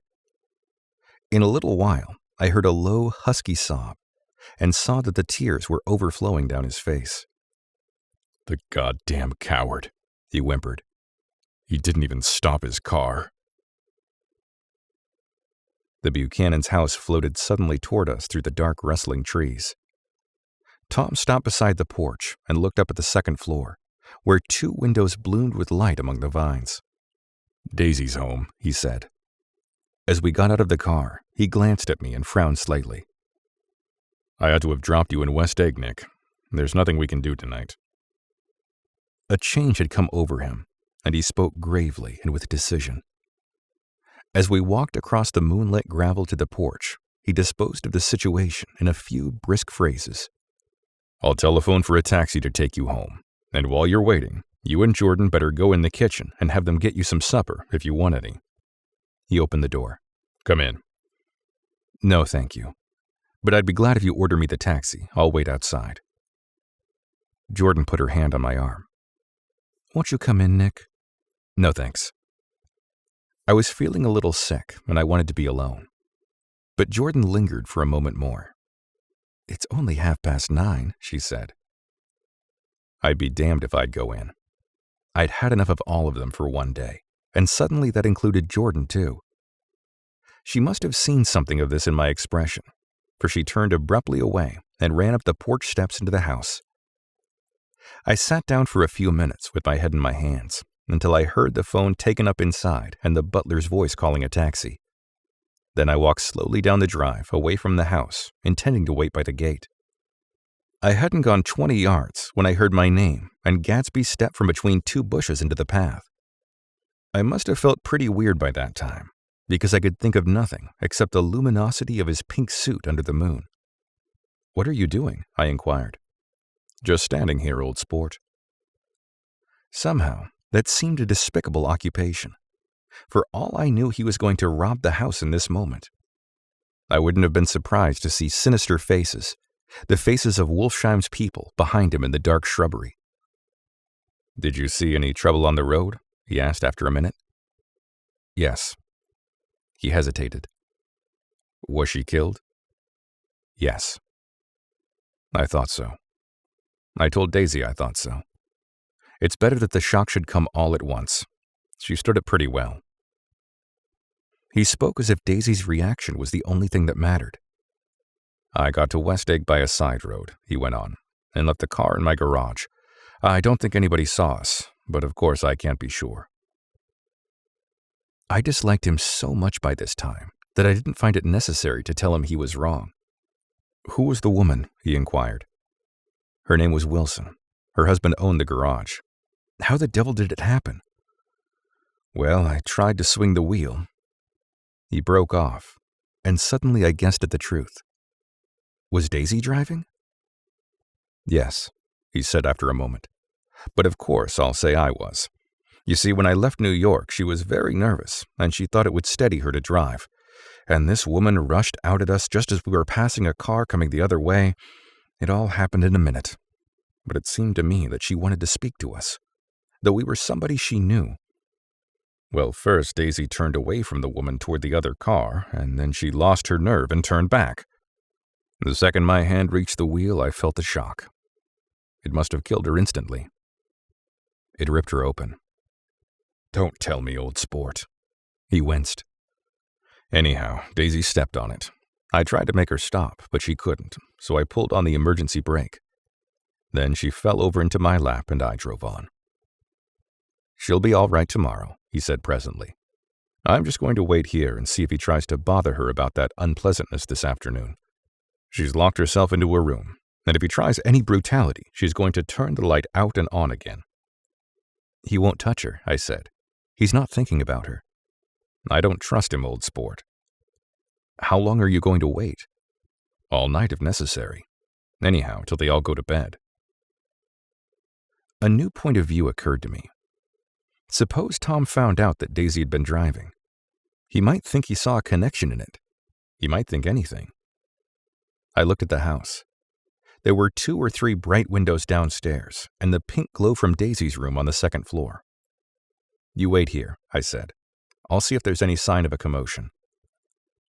I walked back along the border of the lawn, traversed the gravel softly, and tiptoed up the veranda steps. The drawing room curtains were open, and I saw that the room was empty. Crossing the porch, where we had dined that June night 3 months before, I came to a small rectangle of light, which I guessed was the pantry window. The blind was drawn, but I found a rift at the sill. Daisy and Tom were sitting opposite each other at the kitchen table, with a plate of cold fried chicken between them and 2 bottles of ale. He was talking intently across the table ladder, and in his earnestness, his hand had fallen upon and covered her own. Once in a while, she looked up at him and nodded in agreement. They weren't happy, and neither of them had touched the chicken or the ale. And yet they weren't unhappy either. There was an unmistakable air of natural intimacy about the picture, and anybody would have said that they were conspiring together. As I tiptoed from the porch, I heard my taxi feeling its way along the dark road toward the house. Gatsby was waiting where I had left him in the drive. "Is it all quiet up there?" he asked anxiously. "Yes, it's all quiet." I hesitated. "You'd better come home and get some sleep." He shook his head. "I want to wait here till Daisy goes to bed. Good night, old sport." He put his hands in his coat pocket and turned back eagerly to his scrutiny of the house, as though my presence marred the sacredness of the vigil. So I walked away and left him standing there in the moonlight, watching over nothing.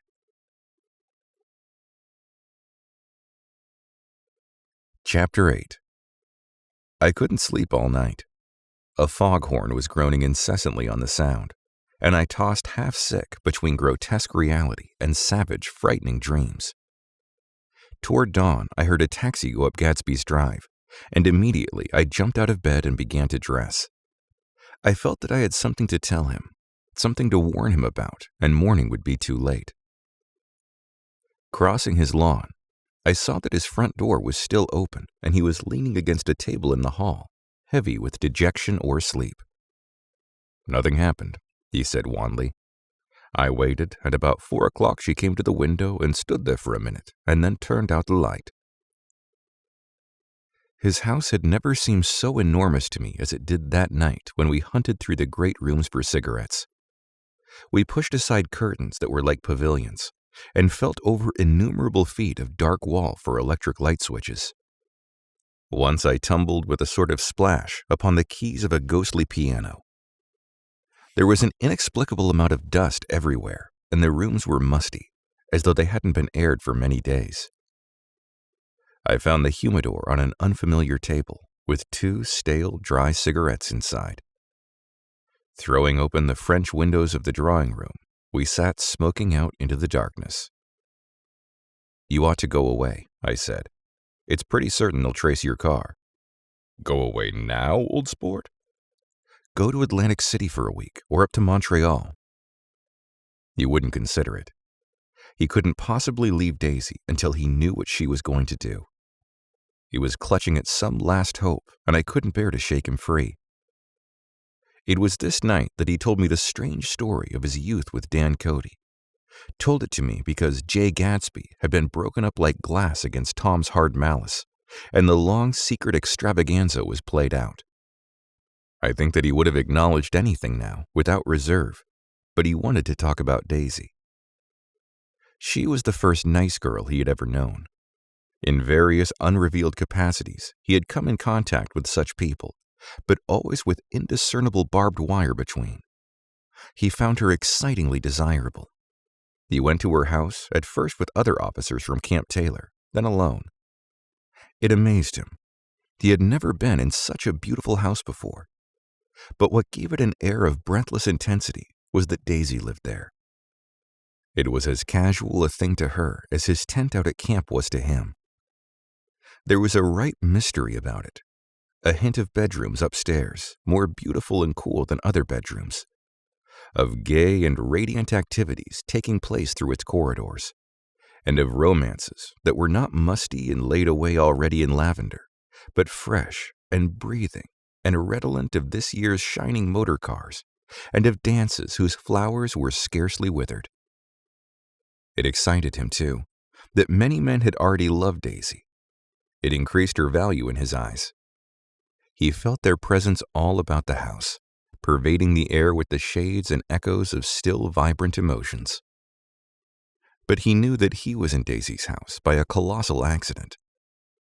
However glorious might be his future as Jay Gatsby, he was at present a penniless young man without a past, and at any moment the invisible cloak of his uniform might slip from his shoulders. So he made the most of his time. He took what he could get, ravenously and unscrupulously. Eventually he took Daisy one still October night, took her because he had no real right to touch her hand. He might have despised himself, for he had certainly taken her under false pretenses.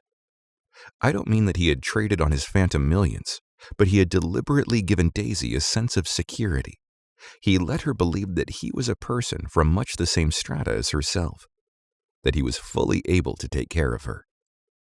As a matter of fact, he had no such facilities.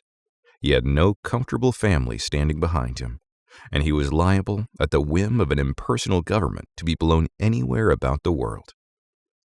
But he didn't despise himself, and he didn't turn out as he had imagined. He had intended, probably, to take what he could and go. But now he found that he had committed himself to the following of a grail. He knew that Daisy was extraordinary, but he didn't realize just how extraordinary a nice girl could be. She vanished into her rich house, into her rich, full life, leaving Gatsby nothing. He felt married to her, that was all. When they met again 2 days later, it was Gatsby who was breathless, who was somehow betrayed. Her porch was bright with the bought luxury of starshine. The wicker of the settee squeaked fashionably as she turned toward him, and he kissed her curious and lovely mouth. She had caught a cold, and it made her voice huskier and more charming than ever, and Gatsby was overwhelmingly aware of the youth and mystery that wealth imprisons and preserves. of the freshness of many clothes, and of Daisy, gleaming like silver, safe and proud above the hot struggles of the poor. I can't describe to you how surprised I was to find out I loved her, old sport. I even hoped for a while that she'd throw me over, but she didn't, because she was in love with me too. She thought I knew a lot because I knew different things from her. Well, there I was, way off my ambitions, getting deeper in love every minute. And all of a sudden I didn't care. What was the use of doing great things if I could have a better time telling her what I was going to do? On the last afternoon before he went abroad, he sat with Daisy in his arms for a long, silent time. It was a cold fall day, with fire in the room, and her cheeks flushed. Now and then she moved, and he changed his arm a little, and once he kissed her dark shining hair. The afternoon had made them tranquil for a while, as if to give them a deep memory for the long parting the next day promised. They had never been closer in their month of love, nor communicated more profoundly one with another than when she brushed silent lips against his coat's shoulder, or when he touched the end of her fingers, gently, as though she were asleep. He did extraordinarily well in the war.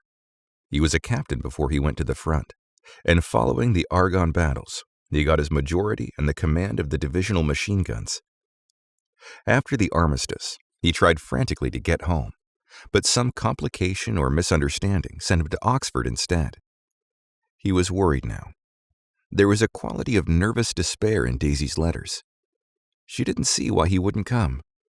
She was feeling the pressure of the world outside, and she wanted to see him and feel his presence beside her and be reassured that she was doing the right thing after all.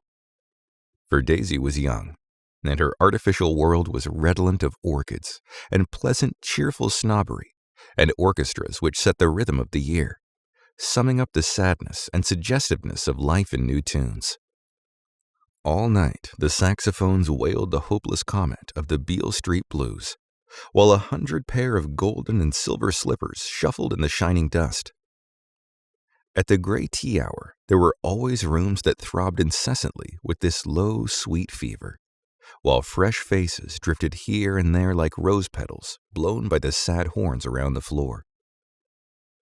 Through this twilight universe, Daisy began to move again with the season. Suddenly, she was again keeping half a dozen dates a day with half a dozen men, and drowsing asleep at dawn with the beads and chiffon of an evening dress tangled among dying orchids on the floor beside her. And all the time, something within her was crying for decision. She wanted her life shaped now, immediately, and the decision must be made by some force, of love, of money, of unquestionable practicality that was close at hand. The force took shape in the middle of spring with the arrival of Tom Buchanan. There was a wholesome bulkiness about his person and his position, and Daisy was flattered. Doubtless there was a certain struggle and a certain relief. The letter reached Gatsby while he was still at Oxford. It was dawn now on Long Island, and we went about opening the rest of the windows downstairs, filling the house with gray-turning, gold-turning light. The shadow of a tree fell abruptly across the dew, and ghostly birds began to sing among the blue leaves. There was a slow, pleasant movement in the air, scarcely a wind, promising a cool, lovely day. I don't think she ever loved him. Gatsby turned around from a window and looked at me challengingly. You must remember, old sport, she was very excited this afternoon. He told her those things in a way that frightened her, that made it look as if I was some kind of cheap sharper, and the result was she hardly knew what she was saying. He sat down gloomily. Of course, she might have loved him just for a minute, when they were first married, and loved me even more then, do you see? Suddenly he came out with a curious remark. In any case, he said, it was just personal. What could you make of that, except to suspect some intensity in his conception of the affair that couldn't be measured? He came back from France when Tom and Daisy were still on their wedding trip, and made a miserable but irresistible journey to Louisville on the last of his army pay. He stayed there a week, walking the streets where their footsteps had clicked together through the November night, and revisiting the out-of-the-way places to which they had driven in her white car. Just as Daisy's house had always seemed to him more mysterious and gay than other houses, so his idea of the city itself, even though she was gone from it, was pervaded with a melancholy beauty. He left feeling that if he had searched harder, he might have found her, that he was leaving her behind. The day coach, he was penniless now, was hot. He went out to the open vestibule and sat down on a folding chair, and the station slid away and the backs of unfamiliar buildings moved by. Then out into the spring fields, where a yellow trolley raced them for a minute with people in it who might once have seen the pale magic of her face along the casual street. The track curved, and now it was going away from the sun, which as it sank lower seemed to spread itself in benediction over the vanishing city where she had drawn her breath. He stretched out his hand desperately, as if to snatch only a wisp of air, to save a fragment of the spot that she had made lovely for him. But it was all going by too fast now for his blurred eyes, and he knew that he had lost that part of it, the freshest and the best forever. It was 9 o'clock when we finished breakfast and went out on the porch. The night had made a sharp difference in the weather, and there was an autumn flavor in the air. The gardener, the last one of Gatsby's former servants, came to the foot of the steps. "I'm going to drain the pool today, Mr. Gatsby. Leaves will start falling pretty soon, and then there's always trouble with the pipes." "Don't do it today," Gatsby answered. He turned to me apologetically. "You know, old sport, I've never used that pool all summer." I looked at my watch and stood up. 12 minutes to my train. I didn't want to go to the city. I wasn't worth a decent stroke of work, but it was more than that. I didn't want to leave Gatsby. I missed that train and then another before I could get myself away. "I'll call you up," I said finally. "Do, old sport. I'll call you about noon." We walked slowly down the steps. "I suppose Daisy'll call too."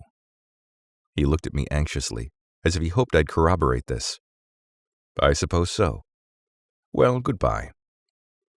We shook hands and I started away. Just before I reached the hedge, I remembered something and turned around. "They're a rotten crowd," I shouted across the lawn. "You're worth the whole damn bunch put together." I've always been glad I said that. It was the only compliment I ever gave him, because I disapproved of him from the beginning to end. First he nodded politely, and then his face broke into a radiant and understanding smile, as if we'd been in ecstatic cahoots on that fact all the time. His gorgeous pink rag of a suit made a bright spot of color against the white steps, and I thought of the night when I first came to his ancestral home, 3 months before. The lawn and drive had been crowded with the faces of those who guessed at his corruption, and he had stood on those steps, concealing his incorruptible dream as he waved them goodbye. I thanked him for his hospitality. We were always thanking him for that, I and the others. "Goodbye," I called. "I enjoyed breakfast, Gatsby." Up in the city, I tried for a while to list the quotations on an interminable amount of stock. Then I fell asleep in my swivel chair. Just before noon, the phone woke me, and I started up with sweat breaking out on my forehead. It was Jordan Baker. She often called me up at this hour because the uncertainty of her own movements between hotels and clubs and private houses made her hard to find in any other way. Usually her voice came over the wire as something fresh and cool, as if a divot from a green golf links had come sailing in at the office window. But this morning it seemed harsh and dry. "I've left Daisy's house," she said. "I'm at Hampstead, and I'm going down to Southampton this afternoon." Probably it had been tactful to leave Daisy's house, but the act annoyed me, and her next remark made me rigid. "You weren't so nice to me last night." How could it have mattered then? Silence for a moment. Then, "However, I want to see you." "I want to see you too." "Suppose I don't go to Southampton and come into town this afternoon?" "No, I don't think this afternoon." "Very well." "It's impossible this afternoon. We talked like that for a while, and then abruptly we weren't talking any longer. I don't know which of us hung up with a sharp click, but I know I didn't care. I couldn't have talked to her across a tea table that day if I never talked to her again in this world. I called Gatsby's house a few minutes later, but the line was busy. I tried 4 times. Finally, an exasperated central told me that the wire was being kept open for long distance from Detroit.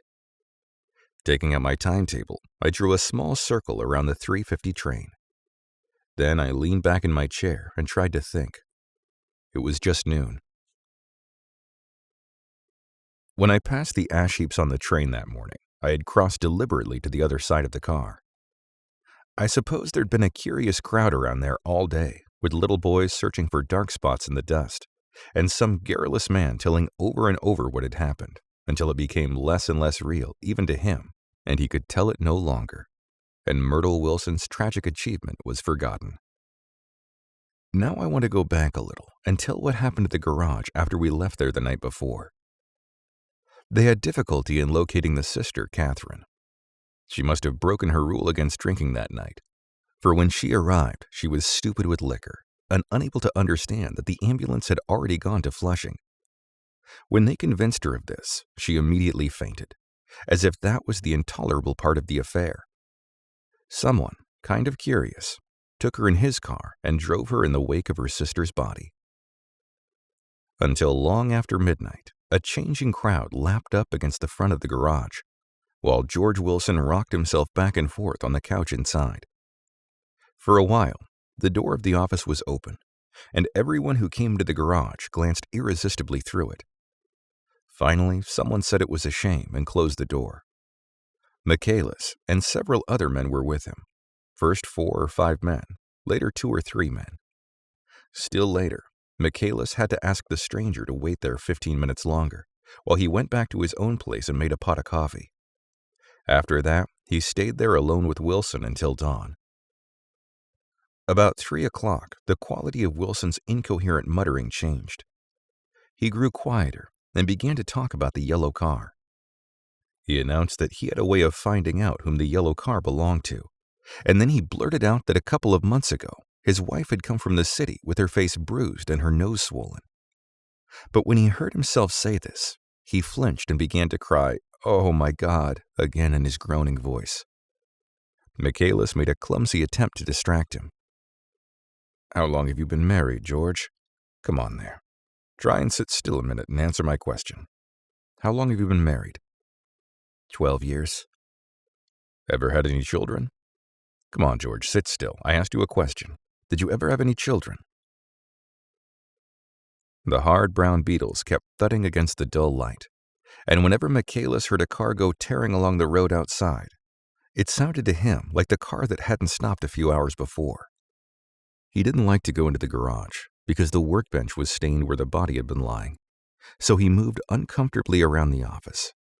He knew every object in it before morning, and from time to time sat down beside Wilson, trying to keep him more quiet. "Have you got a church you go to sometimes, George? Maybe even if you haven't been there for a long time. Maybe I could call up the church and get a priest to come over and he could talk to you, see?" "Don't belong to any." "You ought to have a church, George, for times like this. You must have gone to church once. Didn't you get married in a church? Listen, George, listen to me. Didn't you get married in a church?" "That was a long time ago." The effort of answering broke the rhythm of his rocking. For a moment he was silent. Then the same half-knowing, half-bewildered look came back into his faded eyes. "Look in the drawer there," he said, pointing at the desk. "Which drawer?" "That drawer. That one." Michaelis opened the drawer nearest his hand. There was nothing in it but a small, expensive dog leash, made of leather and braided silver. It was apparently new. "This?" he inquired, holding it up. Wilson stared and nodded. "I found it yesterday afternoon. She tried to tell me about it, but I knew it was something funny." "You mean your wife bought it?" "She had it wrapped in tissue paper on her bureau." Michaelis didn't see anything odd in that, but he gave Wilson a dozen reasons why his wife might have bought the dog leash. But conceivably, Wilson had heard some of these examples before, from Myrtle, because he began saying, "Oh my God," again in a whisper. His comforter left several explanations in the air. "Then he killed her," said Wilson. His mouth dropped open suddenly. Who did? "I have a way of finding out." You're morbid, George, said his friend.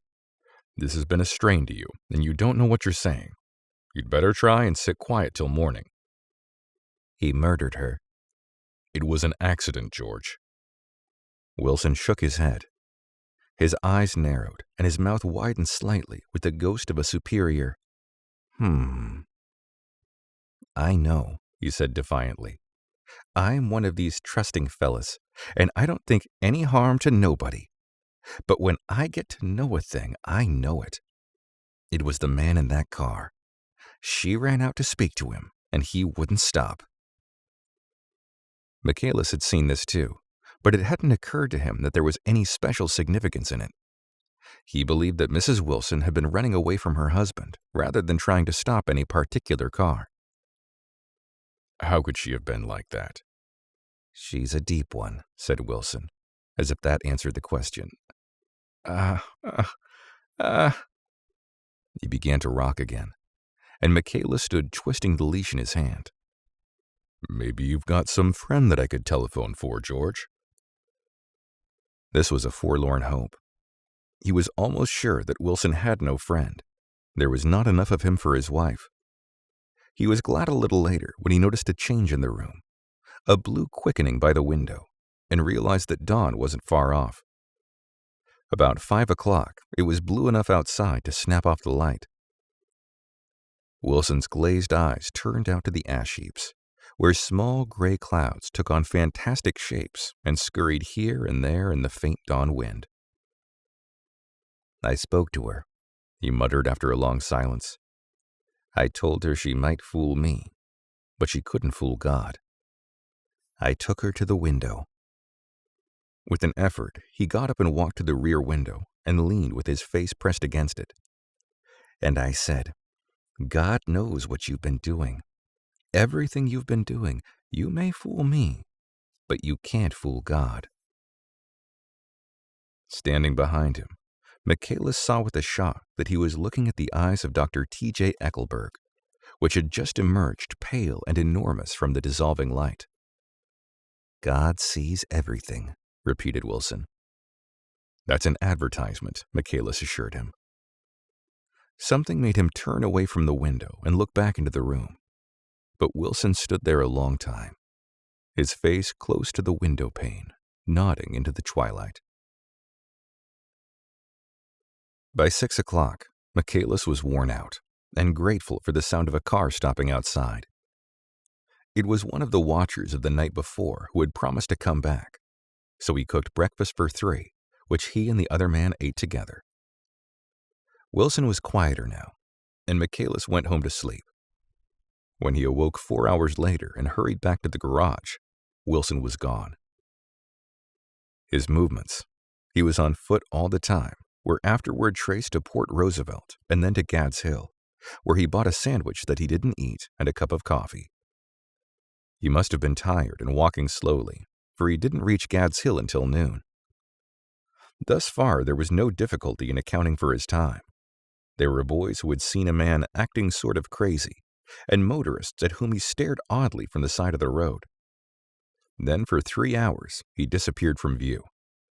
The police, on the strength of what he had said to Michaelis, that he had a way of finding out, supposed that he spent that time going from garage to garage thereabouts, inquiring for a yellow car.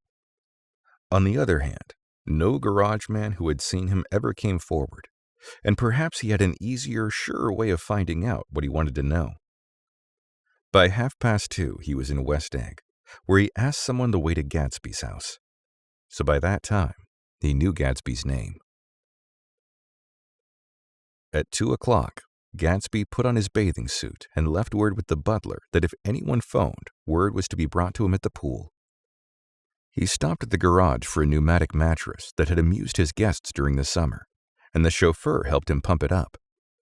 Then he gave instructions that the open car wasn't to be taken out under any circumstances, and this was strange because the front right fender needed repair. Gatsby shouldered the mattress and started for the pool. Once he stopped and shifted it a little, and the chauffeur asked him if he needed help, but he shook his head and in a moment disappeared among the yellowing trees. No telephone message arrived, but the butler went without his sleep and waited for it until 4 o'clock, until long after there was anyone to give it to if it came. I have an idea that Gatsby himself didn't believe it would come, and perhaps he no longer cared. If that was true, he must have felt that he had lost the old warm world, paid a high price for living too long with a single dream. He must have looked up at an unfamiliar sky through frightening leaves and shivered as he found what a grotesque thing a rose is, and how raw the sunlight was upon the scarcely created grass. A new world, material without being real, where poor ghosts, breathing dreams like air, drifted fortuitously about. Like that ashen, fantastic figure gliding toward him through the amorphous trees. The chauffeur, he was one of Wolfsheim's protégés, heard the shots. Afterward, he could only say that he hadn't thought anything much about them. I drove from the station directly to Gatsby's house, and my rushing anxiously up the front steps was the first thing that alarmed anyone. But they knew then, I firmly believe. With scarcely a word said, the four of us, the chauffeur, butler, gardener, and I, hurried down to the pool. There was a faint, barely perceptible movement of the water as the fresh flow from one end urged its way toward the drain at the other. With little ripples that were hardly the shadows of waves, the laden mattress moved irregularly down the pool. A small gust of wind that scarcely corrugated the surface was enough to disturb its accidental course with its accidental burden. The touch of a cluster of leaves revolved it slowly, tracing, like the leg of a compass, a thin red circle in the water. It was after we started with Gatsby toward the house that the gardener saw Wilson's body a little way off in the grass, and the Holocaust was complete.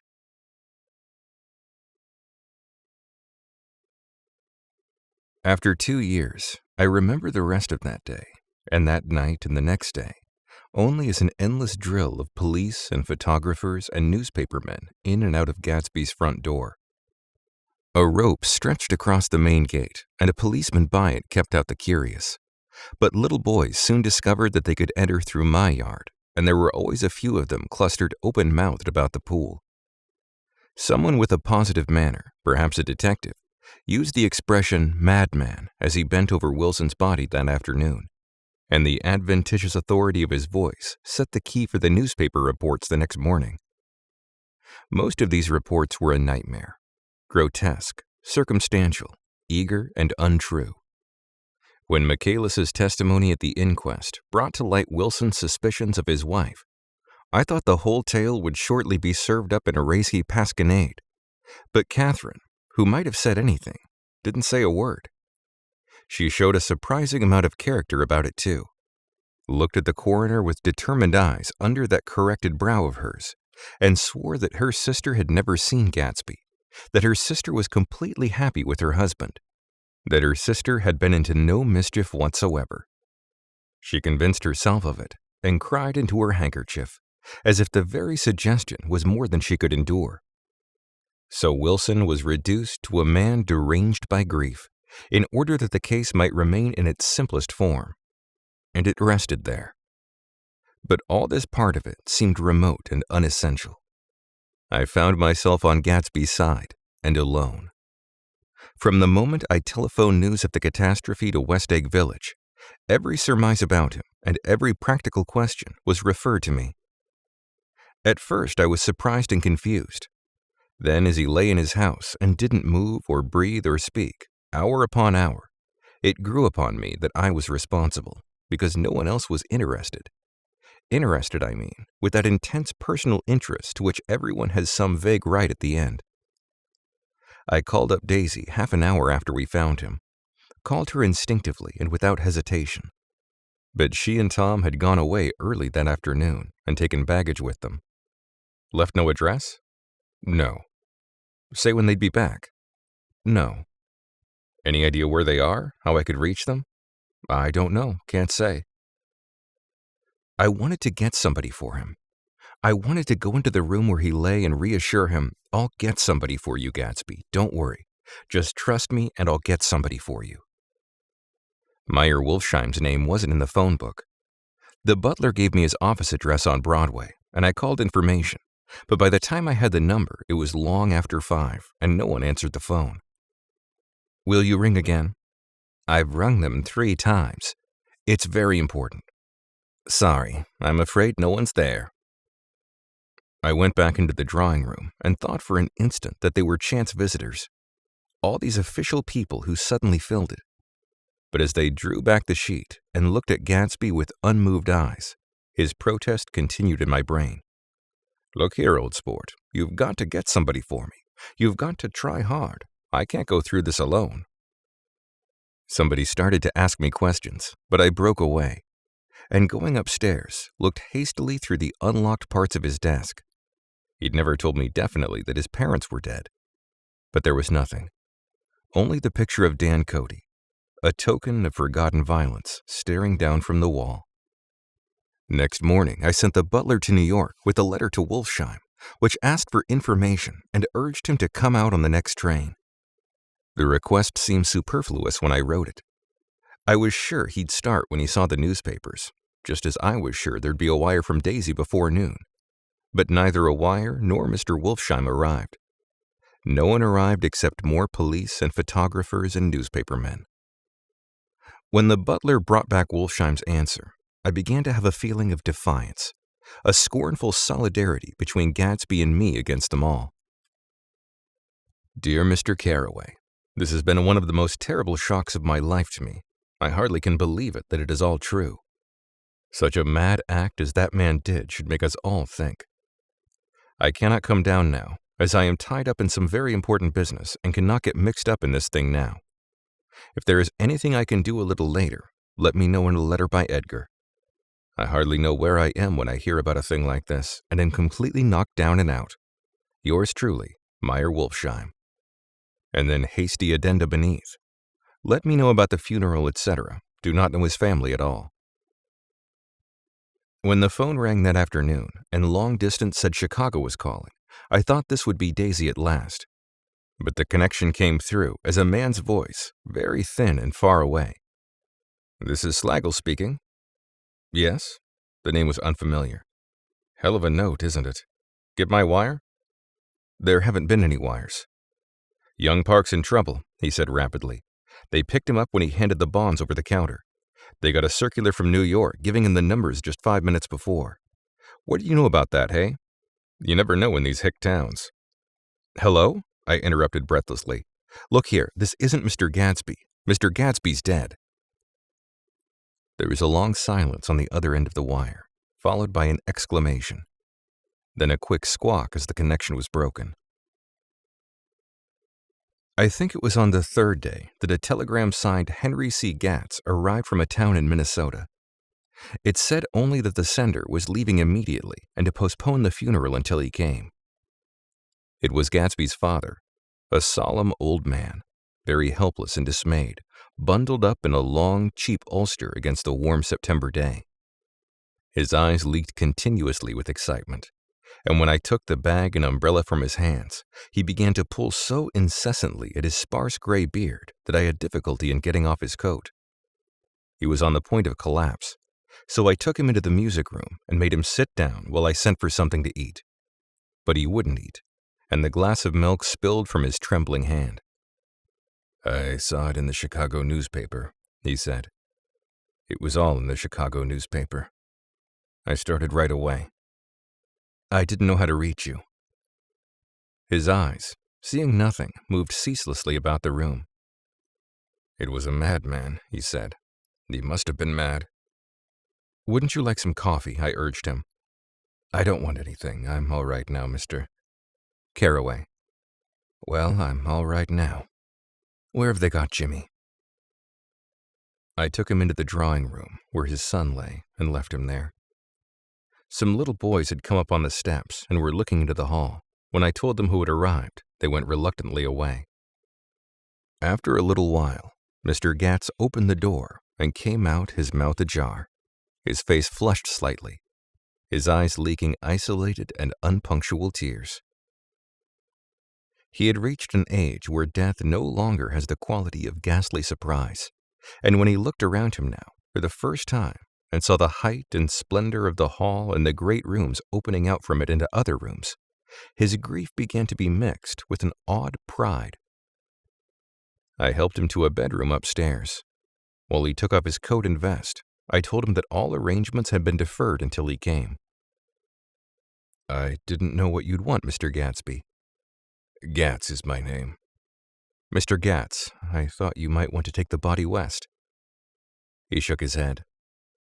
"Jimmy always liked it better down east." He rose up to his position in the east. "Were you a friend of my boy's, Mr.?" "We were close friends." "He had a big future before him, you know. He was only a young man, but he had a lot of brain power here." He touched his head impressively, and I nodded. "If he'd have lived, he'd have been a great man. A man like James J. Hill. He'd have helped build up the country." "That's true," I said uncomfortably. He fumbled at the embroidered coverlet, trying to take it from the bed, and lay down stiffly, was instantly asleep. That night, an obviously frightened person called up and demanded to know who I was before he would give his name. "This is Mr. Carraway," I said. "Oh," he sounded relieved. "This is Klipspringer." I was relieved too, for that seemed to promise another friend at Gatsby's grave. I didn't want it to be in the papers and draw a sightseeing crowd, so I'd been calling up a few people myself. They were hard to find. "The funeral's tomorrow," I said. 3 o'clock here at the house. I wish you'd tell anybody who'd be interested." "Oh, I will," he broke out hastily. "Of course, I'm not likely to see anybody, but if I do." His tone made me suspicious. "Of course you'll be there yourself." "Well, I'll certainly try. What I called up about is—" "Wait a minute," I interrupted. "How about saying you'll come?" "Well, the fact is, the truth of the matter is that I'm staying with some people up here in Greenwich, and they rather expect me to be with them tomorrow. In fact, there's sort of a picnic or something. Of course, I'll do my very best to get away." I ejaculated an unrestrained, "Huh?" And he must have heard me, for he went on nervously. "What I called up about was a pair of shoes I left there. I wonder if it'd be too much trouble to have the butler send them on. You see, they're tennis shoes, and I'm sort of helpless without them. My address is care of B.F." I didn't hear the rest of the name because I hung up the receiver. After that, I felt a certain shame for Gatsby. One gentleman to whom I telephoned implied that he had got what he deserved. However, that was my fault, for he was one of those who used to sneer most bitterly at Gatsby on the courage of Gatsby's liquor, and I should have known better than to call him. The morning of the funeral, I went up to New York to see Meyer Wolfsheim. I couldn't seem to reach him any other way. The door that I pushed open, on the advice of an elevator boy, was marked the Swastika Holding Company, and at first there didn't seem to be anyone inside. But when I'd shouted, "Hello," several times in vain, an argument broke out behind a partition, and presently a lovely Jewess appeared at an interior door and scrutinized me with black hostile eyes. "Nobody's in," she said. "Mr. Wolfsheim's gone to Chicago." The first part of this was obviously untrue, for someone had begun to whistle The Rosary tunelessly inside. "Please say that Mr. Carraway wants to see him." "I can't get him back from Chicago, can I?" At this moment a voice, unmistakably Wolfsheim's, called, "Stella!" from the other side of the door. "Leave your name on the desk," she said quickly. "I'll give it to him when he gets back." "But I know he's there." She took a step toward me and began to slide her hands indignantly up and down her hips. "You young men think you can force your way in here any time," she scolded. "We're getting sick and tired of it. When I say he's in Chicago, he's in Chicago." I mentioned Gatsby. "Oh." She looked me over again. "Will you what was your name?" She vanished. In a moment, Meyer Wolfsheim stood solemnly in the doorway, holding out both hands. He drew me into his office, remarking in a reverent voice that it was a sad time for all of us, and offered me a cigar. "My memory goes back to when I first met him," he said. "A young major just out of the army and covered over with medals he got in the war. He was so hard up he had to keep on wearing his uniform because he couldn't buy some regular clothes. First time I saw him was when he'd come into Weinbrenner's pool room at 43rd Street and asked for a job. He hadn't eaten anything for a couple of days. 'Come on, have some lunch with me,' I said. He ate more than $4 worth of food in half an hour." "Did you start him in business?" I inquired. "Start him? I made him." "Oh." "I raised him up out of nothing, right out of the gutter. I saw right away that he was a fine-appearing, gentlemanly young man, and when he told me he was in Oxford, I knew I could use him good. I got him to join up in the American Legion, and he used to stand high there. Right off, he did some work for a client of mine up in Albany. We were so thick like that and everything." He held up 2 bulbous fingers. "Always together." I wondered if this partnership had included the World Series transaction in 1919. "Now he's dead," I said after a moment. "You were his closest friend, so I know you'll want to come to his funeral this afternoon." "I'd like to come." "Well, come then." The hair in his nostrils quivered slightly, and as he shook his head, his eyes filled with tears. "I can't do it. I can't get mixed up in it," he said. "There's nothing to get mixed up in. It's all over now." "When a man gets killed, I never like to get mixed up in it in any way. I keep out. When I was a young man, it was different. If a friend of mine died, no matter how, I stuck with them to the end. You may think that's sentimental, but I mean it, to the bitter end." I saw that for some reason of his own, he was determined not to come, so I stood up. "Are you a college man?" he inquired suddenly. For a moment, I thought he was going to suggest a connection, but he only nodded and shook my hand.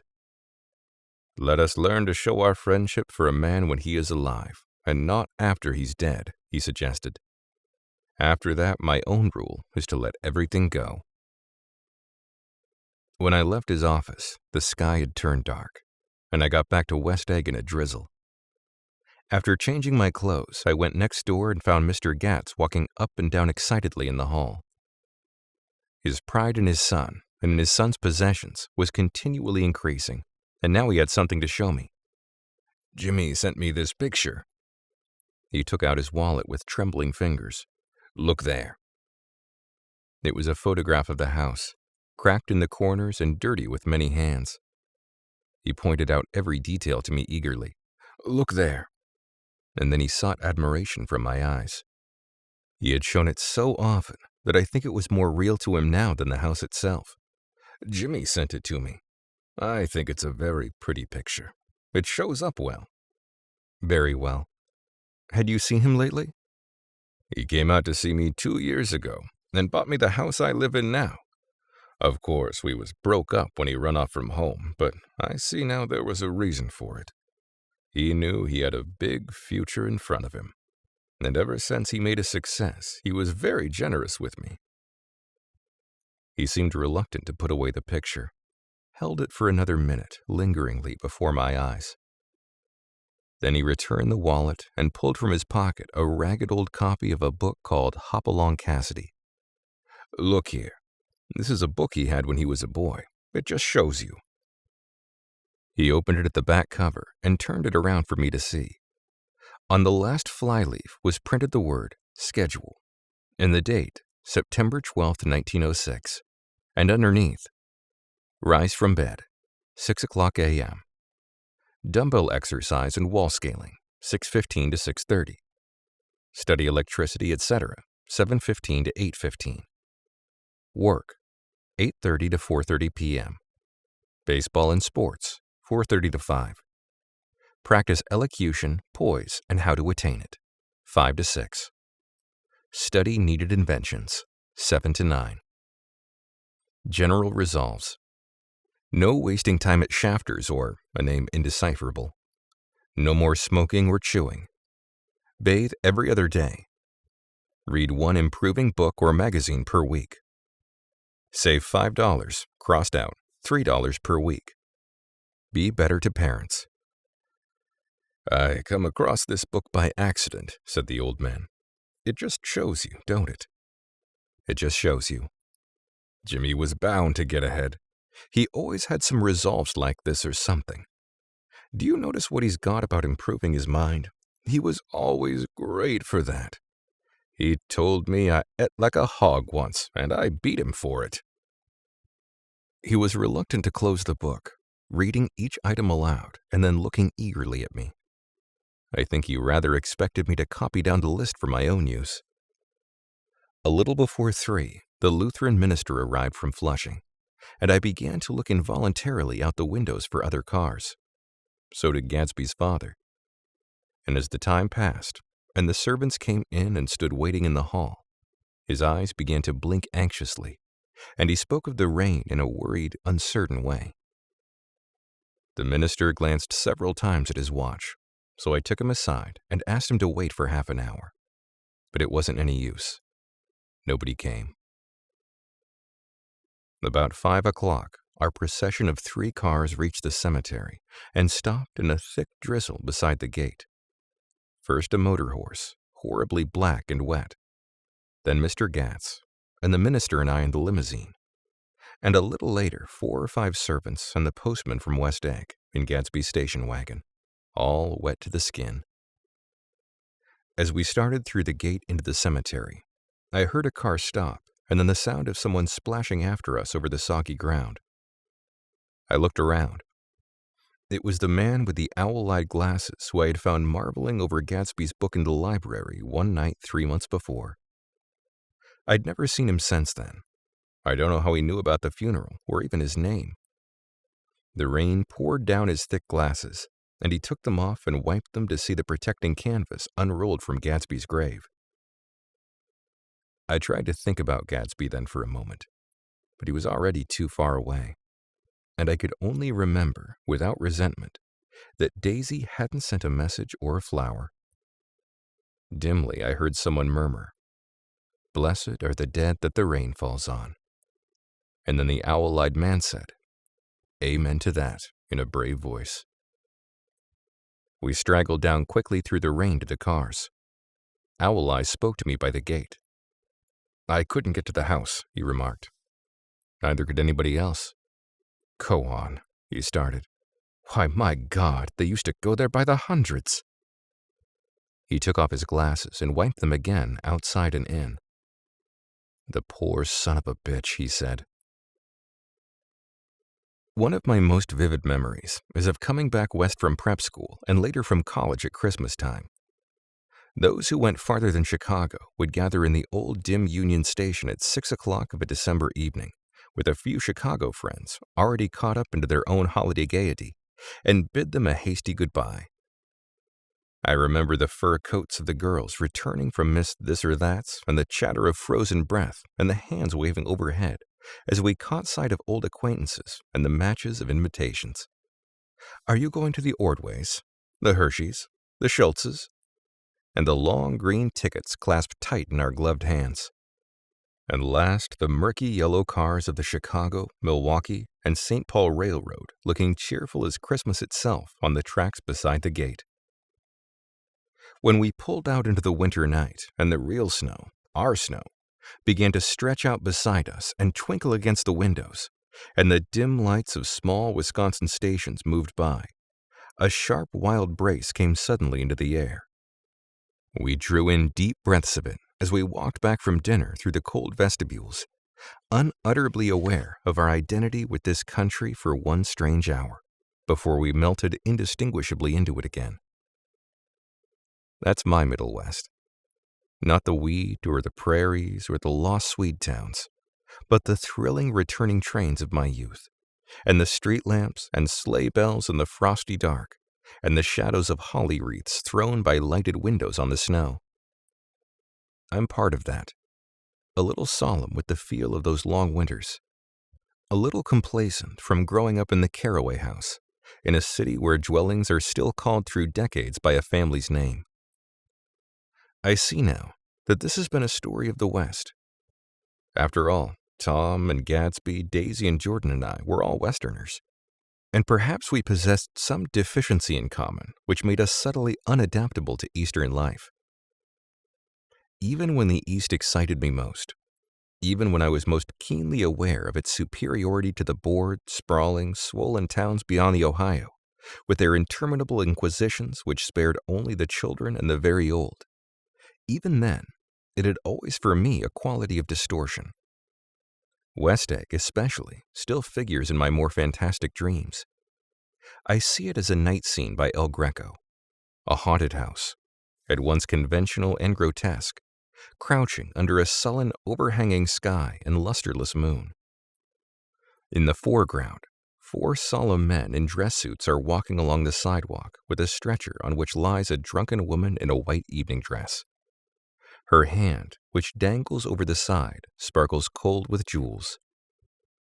Gravely, the men turn in at a house, the wrong house, but no one knows the woman's name, and no one cares. After Gatsby's death, the East was haunted for me like that, distorted beyond my eyes' power of correction.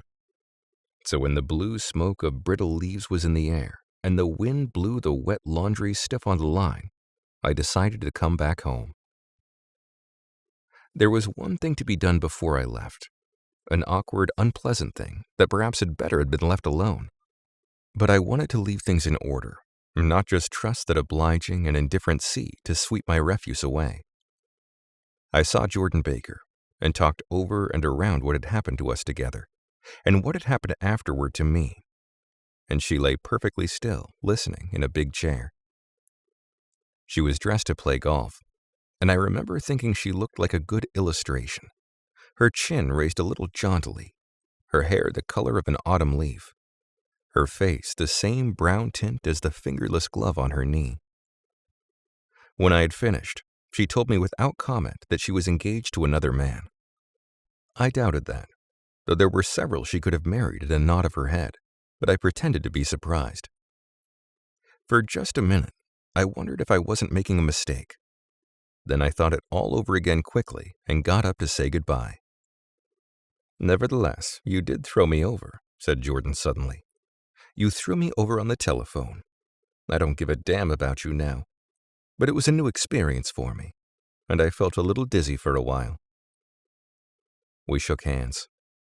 "Oh, and do you remember," she added, "a conversation we had once about driving a car?" "Why, not exactly." "You said a bad driver was only safe until she met another bad driver. Well, I met another bad driver, didn't I? I mean, it was careless of me to make such a wrong guess. I thought you were rather an honest, straightforward person. I thought it was your secret pride." "I'm 30, I said. "I'm 5 years too old to lie to myself and call it honor." She didn't answer. Angry and half in love with her and tremendously sorry, I turned away. One afternoon late in October, I saw Tom Buchanan. He was walking ahead of me along Fifth Avenue in his alert, aggressive way, his hands out a little from his body, as if to fight off interference, his head moving sharply here and there, adapting itself to his restless eyes. Just as I slowed up to avoid overtaking him, he stopped and began frowning into the windows of a jewelry store. Suddenly he saw me and walked back, holding out his hand. "What's the matter, Nick? Do you object to shaking hands with me?" "Yes, you know what I think of you." "You're crazy, Nick," he said quickly. "Crazy as hell. I don't know what's the matter with you." "Tom," I inquired, "what did you say to Wilson that afternoon?" He stared at me without a word, and I knew I had guessed right about those missing hours. I started to turn away, but he took a step after me and grabbed my arm. "I told him the truth," he said. "He came to the door while we were getting ready to leave, and when I sent down word that we weren't in, he tried to force his way upstairs. He was crazy enough to kill me if I hadn't told him who owned the car. His hand was on the revolver in his pocket every minute he was in the house." He broke off defiantly. "What if I did tell him? That fellow had it coming to him. He threw dust into your eyes just like he did in Daisy's, but he was a tough one. He ran over Myrtle like you'd run over a dog and never even stopped his car." There was nothing I could say, except the one unutterable fact that it wasn't true. "And if you think I didn't have my share of suffering, look here. When I went to give up that flat and saw that damn box of dog biscuits sitting there on the sideboard, I sat down and cried like a baby. By God, it was awful." I couldn't forgive him or like him, but I saw that what he had done was, to him, entirely justified. It was all very careless and confused. They were careless people, Tom and Daisy.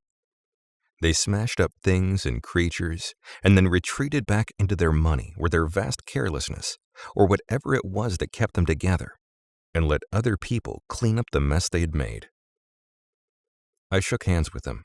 It seemed silly not to, for I felt suddenly as though I were talking to a child. Then he went into the jewelry store to buy a pearl necklace, or perhaps only a pair of cuff buttons, rid of my provincial squeamishness forever. Gatsby's house was still empty when I left. The grass on his lawn had grown as long as mine. One of the taxi drivers in the village never took a fare past the entrance gate without stopping for a minute and pointing inside. Perhaps it was he who drove Daisy and Gatsby over to East Egg the night of the accident, and perhaps he had made a story about it all his own. I didn't want to hear it, and I avoided him when I got off the train. I spent my Saturday nights in New York because those gleaming, dazzling parties of his were with me so vividly that I could still hear the music and the laughter, faint and incessant from his garden, and the cars going up and down his drive.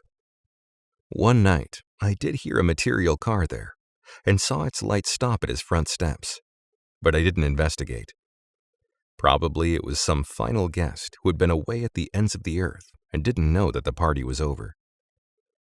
On the last night, with my trunk packed and my car sold to the grocer, I went over and looked at that huge, incoherent failure of a house once more.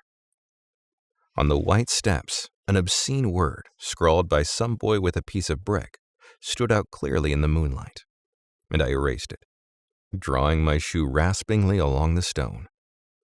Then I wandered down to the beach and sprawled out on the sand. Most of the big shore places were closed now, and there were hardly any lights except the shadowy, moving glow of the ferry boats across the sound.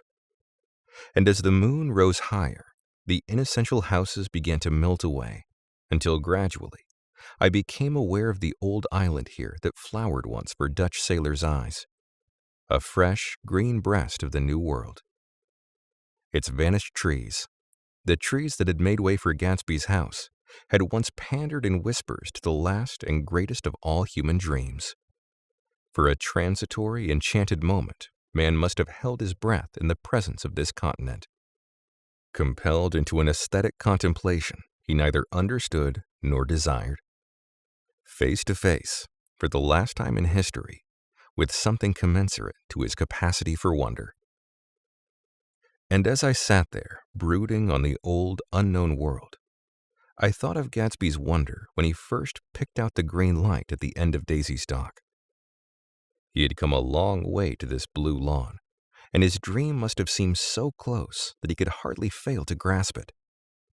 He did not know that it was already behind him, somewhere back in that vast obscurity beyond the city, where the dark fields of the Republic rolled on under the night. Gatsby believed in the green light, the orgastic future that year by year recedes before us. It eludes us then, but that's no matter. Tomorrow we will run faster, stretch out our arms farther, and one fine morning. So we beat on, boats against the current, borne back ceaselessly into the past.